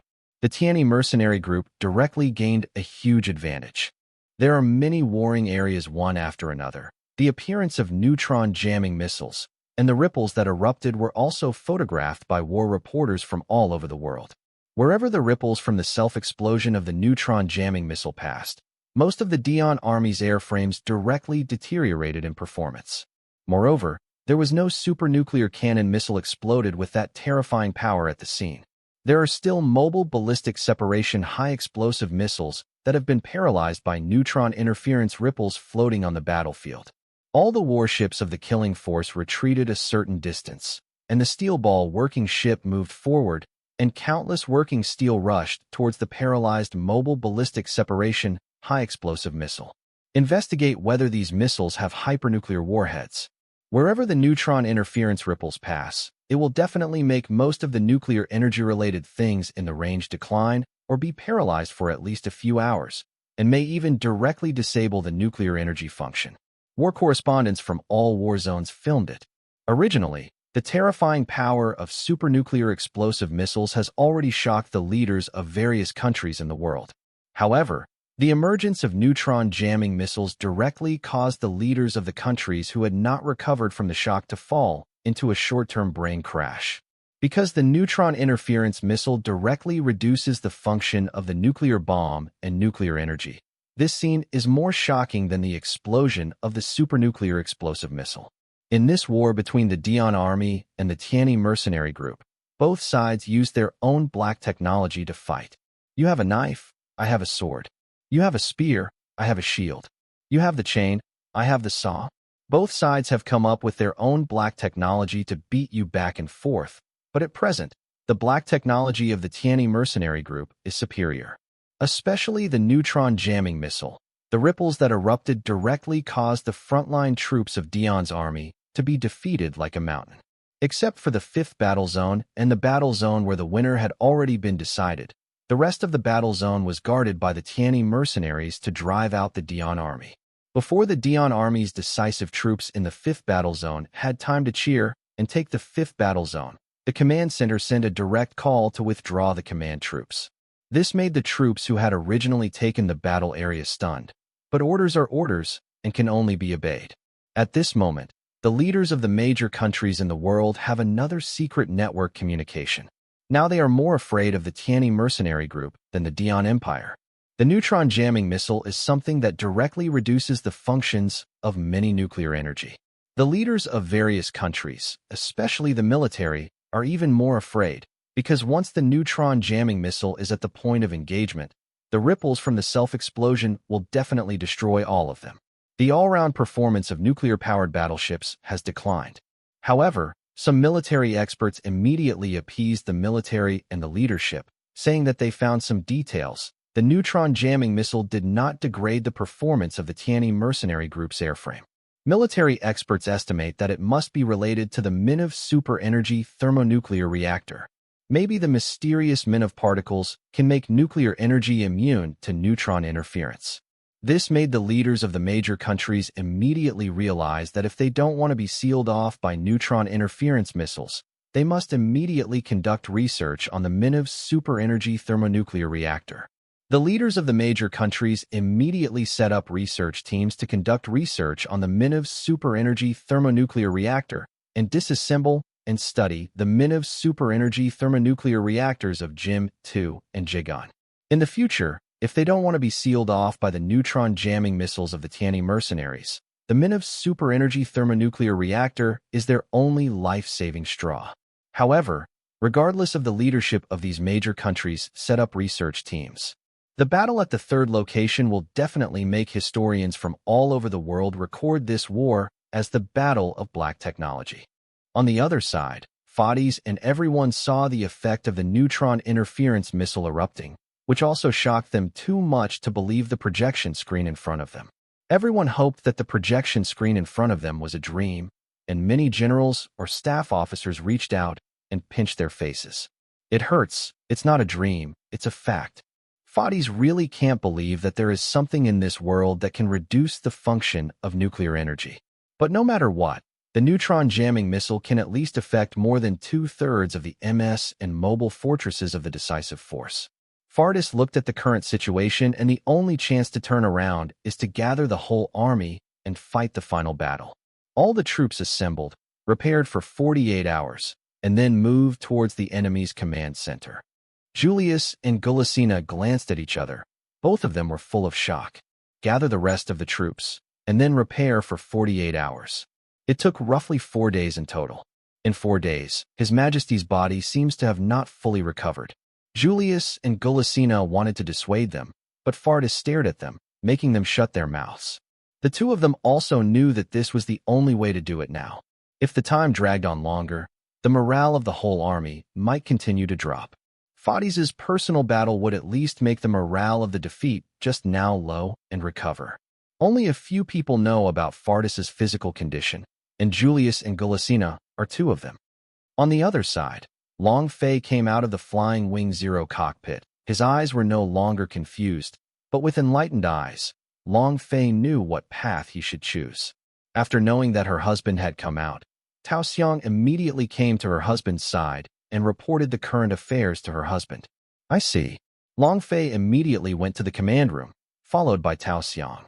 The husband and wife entered the command room, and Shrek's generals immediately saluted Long Fei, and Commander-in-Chief Li Jiaming communicated remotely.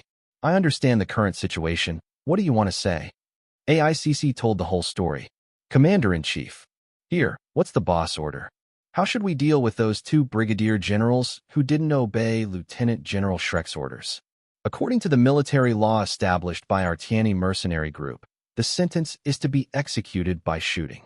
Long Fei said with gloomy and angry eyes. If those 2 died on the battlefield, I could ignore it and sentence them to death, but they still came back alive, and 300,000 to 400,000 brothers died under their self-importance. Sentence them to death. Sorry for the brothers who died in vain, Commander-in-Chief, and sentence them according to military law. Yes, boss. By the way, Commander-in-Chief, these 2 idiots were promoted by Quincy, right? Yes, it is indeed the letter of recommendation submitted by Quincy. Those 2 brigadier generals also made a lot of military achievements, but I don't understand why these 2 brigadier generals made such low-level mistakes that they should not be made at this time. Some doubts are strange. Li Jiaming replied, with hints in his words. Is there anything strange? Put aside the matter for the time being. The 2 idiots are replaced by others for the time being. As for Quincy, tell him to use his eyes to recognize people in the future.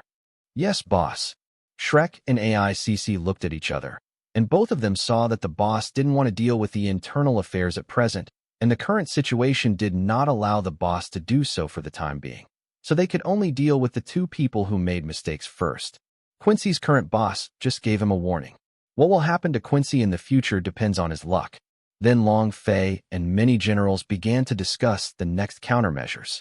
Boss, at present the enemy troops have gathered in the command troops one after another. It is estimated that after a few days of rest, they will launch the final attack.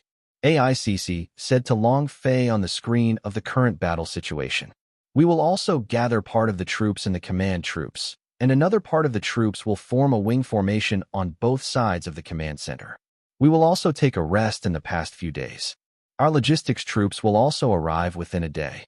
Neutron interference has paralyzed countless enemy machines. After the battle, we have captured the pilots of these paralyzed machines. We have also recovered the paralyzed machines after some destruction. One of the supernuclear explosive missiles has been found by me in the work steel ball.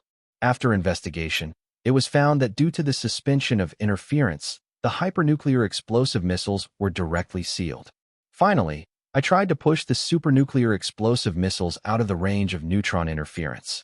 The supernuclear explosive missile did not explode, and now we are sending the supernuclear explosive missile to another place, and then try to dismantle it. Well, I see what else. It's Shrek's turn. Once the enemy commands troops to act in a few days, Our command troops will follow suit. Once Fades goes out in person, I hope the boss will also go out. This, I also understand. I'm the only one who can deal with him. The next big battle may be the decisive battle at the third location. Our formation at this moment will also make some adjustments and some actions. Shrek then explained their next actions. Long Fei listened silently, but nodded. Okay, I understand all this. Let the soldiers take a rest these few days, recharge their batteries, and prepare for the decisive battle in a few days. Yes. Long Fei and his wife walked out of the command room. Tao Xiang whispered in Long Fei's ear. Xiao Cheng and the others are all in your office. Okay. The heads of the 8 directly subordinate troops were all in Long Fei's office, and all 8 of them were sitting on the sofa. Li Xiuqing asked Salamanda, who was sitting beside him. Salamanda, the next big battle will probably be a decisive one. Do you think it will start in a few days? It is estimated that the game will start on May 24th at the earliest. This is their best chance to come back. Rammer said, I'm looking forward to that day, when the head of the Royal Knights will be my prisoner. Li Xiuqing and Salamanda looked at each other, and Salamanda half-jokingly said, I think those regiment leaders, especially men, will probably be scared away by you. They are afraid of you, a female tramwolf. Marissa asked Salamanda, Salamanda Special School, besides Fardis, who else is very powerful? The number 1 knight, Julius, if nothing else, in terms of his operating skills, apart from the boss, only Captain Anton can compete with him. His younger brother is Russell, and his operating skills are not comparable to his brother's. Up and down, it's just that they are not as good as my brother in terms of mental strength, so when Julius goes out, he will ask Captain Anton to deal with him. Anton nodded and said, Okay, leave it to me. Towers said, Now there are 7 of their royal knights left, plus Fades' personal guards. There are a total of 8 troops, which are the same number as our 8 direct troops. Do we want to choose our opponents? Live ever you look at me, I look at you, Anton said. The Mirror Royal Knights will be dealt with by my Takan. The other 7 people fully agreed. Leave the personal guards to my Doom Angels team. As the boss's personal guards, we will deal with the enemy's personal guards. Pan Jinhua chose his opponent. The others nodded. Li Xiuqing also picked his own opponent. The Slaughter Royal Knights will be my opponent for the Shadow Mad Dogs. Others debated which of the royal orders they should choose as opponents to the immediate forces they commanded. When the rest of the people were discussing, when Long Fei and his wife entered the office, the 8 of Li Xiuqing fell silent, stood up, and saluted Long Fei. Sit. Then Long Fei glanced at the 8 people and said, Wait for another person to arrive. The 8 people in Li Xiuqing looked at each other. Everyone looked a little surprised. A thought flashed in the hearts of the 8 people, and there was one more person waiting. Could it be that the boss has set up another direct army? Long Fei was sitting on the main sofa, and Tao Xiang was sitting on the sofa next to him holding a tablet in his hand, ready to record everything. Mu Liao's notification came from Long Fei's earphones. Let her in. The office door opened, and the dough came in. The other 8 heads of directly subordinate troops looked at the female rabbit wearing a Spartan battle uniform too, and wearing a rabbit mask. Apart from Long Fei and his wife, only Salamanda knew the identity of the female rabbit. The other 7 people also know the Black Rabbit Troop, but no one knows their real identities. They only know the Black Rabbit Troop, which is directly under Long Fei's dark side. Recently, they also received some news that in the 13th battle area, the Black Rabbit troops dispatched some Gundams to launch a surprise attack, which directly caused the enemy to surrender miserably. From the battle video, we can see the high performance and combat effectiveness of the Black Rabbit troops. The ability to launch such a surprise attack, in addition to the driver's skills, mainly depends on the powerful firepower of the Gundam. If it is replaced by their direct troops, and let them launch such a surprise attack, if they do not get the relevant firepower, the success rate very low. Moreover, everyone has heard that some new weapons developed by the Tianyi Mercenary Corps will be handed over to the Black Rabbit troops for actual combat testing. No one among the 8 knew about the information about the Black Rabbit force except Salamanda. The female rabbit saluted Long Fei. The female rabbit of the Black Rabbit unit reports to the boss. The voice was processed by a voice changer. Sit down. The female rabbit found a seat and sat down, keeping a certain distance from the 8 heads of the troops directly under her. Have you already selected the opponent you want to challenge? Long Fei asked everyone. Some of them have already been selected, and others are under discussion. Li Xiuqing replied, well, which royal knights will you lead your troops to challenge? I will not interfere with your decision, but I still hope that you will try your best to cooperate with General Shrek's transfer. Yes, boss. X8. Mother Rabbit. Yes. The female rabbit stood up. Long Fei raised his hand to signal for her to sit down. Mother Rabbit, the black rabbit troop you lead, decide how to support it. Understood, boss. In a few days, it may be our decisive battle with Dion's army at the third location. Make all preparations and recharge your batteries. Yes, boss. Rabbit, Salamander, you stay a little longer. The others go to my special box first. Let's have a good hot pot meal. After the others retreated, only the female rabbit, Salamander, and Long Fei were left behind. After the four of them discussed some things, the four of them went to the box to eat hot pot with the others. Others had been looking forward to seeing the real face of the mother rabbit when she lifted the covering mask. As a result, the female rabbit did not remove the mask when eating hot pot, but only opened her mouth. Many people couldn't hide their disappointment. At 23:59 on May 23, 125, the first year of the universe, the leaders of all countries in the world are now watching the live broadcast of their war correspondence. Because in a minute there will be a war affecting the entire world. The leadership of each country has its own calculations. Both the Tianyi mercenary group and the Dion Empire do not want one side to win a big victory. The most expected result is that both sides will suffer.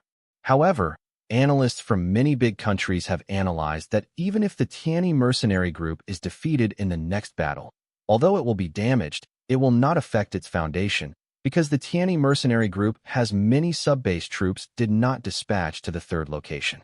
On the contrary, the Dion Empire can only win but not lose. If it loses, and it is a big defeat, it will affect the foundation of the entire country.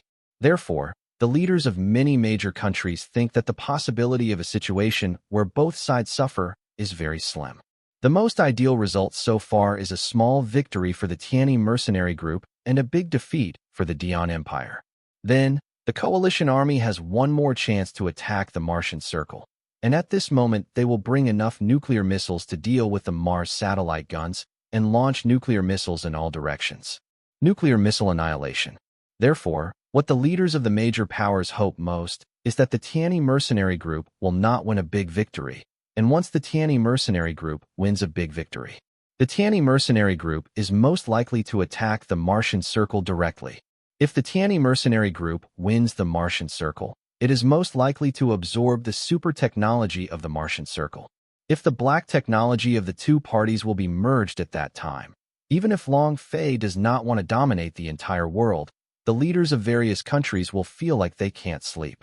Because the technology of the current Tianyi mercenary group and the Dion Empire, the distance between the major countries, and the comprehensive technology of the two parties are at least 20 years apart. For the satellite cannon alone, the so-called superpowers in the world, such as the Wanluo Federation and the Garth Empire, even put aside their respective ideologies and work together to develop the satellite cannon. Even 20 years may not be successful. So once the technology of the two parties is integrated, the technology of the major international countries will be thrown further away. 49, 50, 51. Second by second, war reporters from various media were filming in different positions. The troops of the two sides had already started their own operations, but the first shots had not yet been fired. 58, 59, 60. At midnight on May 24th, 125, the first year of the universe, at this moment, the two fleets began to launch missiles. Mobile drill missiles, men of particle missiles, and mobile ballistic separation high-explosive missiles bombard each other staggeredly. The fleets of the two sides also acted independently. The Dion Army fleet launched, while the Tianyi Mercenary Corps fleet began to shrink like a fishing net. The MS and mobile fortress troops on both sides of the bombardment of the missile followed closely behind. The two forces take the commanding force as the central point. From the original 26 warring areas, it has become one warring area, but the area of this warring area is very huge. The length of the entire battle line is at least more than 3,000 kilometers. In this battle, The two forces are like a decisive battle to determine the outcome. As this decisive battle, the Supreme Commander of the Tianyi Mercenary Corps, Lieutenant General Shrek, actually didn't want to come to this battle to decide the outcome. It stands to reason that the killing force has already gained an advantage, and there is no need to confront the opponent head-on. Instead, they should adopt the tactic of doing things with ease and try to fight a war of attrition and delay with the enemy. Lieutenant General Shrek did not take such an action, but fought a decisive battle with the enemy to determine the outcome. If the Tianyi mercenary group continues to delay, the money lost will continue to expand. In addition to paying for the extermination of the troops, the coalition army is only giving resources this time. Continue to fight. Even if you don't do anything, the daily attendance fee, the daily resource consumption of the battleship, the price of these expenses is enough to make people speechless. The war consumption during the period from the skirmish to the third location. Even a medium-sized country cannot afford such consumption, and it may even bankrupt the economy of a medium-sized country. Therefore, Lieutenant General Shrek can only have a decisive battle with the enemy to determine the outcome. Salamander drives Cozy Gundam to fight his old rival Veronica. Koshi Gundam and the Big Guard have a dogfight. The troops led by the two were also fighting at the same time. Then, the two mechas pulled out their beam sabers and smashed at each other. Salamander, why didn't you join hands with this shameless little Jorge to deal with me today? Veronica said sarcastically. To deal with you, I alone is enough, and you and your emperor will be the losers branded by history. Salamander, don't talk too much, you are the loser. Let's see who picks the fruits of victory. Koshi Gundam fired particle cannons from both shoulders, and the Big Guard immediately dodged and activated the 6 floating cannons behind him. The two old opponents tried their best to knock down their old opponent. Li Xiuqing continued to drive his deep attack, and the Z-Plus Hummingbird increased from 24 to 36. The number of Luvagelu and Zamzaza of the Shadow Mad Dogs is 30% more than when they first appeared. Slaughtering the Royal Knights, Captain Winceras drove Xia Kuei to lead Ogres and Cyclops to fight the Shadow Mad Dog team. Looking at the huge deep attack, Captain Winceras felt a headache for a while. Xia Kuei held a huge shield, which has the function of absorbing the energy of the beam. Then, the beam energy is transmitted to the huge beam cannons on Xia Kuei's shoulders, and the beam cannons fired by the enemy are sent back to the enemy. Wenceslas would equip his Xia Kuei with such a weapon, which was a plan to deal with the deep attack. The huge shield held by Xia Kuei can absorb the energy of the battleship's main guns.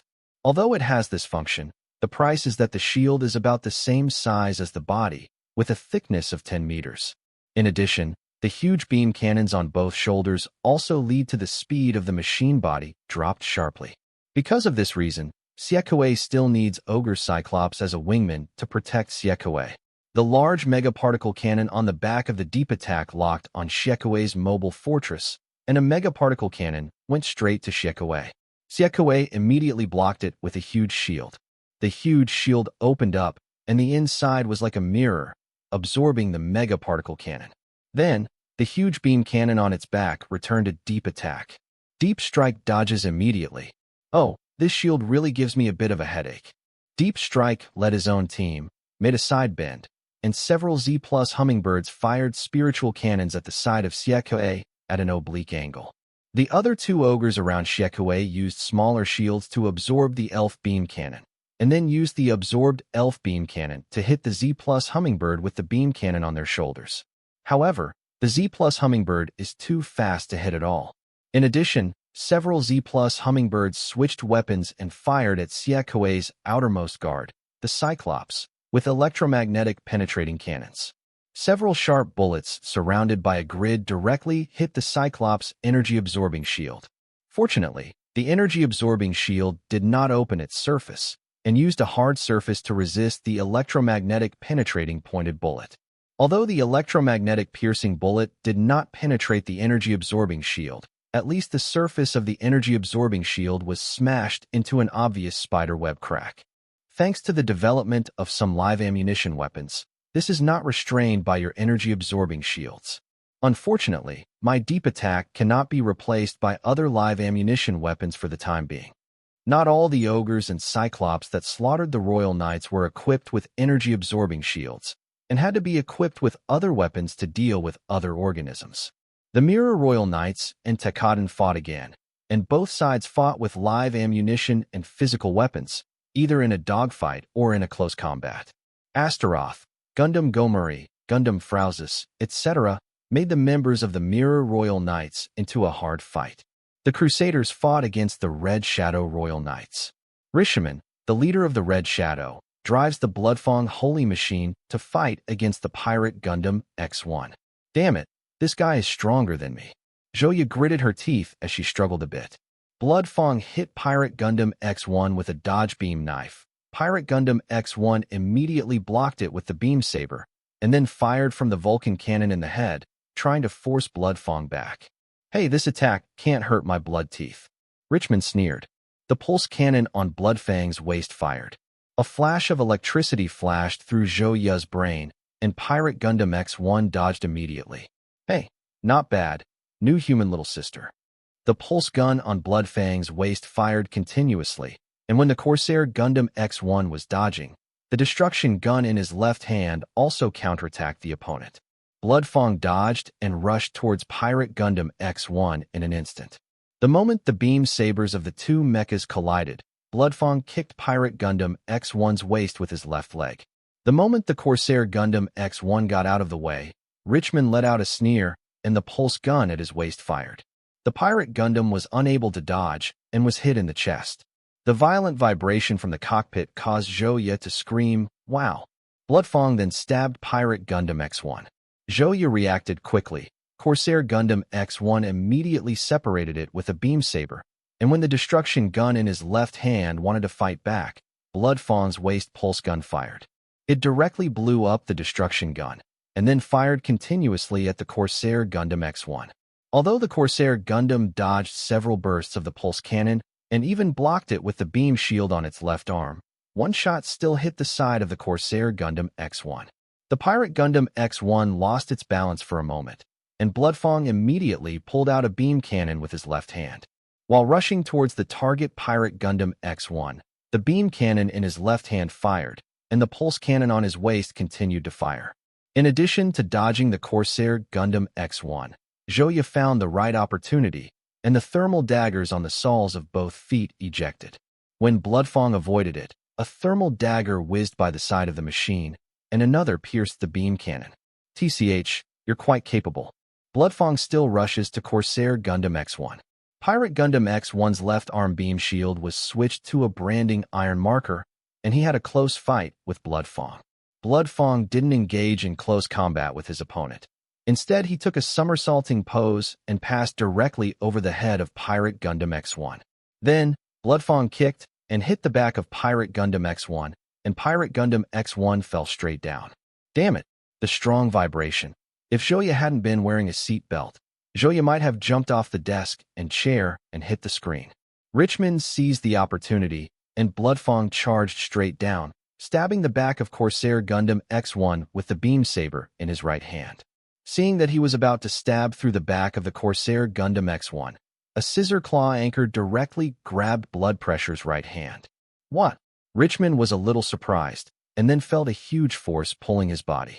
Bloodfang drew out the beam saber with his left hand, and when he was about to cut off the iron chain of the scissor claw anchor, the scissor claw anchor let go directly. The scissor claw anchors immediately returned to the airframe. From the screen, Li Sherman saw that the right hand of his body was grasped by the scissor claw anchor, which was another jet black Gundam, which was exactly the same style as the Corsair Gundam X1. Sister, it seems that you are in a difficult battle. Zhona communicated to her sister. This guy's operation skills are even better than ours, almost on par with Li Xiuqing. Then sister, we have to join hands. That's exactly what I mean. I planned to call you over before. Pirate Gundam X1 and X2 looked at Bloodfang at the same time. Pirate Gundam X2 shoots at Bloodfang with a long beam gun. Pirate Gundam X1 rushed to Bloodfang. The two sisters cooperated in combat. The younger sister was in charge of shooting, and the elder sister was in charge of close combat. Although Richmond has not communicated with the two women, but with his telepathy, the pilots of the two Gundams are sisters. It seems that you two sisters have self-confidence and think that you can beat me 2-on-1. I am looking forward to the scene when you two sisters are my captive playthings when I knock them down. Corsair Gundam X1's left-handed soldering iron marker punched Bloodfang with a straight punch. Bloodfang dodged sideways, and when he wanted to fight back, Pirate Gundam X2 shot at it from a distance. Humph, you two sisters cooperated well. Although Richmond was upset, he still praised the two sisters. Bloodfang hit 2 with 1. The Bloodthirsty Wolf Squad versus the Royal Night Hunting Knights. Pamsuba drove the Witch Hunter on the fuselage to fight against his previous opponent Rammer. Pamujuba always felt that he had committed some crimes, and how could he meet that female satyr again? Black-haired man, we are really destined. Come and be my sister's fourth captive. Lawmire let out a lewd laugh, like a pervert. Stay away from me, you perverted woman pervert. Pamujuba said angrily. Why did he meet this woman again? Black-haired man, why are you so shy? Could it be that you are a virgin? Goo. Pamujuba hesitated to speak. Oh, why didn't you respond? Could it be that you are really a virgin? Then my sister will definitely take you down, your virginity. Before Rammer finished speaking, Pamsuba couldn't listen anymore. Turn off the communication line directly. For him, what the woman said is simply invading his ears. Now Pamujuba is thinking of a way how to defeat this perverted woman's F-91. On the other side, Long Fei was wearing the Spartan suit too and sat in the cockpit of the Neo Gundam, typing some adjustment commands on the keyboard to make the final adjustments to the Neo Gundam. Momoka is also wearing the Spartan battlesuit Type 2, sitting in the Liberty Gundam cockpit, making the final adjustments to the Liberty Gundam. Colonel Panjinhua sat in the cockpit of the Reborn Gundam, conducting the final inspection on the Reborn Gundam, and was about to lead his Doom Angels team to fight with the boss. After finishing the final adjustments, Long Fei closed his eyes and rested his mind after looking at the current battle situation. Long Fei emptied his brain and felt the fluctuations around the entire universe, and even Fadi's Long Fei in the distance could sense his mental fluctuations. Both of them opened their eyes at the same time. Long Fei twisted his neck, turned on the function of covering the helmet, gave the order to attack, drove the Bull Gundam, and stepped on the electromagnetic pedal with both feet. Long Fei, Neo Gundam, attack. Anton, Barbados Sirius, strike. Anton drove the Barbados Emperor to follow Uganda, and Tekaden handed over to Maris to command. Triver drove the AG-1 assault armor type, and the head of the group, Muthia, drove the AG-2 double gun type, and together led the Mobile Ghost team to fight against the Tianwei Royal Knights. Barubados drives Bai, equipped with a beam particle cannon on his shoulders, leading Tyranny and Jinwei. Barubados ordered the subordinates who were driving Jinwei Holy Machine to deal with the mass-produced Gundam ZZ and FAZZ, while Baowei dealt with Adele and Krancha.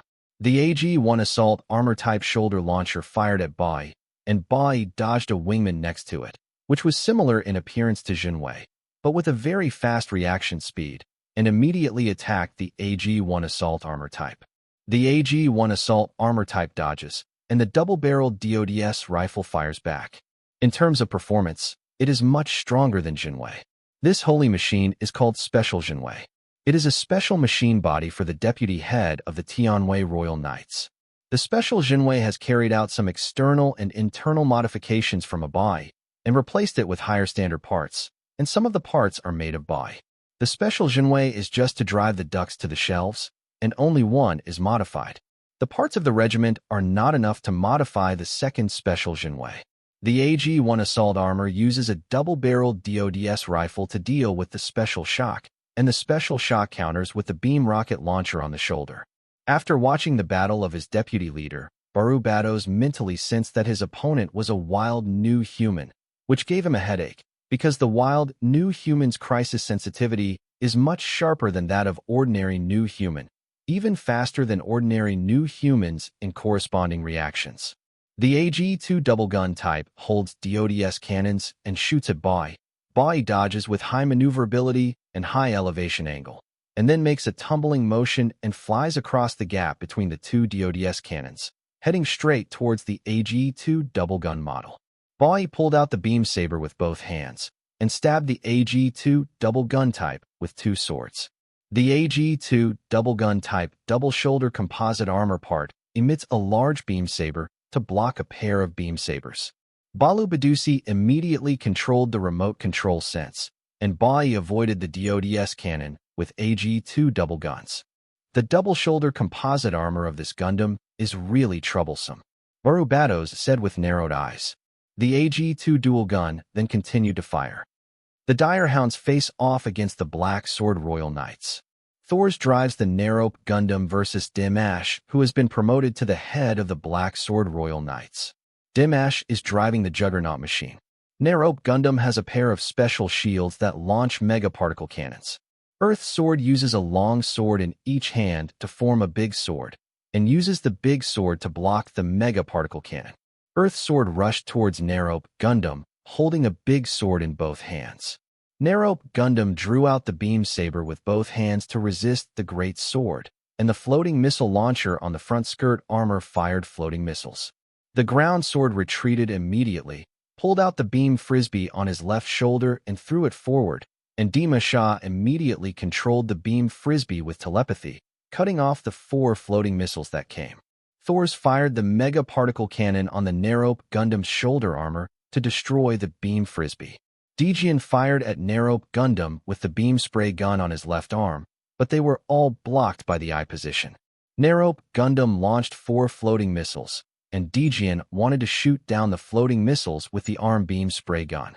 But Thors will not give the opponent a chance. The mega particle cannon, whether it is a double shoulder armor or a special shield, fires at the Earth Sword. Dimash could only retreat helplessly. On the one hand, Earth Sword has to dodge the mega particle cannon, and on the other hand, it has to pay attention to the floating missiles attacking from tricky angles, and the floating missiles scatter from time to time, chasing the target from different angles. Narope Gundam is even more capable of chasing Earth Swords. Dimash has a low evaluation of divine power in terms of operation skills, and her overall ability is low.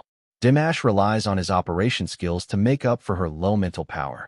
At this time, the Earth Sword split the Great Sword in 2, and then dodged from the attack of the Mega Particle Cannon, holding the long sword in both hands under Dimash's operation.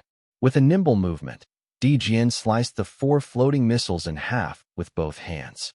Great, I can't even do this kind of fighting skills, Thors commented to his opponent. The ground sword rushed towards Narope Gundam again. Narope Gundam also held a beam saber and a ground sword in both hands for a melee combat.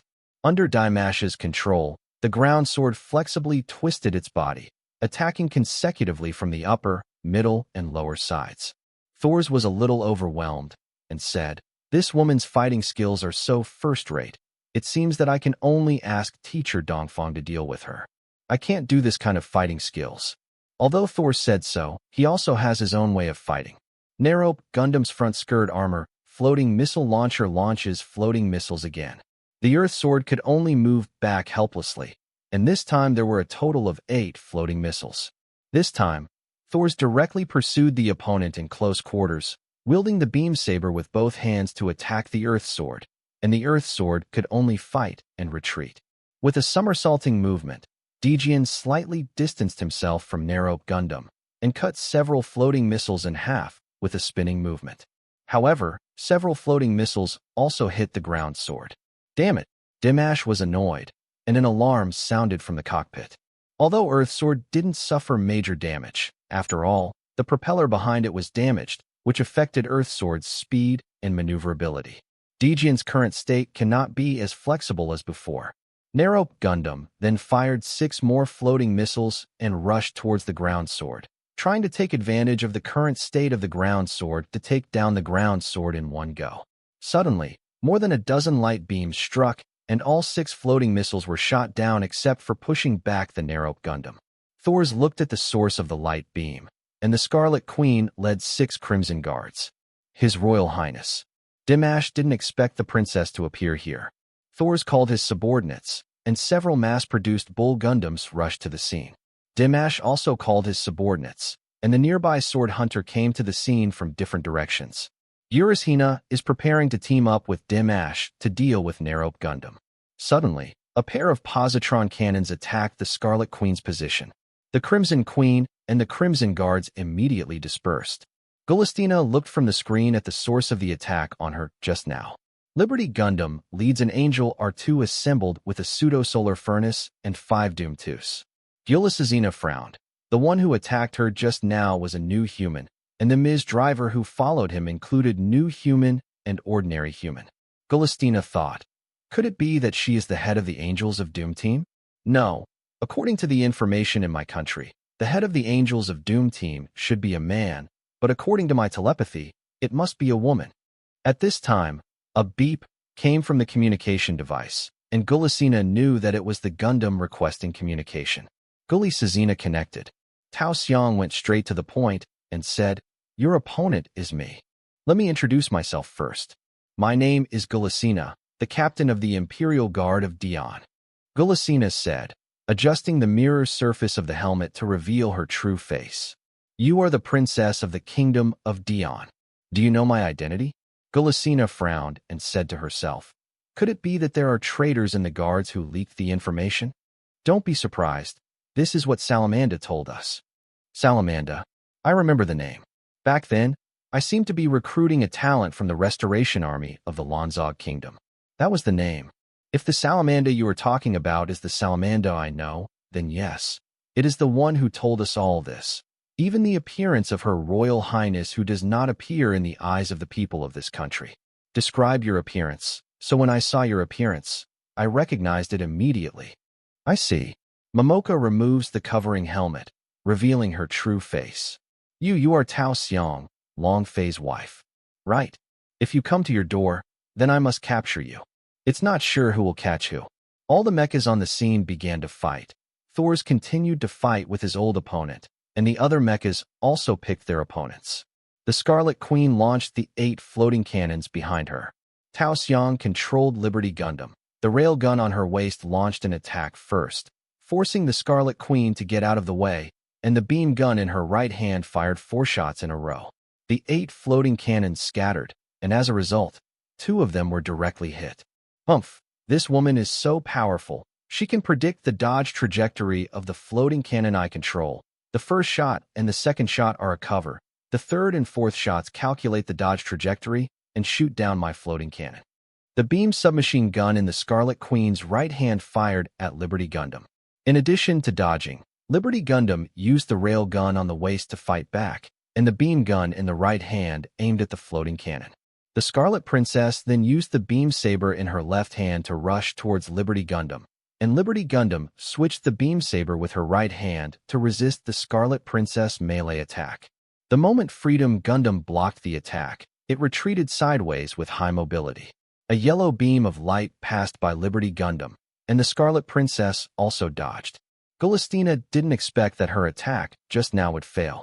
She planned to use a melee attack to entangle the opponent, and then use the floating cannon to attack from both sides.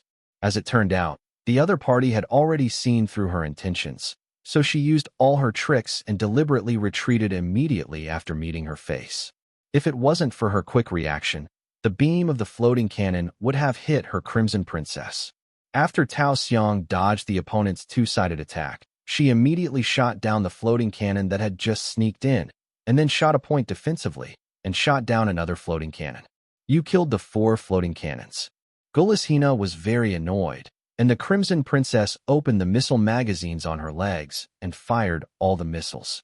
Momoka immediately launched Freedom Gundam's all-round attack, locking on to all the incoming missiles in an instant, and the plasma beam cannon, rail gun, and beam gun shot down all the incoming missiles one after another. The other 4 floating cannons sneaked towards Freedom Gundam from 4 different angles. Freedom Gundam made a sideways movement, directly slashing 4 yellow beams across the body sideways. Why is this woman's driving skills so good? According to intelligence sources, this woman hasn't been on the battlefield since she got married, and her skills should be obsolete.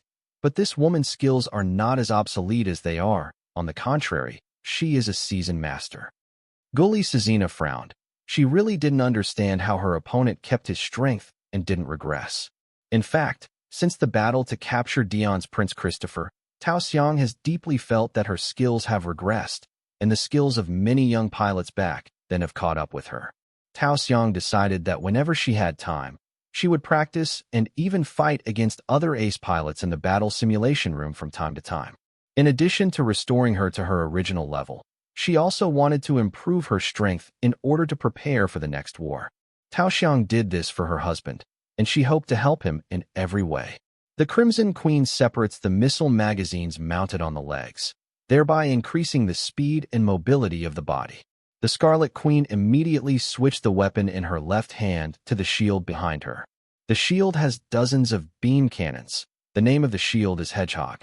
Tao Xiang's new human crisis sensed that the Scarlet Queen's left shield was in great danger. Freedom Gundam backed away immediately. The Crimson Queen's shield fires from all beam muzzles. Liberty Gundam relies on the pilot's superb technology and the 10 active aerodynamic elastic wings on the back of the body to fly and glide like a bird, and the high maneuverability in the air in high MAT mode shows superb maneuverability and dodging capabilities. At this moment, all the beam attacks of the Scarlet Queen's Hedgehog shield were dodged. The mobility of this Gundam is too outrageous. The domestic scientific research and development team has not developed such a highly mobile holy machine. Then, Liberty Gundam rushed towards the Scarlet Queen. It seems that you are very confident in your skills, Gilashina said with some displeasure. The Scarlet Queen then fired the beam of the Hedgehog shield in her left hand, and the beam submachine gun in her right hand aimed at Liberty Gundam. When Freedom Gundam dodged the beam with its superb mobility, the anti-beam laminated armor shield in its left hand blocked the incoming beam, and the beam gun in its right hand fired at the Scarlet Queen. The closer Liberty Gundam is to the Scarlet Queen, the tighter the beam density emitted by the Hedgehog shield becomes. This made Liberty Gundam unable to go any further and kept a distance from Princess Scarlet. However, Tao Xiang also seized the opportunity from time to time, using the railgun on her waist to attack the Scarlet Queen's Hedgehog shield. Tao Xiang also knew that it would be difficult to go any further without destroying that shield. That shield is no different from a hedgehog. If you don't destroy it, the situation will not go any further. Tao Xiang was thinking about how to destroy the Hedgehog shield while fighting. Gilashina was also thinking about how to hit the Freedom Gundam. When the Crimson Queen rushed towards the Freedom Gundam would retreat, keep a distance, and counterattack her from time to time. Gilashina also used the remaining 4 floating cannons, but was still dodged by Freedom Gundam. What's even worse is that Liberty Gundam also shot down 2 other floating cannons. As a result, Gilashina could only recall the remaining 2 floating cannons. This woman is very experienced with floating cannons. Gilashina looked at the instrument for a while, and it showed that the Hedgehog shield had been firing continuously for more than 3 minutes, and the temperature at this moment was about to exceed the critical point. Once the critical point is exceeded, it will take at least 5 minutes to relaunch the attack after the heat dissipation time. If it is temporarily stopped now, it only takes about a minute to continue firing for 3 minutes. Gilashina could only temporarily turn off the Hedgehog shield. Momoka seized the opportunity, and Liberty Gundam's plasma beam cannon, railgun, and beam gun fired continuously. The Crimson Queen immediately dodges the continuous shooting of Liberty Gundam. The 2 women, Tao Xiang and Gilashina, were fighting hard. At the same time, Anton also played against Julius. Julius drives a holy machine named Sacred Dragon. There are fin-side missile clips on the side of the dragon wings. There are 16 pieces on the left and right sides of a pair of wings, a round shield in the left hand, and a scimitar in the right hand. Then the design from the body to the legs is like a dragon scale body. 2 floating dragon claws are mounted on the waist and left and right sides of the thighs, and a live ammunition shotgun is mounted on the back. The Holy Dragon holy machine driven by Julius is equipped with physical weapons. Because Julius already had a premonition that his opponent was the head of Tekaden, who had fought on par with his younger brother. The scimitar and sword hammer of the Holy Dragon and Barbados Sirius collided. The 2 weapons collided and sparked. Julius sensed that his opponent Anton was an ordinary human being, but he found that Anton was very sensitive to space perception. Regardless of Shenlong's every move, Anton can respond immediately under his keen spatial perception and can even do it first. Barbados Sirius holds a sword and hammer in each hand. Under Anton's control, Barbados Sirius uses 2-handed swordsmanship like an ancient swordsman. The Holy Dragon uses a shield in his left hand and a knife in his right. The two are like ancient gladiator warriors fighting each other with weapons. Julius immediately mentally controlled the floating dragon claws, and 4 floating dragon claws flew out of the body immediately. Barbados Sirius backed away immediately. The sword hammer in his right hand knocked 1 floating dragon claw into the air, and the 200mm cannon on his left wrist hit another floating dragon claw. The floating dragon claw hit by the artillery was only blown away, and the surface layer did not suffer much damage. Dragon claws are really hard. The main wing propeller behind the Xinglongxing fuselage, and 16 missiles are launched from the fibula side missile clip. Barbados Sirius immediately dodged the missiles, but 16 missiles were tracking bombs, and they kept chasing Barbados Sirius. Barbados Sirius dual-wrist 200mm guns fired at 16 missiles. However, only half of the 16 missiles were shot down, and the remaining half were knocked down by the sword hammer of Barbados Sirius. Xinglong suddenly appeared behind Barbados Sirius, and Barbados Sirius turned around and immediately blocked his chest with 2 swords and hammers. Xinglong held the shotgun in his left hand and fired. Fortunately, the sword hammer of Barbados Sirius was strong enough. Otherwise, if the sword hammer was destroyed at such a close range, the sword hammer would at least cause some damage to Barbados Sirius. Anton reacted quickly, and the 200mm cannon on his wrist also counterattacked. Xinglong blocked it with the shield in his left hand. The floating dragon claw then attacked behind Barbados Sirius. Barbados Sirius made a 360-degree turn and swept across with both swords and hammers. Xinglong resisted with a shield, but the heavy blow swept Xinglong away. The output of this Gundam is really fierce. Barbados Sirius immediately rushed to the floating dragon claws, swiping the sword hammers with both hands one after another, knocking 3 of the floating dragon claws into the air, and the last floating dragon claw was continuously hammered by the double sword hammers. The floating dragon claw was hammered beyond recognition. Then another floating dragon claw buckled Barbados Sirius' left sword hammer, and Barbados Sirius' right sword hammer hit immediately. The floating dragon claw holding the sword and hammer was released immediately after being hit once. The remaining 2 floating dragon claws clasped the sword hammer of Barbados Sirius' right hand, and the 2 floating dragon claws pulled immediately. Xinglong has rushed over at this moment, and the scimitar in his right hand directly cut off the right arm joint of Barbados Sirius. Barbados Sirius' right hand immediately let go of the sword and hammer, dodging the Holy Dragon's saber strike. The 200mm cannon on the right wrist fired at the Holy Dragon. At the moment when the Holy Dragon resisted the artillery, the 200mm cannon on the left wrist of Barbados Sirius opened fire on another attacking floating dragon claw. The shells of the 200mm cannon on the left wrist are exhausted first, and the 300mm smoothbore cannon is mounted on the left side of the back. Immediately switch weapons and blow up the floating dragon claw that has just been bombarded with one shot. The sword hammer that was released by the right hand before was gripped by the powerful grip of the 2 floating dragon claws, and cracks appeared on the sword body. A few seconds later, the sword hammer was crushed. The grip is really terrifying. If the fuselage is caught, I'm afraid it will be twisted into a ball, Anton said, looking at the floating dragon claw. The 200mm cannons on both wrists of Barbados Sirius ran out of shells. The 200mm cannons were released, and then the sword on the right side of the back was removed, and the weapon in the left hand was also switched to a sword hammer. The Holy Dragon rushed to Barbados Sirius for close combat, and the last 2 floating dragon claws were about to run out of power, so they returned to the body to charge. The 2 airframes crossed from time to time in close combat, and even the 2 sides chased each other. Xinglong switched weapons with his right hand, held a shotgun, and shot at Barbados Sirius at medium and short distances. Barbados Sirius blocked the gun with the sword and hammer in his left hand. The stray bullets from the shotgun hit his hands and feet except for his chest. Fortunately, in addition to being immune to light beams, the nanolayer armor also has a good effect on the ability to resist live ammunition. Is this the special armor of the Tianyi mercenary group? It is immune to energy weapons and has a high ability to resist live ammunition. It is really not easy to deal with this Gundam. Julius looked at Barbados Sirius from the screen and said, Barbados Sirius switched his left-hand weapon to a 300mm smoothbore gun, fired at Shenlong, and then John Shenlong rushed. Shenlong got out of the way. Barbados Sirius slashed down with his right-hand sword. Shenlong resisted with a shotgun. Then, Shenlong launched the floating dragon claw.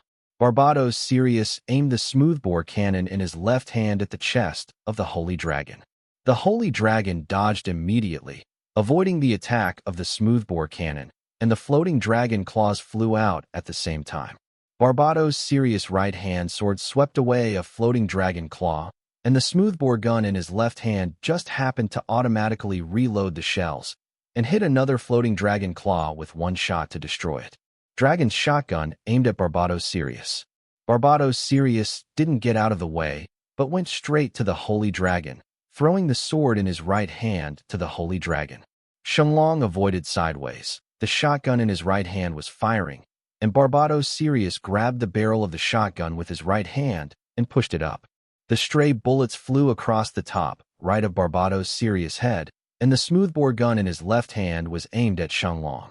The shield in Shenlong's left hand resisted the bombardment of the smoothbore gun, and the shield was blasted into a pit with one shot, and then spider-like cracks began to crack in the pit. Floating dragon claws attacked from behind Barbados Sirius. Barbados Sirius immediately fell over his shoulder and threw the Holy Dragon in the direction of the floating dragon claw. What? Julius didn't expect the other party to come up with this move. The floating dragon's claw paused, and Barbados Sirius' left-handed smoothbore gun immediately fired at the Holy Dragon. When the Holy Dragon dodged, the shell hit the floating dragon's claw. Anton sneered. Cut. Julius was a little annoyed. The opponent's goal was not to attack his Holy Dragon Holy Machine, but his floating dragon claw. Barbados Sirius retrieves the sword. Julius looked at the shield display on the instrument. The shield was severely damaged and could not withstand the next attack. He took out the scimitar hanging from the side of the shield and discarded the shield. Shenlong holds a shotgun in his right hand and a machete in his left. The two then fought again. Manhwa drove the Reborn Gundam to lead the Angels of Doom team to fight with the Dion Royal Army's personal guards. In addition to Angel number 123, the Doom Angels team has Soul Dog Gundam, Power Angel Gundam Restoration, and so on. In addition to the Crimson Bodyguard fighting with Doom 2, the personal guards also have a Crimson Knight's Holy Machine driven by the squad. These Holy Machines are responsible for dealing with Gundam. As the Emperor or Long Fei's personal guards on both sides, there are countless orange-red tracks and white tracks, and countless orange-red, cyan, red, yellow, etc. light beams intersect. That is, many two-color tracks intersect each other. The total number of MS in the Angel of Doom team is 2,000, and the total number of personal guards is 3,000. The performance of Doom 2 is slightly inferior to that of the Crimson Guard. Crimson Knight deals with all kinds of Solar Furnace Gundam. Manhwa's opponent is a machine named Big Scarlet Knight. The special feature is the design of the head like a cross. Long Fei will feel that the head design is very similar to that of a big demon. The pilot of the Scarlet Knight is the deputy head of the personal guard, Reborn Gundam and Crimson Knight. The Crimson Knight Long Fei couldn't help complaining when he saw the exterior design. It seems like a warrior wearing medieval Western armor. A Crimson Knight A and Goddess of Justice Gundam Type X are engaged in a dark battle. This black Gundam is really fast, and its performance is even stronger than the mass-produced Gundam, 5 Gundam, used by other captains. The GN Meteor Hammer in the left hand of Lady Justice Gundam X-Type Darkness is thrown at the opponent. Crimson Knight A avoids the GN Meteor Hammer and instantly rushes to Justice Goddess Gundam X-Type Darkness, and the Knight's spear stabs at the target. Goddess of Justice Gundam X-Type Darkness uses the right hand to make a prototype GN sword to block, and the left hand switches the GN beam pistol to counterattack. The Crimson Knight uses the arm shield of the left hand to block the beam. Goddess of Justice Gundam X-Type Darkness kicked Crimson Knight A away, immediately switched weapons to the GN shooter rifle, and fired at Crimson Knight A. Crimson Knight A dodged the attacks of the GN shooter rifle one after another. However, every time the Goddess of Justice Gundam X-Type Dark Driver fired a shot, although it missed the Crimson Knight A, it hit the other Crimson Guards. The Crimson Knight, a driver, felt a bit distressed. He didn't expect that every shot of the opponent was actually forcing him to another place on purpose. As long as he dodged the GN beam, the one who was hit by the GN beam would be the Crimson Guard. Crimson Knight A immediately changed her strategy and headed straight towards the Goddess of Justice Gundam X-shaped darkness. Goddess of Justice Gundam X-type darkness then switched weapons and replaced it with a prototype GN sword to fight close to the opponent. Crimson Knight B played against Quan Angel Gundam. Quan Angel Gundam adopts a new type of orange-red particle imitation solar furnace. The overall performance is improved compared to the original work, and the GN Giant Sword slams the Crimson Knight B one after another.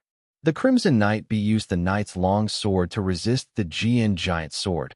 Quan Angel Gundam used the GN Giant Sword to attack one after another, making the Crimson Knight be a little overwhelmed, and metal cracks appeared on the Knight's long sword. Crimson Knight B immediately counterattacked with the shoulder launchers. Quan Angel Gundam activates 10 GN Fangs.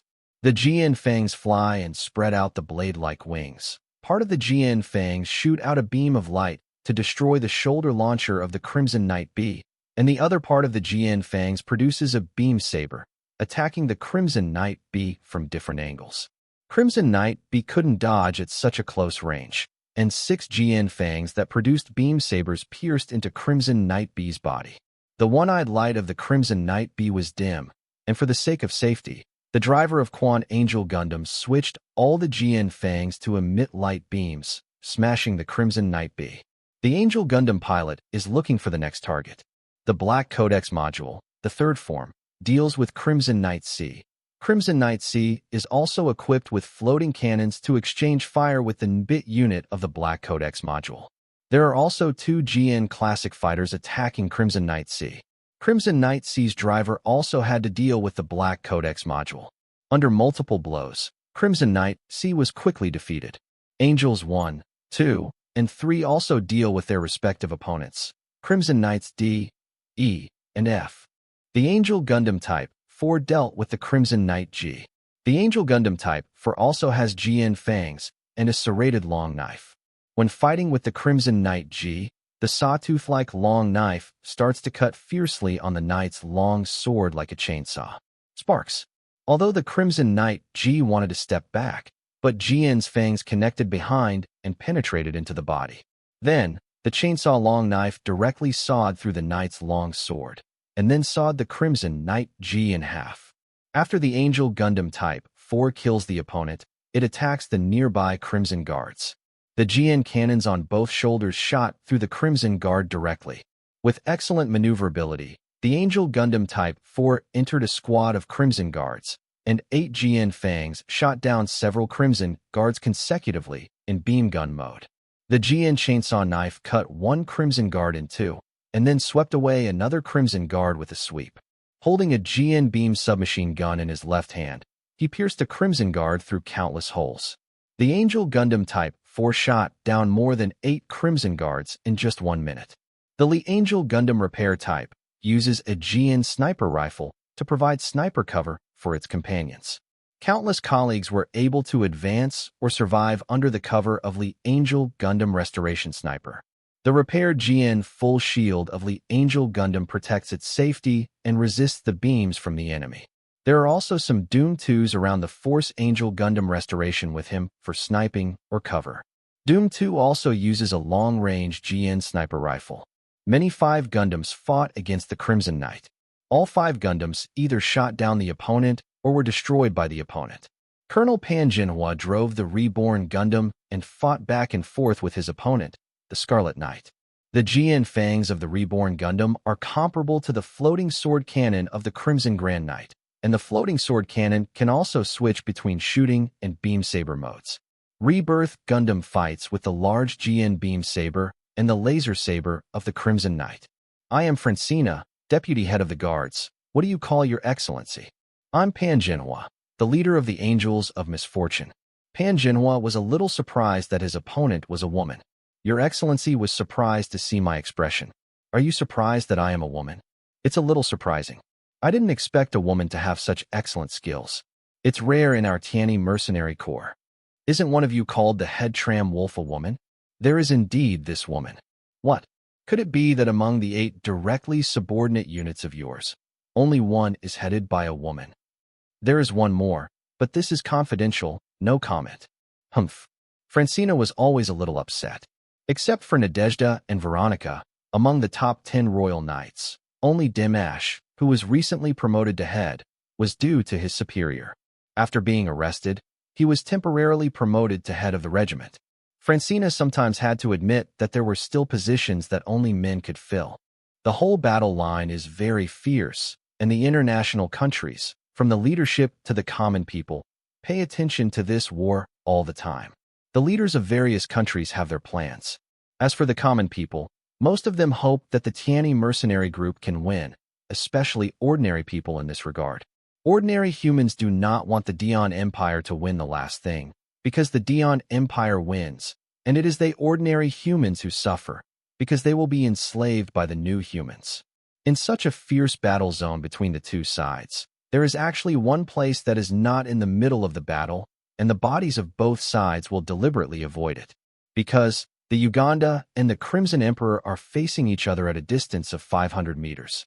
The two mobile suits hovered in place, lonely looking at each other. The ultra-long-range camera of a war correspondent captured the confrontation between two mobile suits. In an instant, all the viewers who were not watching the live broadcast of the War Reporters channel joined in. Everyone in the Crimson Emperor knew that this was Fardis's car, and Neo Gundam learned from Gao Wide's channel that this was the Gundam driven by Long Fei. The entire international leadership is watching the live broadcast. Su Jingyun was sitting in the living room watching TV, silently cheering for Long Fei in his heart. Situ Jun was sitting next to his wife watching the live broadcast, and he reached out to grab his wife's hand. Su Jingyun avoided it with a natural reaction. Su Jingyun, who was concentrating on watching the live broadcast, did not realize that her natural reaction just now caused her husband's dissatisfaction. A trace of resentment flashed in Situ Jun's heart. Watching Neo Gauda's live broadcast, he wished that Long Fei would die. No matter how hard he tried, his beloved wife never gave him a response, not even a sincere smile. I have been silently enduring my existence as a substitute. The third princess I have pursued since I was a child has never received the attention of the third princess. During college, he also heard that Her Highness the third princess is interested in a boy. That person was Long Fei, and at that time Long Fei, he only knew that Long Fei was just a child of the Long family who didn't take him seriously, and thought that Long Fei could not threaten the third princess he was after. Maybe the third princess was interested in him. Later, after graduating from university, Long Fei disappeared. The three princesses have been sending people to look for Long Fei's whereabouts. Where to go? Later, with the emergence of Tiani Group, unparalleled performance appeared, and the industrial technology of all subsidiaries of the entire group surpassed the world, and Long Fei, the leader of Tiani Group, also broke out. At that time, Long Fei was not a man he could compare with. After learning that he already had a partner, he breathed a sigh of relief, thinking that he would be able to pursue the third princess. As a result, after so many years of hard work, I pursued the goddess in my mind, but I couldn't get the goddess heart. Chairman Long Fei, this should be the second time I have met you. Indeed, when we were in Uya Cross Country, you and I met for the first time. It's a pity that you and I can't have a drink and talk, but meet each other on the battlefield. I have always wanted to win you into my camp, but it is a pity that you have never been willing. I don't agree with your new humanism, and you don't agree with my idea that everyone is equal. There is an old saying that goes like this: different ways don't seek each other. Ordinary humans are a species that is about to be eliminated. There is no need to show any compassion for them. They are not eligible to enjoy any benefits of human civilization. It is our new humans who lead human civilization to a higher level. So you want to obliterate those ordinary humans? Or enslave those ordinary humans? This is why I can't agree with your new humanism. If you just want new humans to enjoy some privileges, I still agree with this. But you to erase those ordinary human beings, and not even treat them as human beings, this is why I oppose you. That's why you feel compassion for ordinary humans and stand on their side, hindering the development and progress of human civilization. In vain you have such a powerful new human ability. Originally, if you and I moved forward side by side, human civilization would be more advanced than it is now. Progress. But you have to stand on the opposite side of history, and the Gundam you developed is in vain. Long Fei retorted. Gundam is not used as a weapon for war, nor is it used to satisfy personal ambitions. A Gundam is a symbol of anti-war and cessation of war. A Gundam is to prevent personal ambitions from launching a war. After hearing Long Fei's words, Fardis was taken aback for a moment, and then sarcastically said, "Anti-war and stop war? Originally, I thought Chairman Long Fei was just a fool who felt pity for ordinary human beings. I didn't expect you to be a fool. Naive idealist. Your Gundam has such powerful power, but you only want to regard Gundam as a symbol of anti-war and cessation of war, and understand that whether it is your Gundam or holy machine, they are all weapons. They are all munitions, they are all used in war, and they are all weapons that are vowed to win the war. This is your idea. My Gundam is anti-war and cessation of war. It is even more against you who are selfish and only think about your so-called selfish ideals and self-righteousness, but start a war that makes the world suffer. Since this is the case, as you said, you and I are both in different ways and not conspiring with each other. You can use your Gundam to try to see if you can stop my noble new humanism. Both the Neo Gundam and the Scarlet Emperor exude that strong spiritual airflow, one blue spiritual airflow, the other red spiritual airflow, and both spiritual airflows are embellished with starlight. Two spiritual air currents of different colors spread throughout the surroundings, and even the moment the two spiritual air currents collided, they confronted each other. This scene was filmed live, which shocked all the people watching the live broadcast in the whole world. A thought flashed in everyone's mind. Is this the power of the new human being? This is the power of the two strongest new humans representing the new human camp? Are these two strongest new humans still human? What is the force of these two colliding air currents? The collision of the two spiritual streams also made all the new humans on the battlefield stop fighting. Two powerful spiritual currents also spread to the entire battle line on the battlefield, and even ordinary humans and adjustment people stopped fighting at once. The spiritual power of the two spiritual air currents spread rapidly. Whether it is the Martian circle, the colony circle, or the new human beings in the Earth circle, whether they are doing other things or sleeping soundly. All the new human beings stopped their work or woke up, and all the new human beings all looked towards the position where the two spiritual air currents collided. Although they were far away and couldn't see anything, they could sense two powerful spiritual forces colliding with each other. All the masters who can sense the two spiritual powers disagree with each other.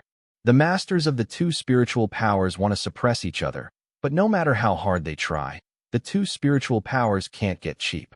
The collision of two powerful spiritual currents also boosted the morale and fighting spirit of the two new human camps. The new humans on both sides began to fight, and the light beams on the battlefield crossed for a moment, and the trajectory crossing was even more intense than before. The new human beings on both sides displayed a fighting power that was even faster than usual. At this moment, even the adjusters and ordinary humans of the two camps were stunned, and even a little confused. None of them expected that the new human comrades in arms would suddenly perform to a higher level than usual. Soon the adjusters and ordinary humans also joined the battlefield, fighting together with the new human companions. Many of the viewers watching the live broadcast, especially the leaders of various countries, felt fear in their hearts. They never thought that the new humans would be stronger than they imagined. The two protagonists of this war, Neo Gundam and Scarlet Emperor, also made a move. Both Long Fei and Fardis used their powerful mental power domain and space perception ability, and both of them could shoot and dodge at each other one after another. Neo Gundam charged straight up, shot down, and then swooped down to the other side. The Crimson Emperor pursues U Gundam after dodging U Gundam's beam shots. Neo Gauda flew to a pile of wreckage and ran left and right. What exactly does this Long Fei want? In the spiritual flow of me and him, no matter where we hide, we can know each other's location. Fardis was a little puzzled by Long Fei's actions. Suddenly, Fardis felt a sense of crisis coming straight towards him. As soon as the red beam penetrated through the wreckage, the Crimson Emperor immediately dodged aside. Although he dodged the red beam, the Scarlet Emperor bumped into some body wreckage behind him. Immediately afterwards, The red beams pierced through several wreckages one after another. The Scarlet Emperor could only continue to dodge continuously, and hit some wreckages from time to time. Affects the movement speed of the Scarlet Emperor. Damn it, there happened to be a mobile fortress wreckage on the track where the Scarlet Emperor dodged, so the Scarlet Emperor had to use the shield in his left hand to block the red beam. Under Fadis's spiritual realm, counterattacking towards Long Fei's position he had mastered, the Crimson Emperor immediately fired his beam rifle towards the target's position. The yellow light beam also penetrated through several pieces of wreckage, and Neo Gundam immediately dodged away. Under his spiritual domain, Long Fei knew the current situation of the opponent Fadi's Scarlet Emperor. In addition to shooting with the beam rifle in the right hand, Neo Gundam also fires at the target with the beam cannon dedicated to the shield in the left hand. At this moment, the space where the Scarlet Emperor can dodge is getting narrower and narrower, and the density of the wreckage is getting higher and higher. The red beam rays and beam cannons continuously penetrate the wreckage and attack the Scarlet Emperor. The Crimson Emperor can only launch 6 floating cannons, and the floating cannons are switched to the function of a protective cover to resist the successive beams of light. Fardis knew that if he continued like this, he would be passive, and Fardis decided to exit the wreckage area. Fadis, don't you want to play? I have other games to play with you. Neo Gundam flew out of the wreckage area and headed in another direction.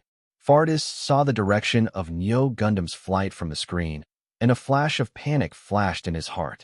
The Scarlet Emperor bent over the wreckage area and chased Neo Gauda. After No Angel R2 used the GN sword to kill a Crimson Guard, he found that Liberty Gundam and the Scarlet Queen were fighting inseparably, and the GN sword changed to the GN beam gun mode. Open fire on the Scarlet Queen. Gulishina was under more pressure at this time.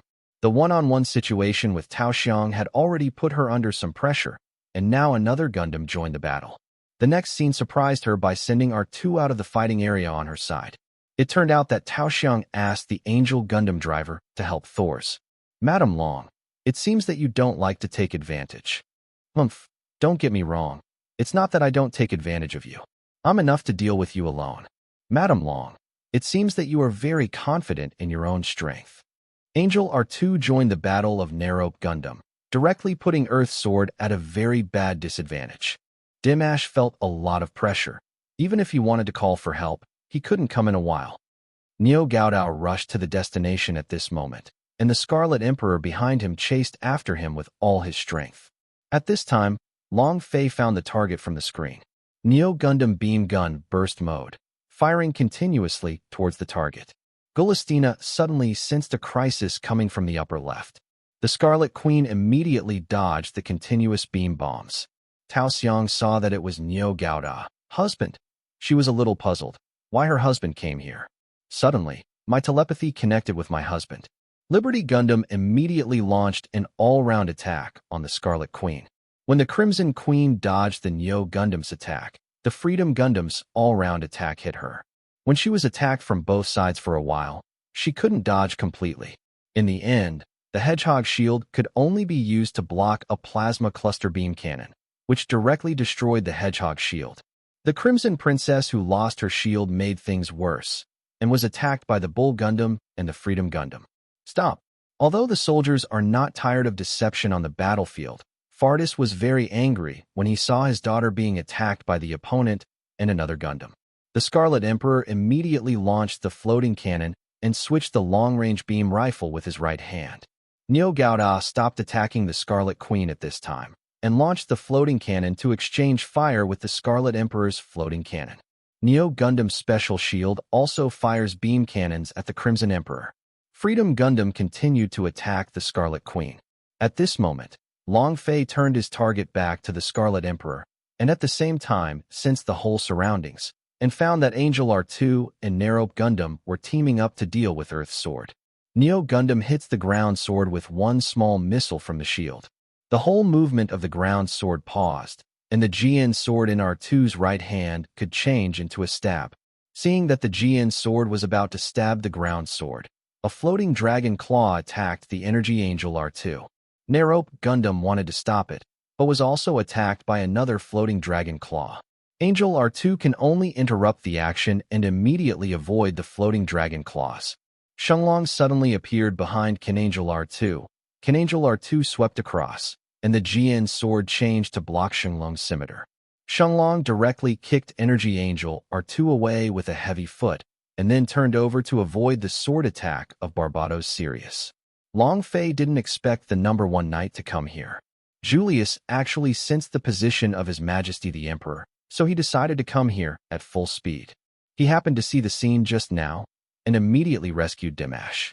Julius saw that His Majesty the Emperor and Long Fei were fighting, and Her Royal Highness the Princess was in a disadvantageous situation at the moment. He was fighting Anton himself, and so far both sides were neck and neck.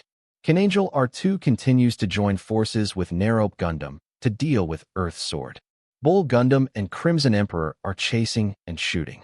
Seeing that his daughter was always at a disadvantage, Fades was distracted by worrying about her daughter, but Long Fei seized the opportunity. Neo Gundam fired one after another, and the Scarlet Emperor couldn't dodge, so he had to use his shield to block it. Fardis took a deep breath, knowing that he couldn't be distracted, and had to concentrate on fighting his opponent. Neo Gundam continued to fly, and the Crimson Emperor attacked the Neo Gundam in front with a long-range beam rifle. Neo Gundam dodged continuously, followed by a 180-degree somersault, and the beam rifle fired rapidly. The Scarlet Emperor's floating cannon activated the protective cover function to block the beam bomb. After the floating cannons dispersed, the Crimson Emperor immediately fired back. Neo Gundam made a big turn and fired at the Scarlet Emperor one after another.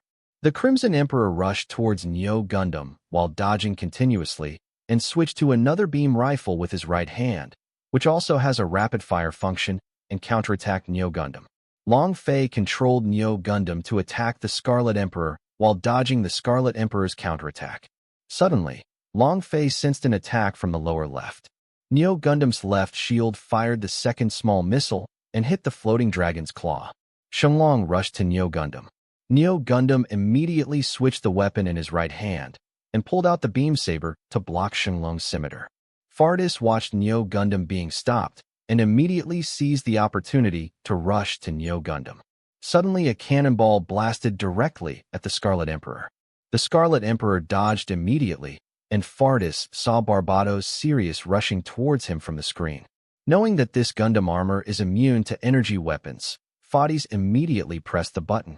The Scarlet Emperor drew out the axe on the inside of the shield in his left hand with his right hand, turned on the heat function, and fought with the sword of Barbados Sirius. The sword and hammer in the left hand of Barbados Sirius also attacked the Scarlet Emperor, and the Scarlet Emperor could only resist with the shield in his left hand.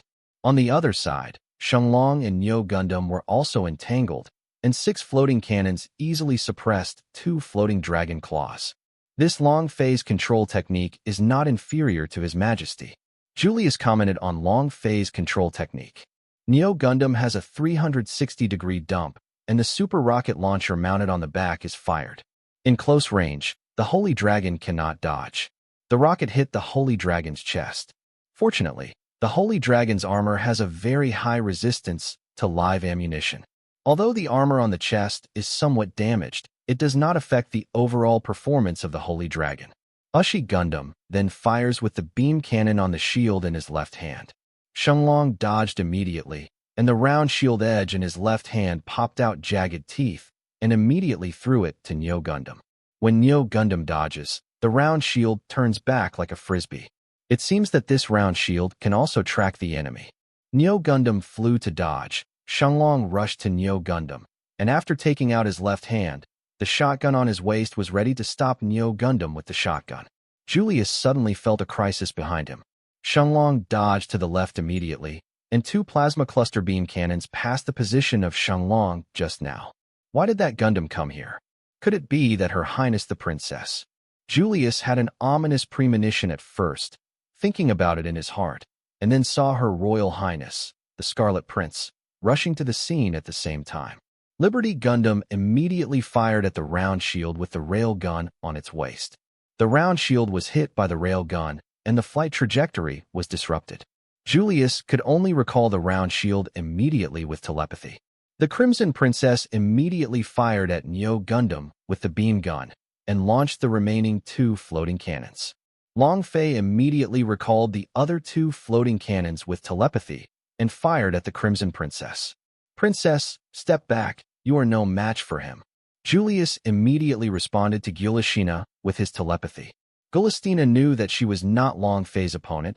She just wanted to hold Long Fei back temporarily. Freedom Gundam kept a distance from the Holy Dragon, attacking the Holy Dragon with rail guns and beam guns. Shenlong could only dodge. After the round shield returned to Shenlong's hand, Shenlong immediately threw the round shield to Freedom Gundam and then rushed to Neo Gundam. The Scarlet Queen was completely suppressed by Neo Gundam, and one of the last two floating cannons was directly shot down by Neo Gundam's beam gun. The Crimson Queen was less than 100 meters away from Gundam at the moment, desperately dodging Gundam's beam gun. When the Crimson Princess dodged to the right, "Oops!" Gulastina exclaimed, because the trajectory of the dodge directly hit a small missile head-on. The Crimson Princess was directly unbalanced and was bullied by Neo Gundam, who pulled out the beam saber with his right hand. Gulastina watched Neo Gundam's beam saber slashing at her from the screen. Gulastina thought that I was dead. Suddenly a scimitar faced her screen, blocking Neo Gundam's beam saber attack. "Princess, step back and leave him to me." Neo Gauda couldn't make a single blow, so he retreated immediately. Julius sensed that his round shield was disrupted from the attack trajectory and immediately recalled the round shield.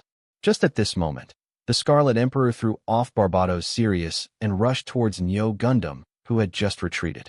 At this time, Neo Gundam's 6 floating cannons just returned to the body to charge.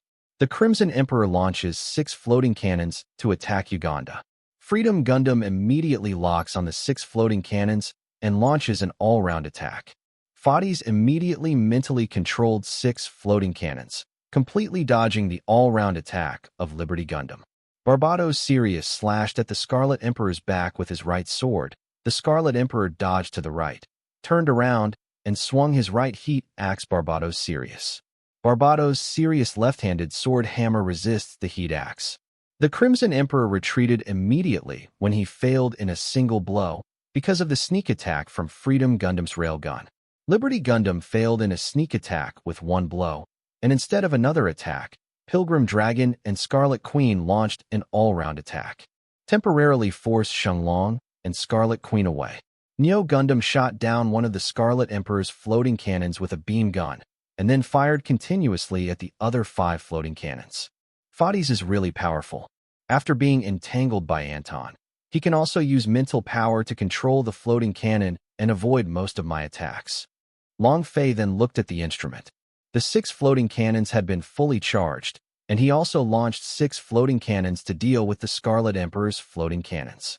Then, immediately go to help his wife. Liberty Gundam was now pinched by the Holy Dragon and the Scarlet Queen, and was beaten in a hurry for a while, so he could only dodge desperately, unable to fight back. Now the situation has reversed. Go to hell.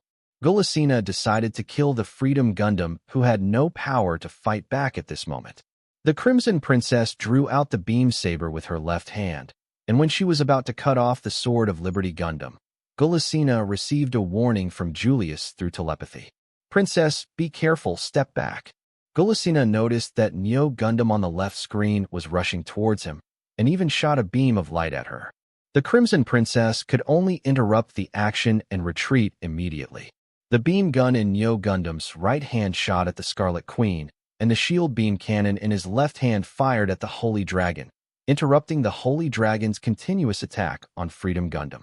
Tao Xiang immediately seized the opportunity. The railgun fired at the Holy Dragon to force it away, and then the plasma cluster beam cannon fired. After Shenlong dodged immediately, he immediately rushed towards Neo Gundam.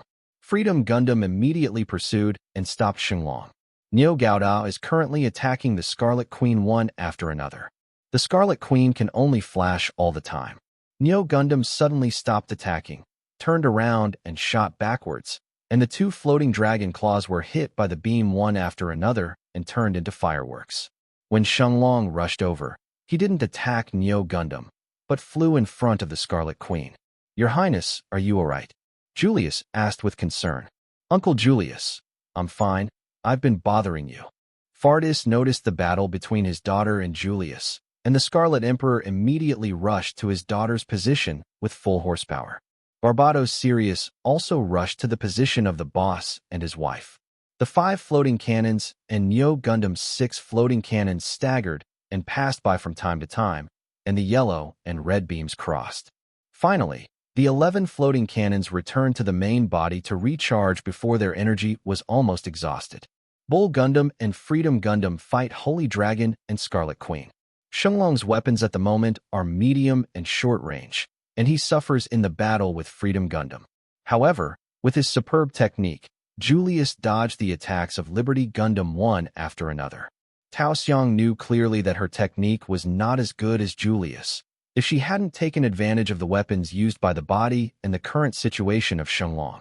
If the two parties were under the same conditions, Tao Xiang knew that she would definitely lose to Julius. Julius has no intention of fighting Liberty Gundam at this moment. He must rush to save the safety of the princess. Neo Gundam completely suppressed the Crimson Princess at this moment, and when he was about to kill the Crimson Princess with a single shot, a yellow beam of light was attacking Neo Gundam. Neo Gouda had no choice but to dodge. Longface secretly called out "what a pity," and then counterattacked at the source of the yellow light beam just now. The Crimson Emperor dodged the red beams continuously. Julius, deal with your opponent. Fardis telepathically contacted Julius. Follow the order. Shenlong rushed to Barbados Sirius immediately, went to intercept Barbados Sirius. Liberty Gundam launched an attack to stop Shenlong. The Crimson Emperor dodged the red light beam again, switched the weapon in his right hand to a long-range beam rifle, and attacked the Freedom Gundam with one shot, interrupting the Freedom Gundam's actions. Damn it! Tao Xiang watched Shenlong go to intercept Barbados Sirius. Freedom Gundam launches a plasma beam cannon to intercept the Crimson Emperor.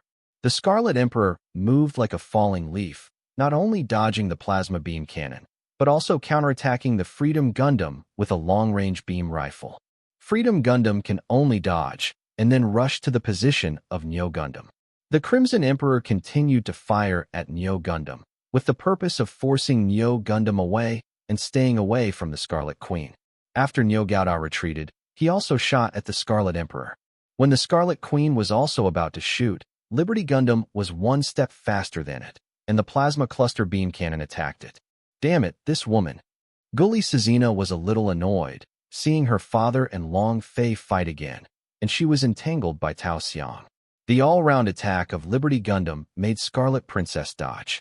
The Scarlet Emperor's chest area fired a diffuse megaparticle cannon, and Neo Gundam could only dodge immediately. The missile magazines mounted on both legs. All 16 missiles are launched. Tao Xiang immediately shot down all 16 missiles launched by the Scarlet Emperor with Freedom Gundam's all-round attack. Neo Gundam's left shield fired the last 2 small missiles towards the Scarlet Emperor. As a result, the 2 small missiles were directly shot down by the Scarlet Queen's beam gun. The Crimson Princess then opened fire on Aguda. Neo Gouda dodged the attack of the Scarlet Queen with a somersaulting movement. The mounted super bazooka fired, and a shell hit the Scarlet Queen. Freedom Gundam railguns fired at the Crimson Emperor one after another. The Crimson Emperor spun and turned over, and the long-range beam rifle counterattacked continuously. After Freedom Gundam dodged the first and second counterattacks, the anti-beam laminated armor shield blocked the third beam. The Crimson Emperor launched the floating cannon, and Neo Gundam attacked the floating cannon at the same time. Gulisina found that her father's Scarlet Emperor had 5 floating cannons left, and immediately used the only remaining 1 floating cannon to transfer control to the Scarlet Emperor. The floating cannons of the 2 bodies can be used in common and shared. The Crimson Emperor threw his long-range beam rifle at the Crimson Princess, increasing her already weak firepower.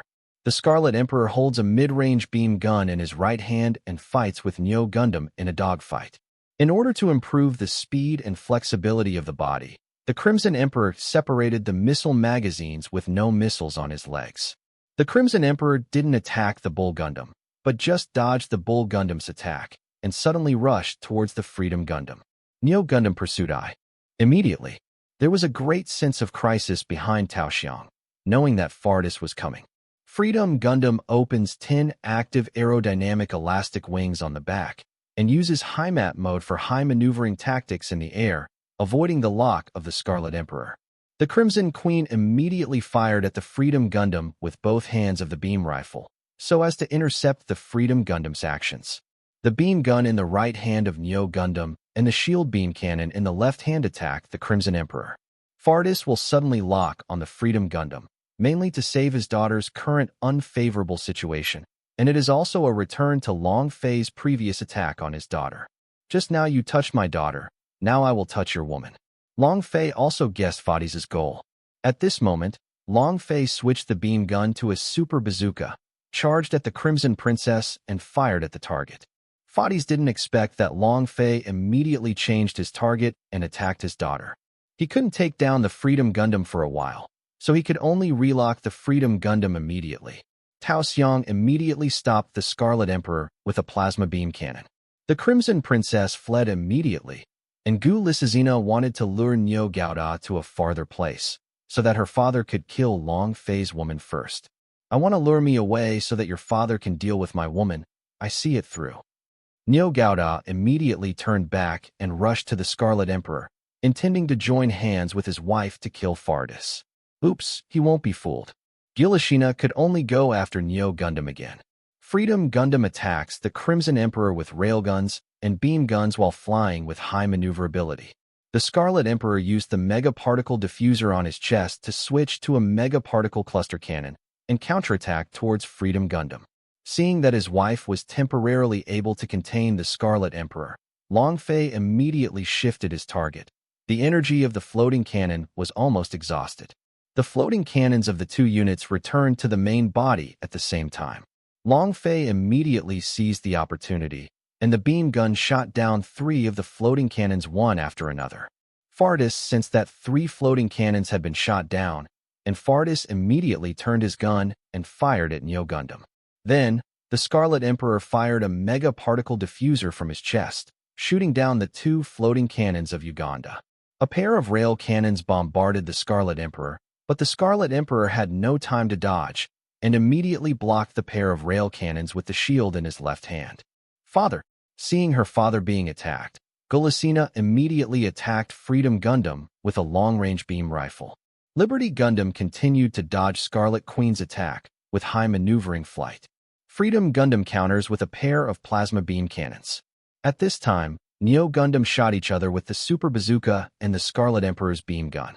The Super Bazooka was pierced by the light beam, and Neo Gundam immediately withdrew his hands and dodged it. 2 rocket launchers inside the Super Bazooka were also detonated and exploded with violent fireworks. The fired rocket just hit the Mega Cannon on the Scarlet Emperor's chest and destroyed it. I'd love to hear from you. Thanks so much for watching. Did you enjoy this video? If you did, make sure to hit that notification bell so you never miss an update. And don't forget to subscribe and give this video a big thumbs up. Your support means the world to me, and I can't wait to see you in the next one. Thank you.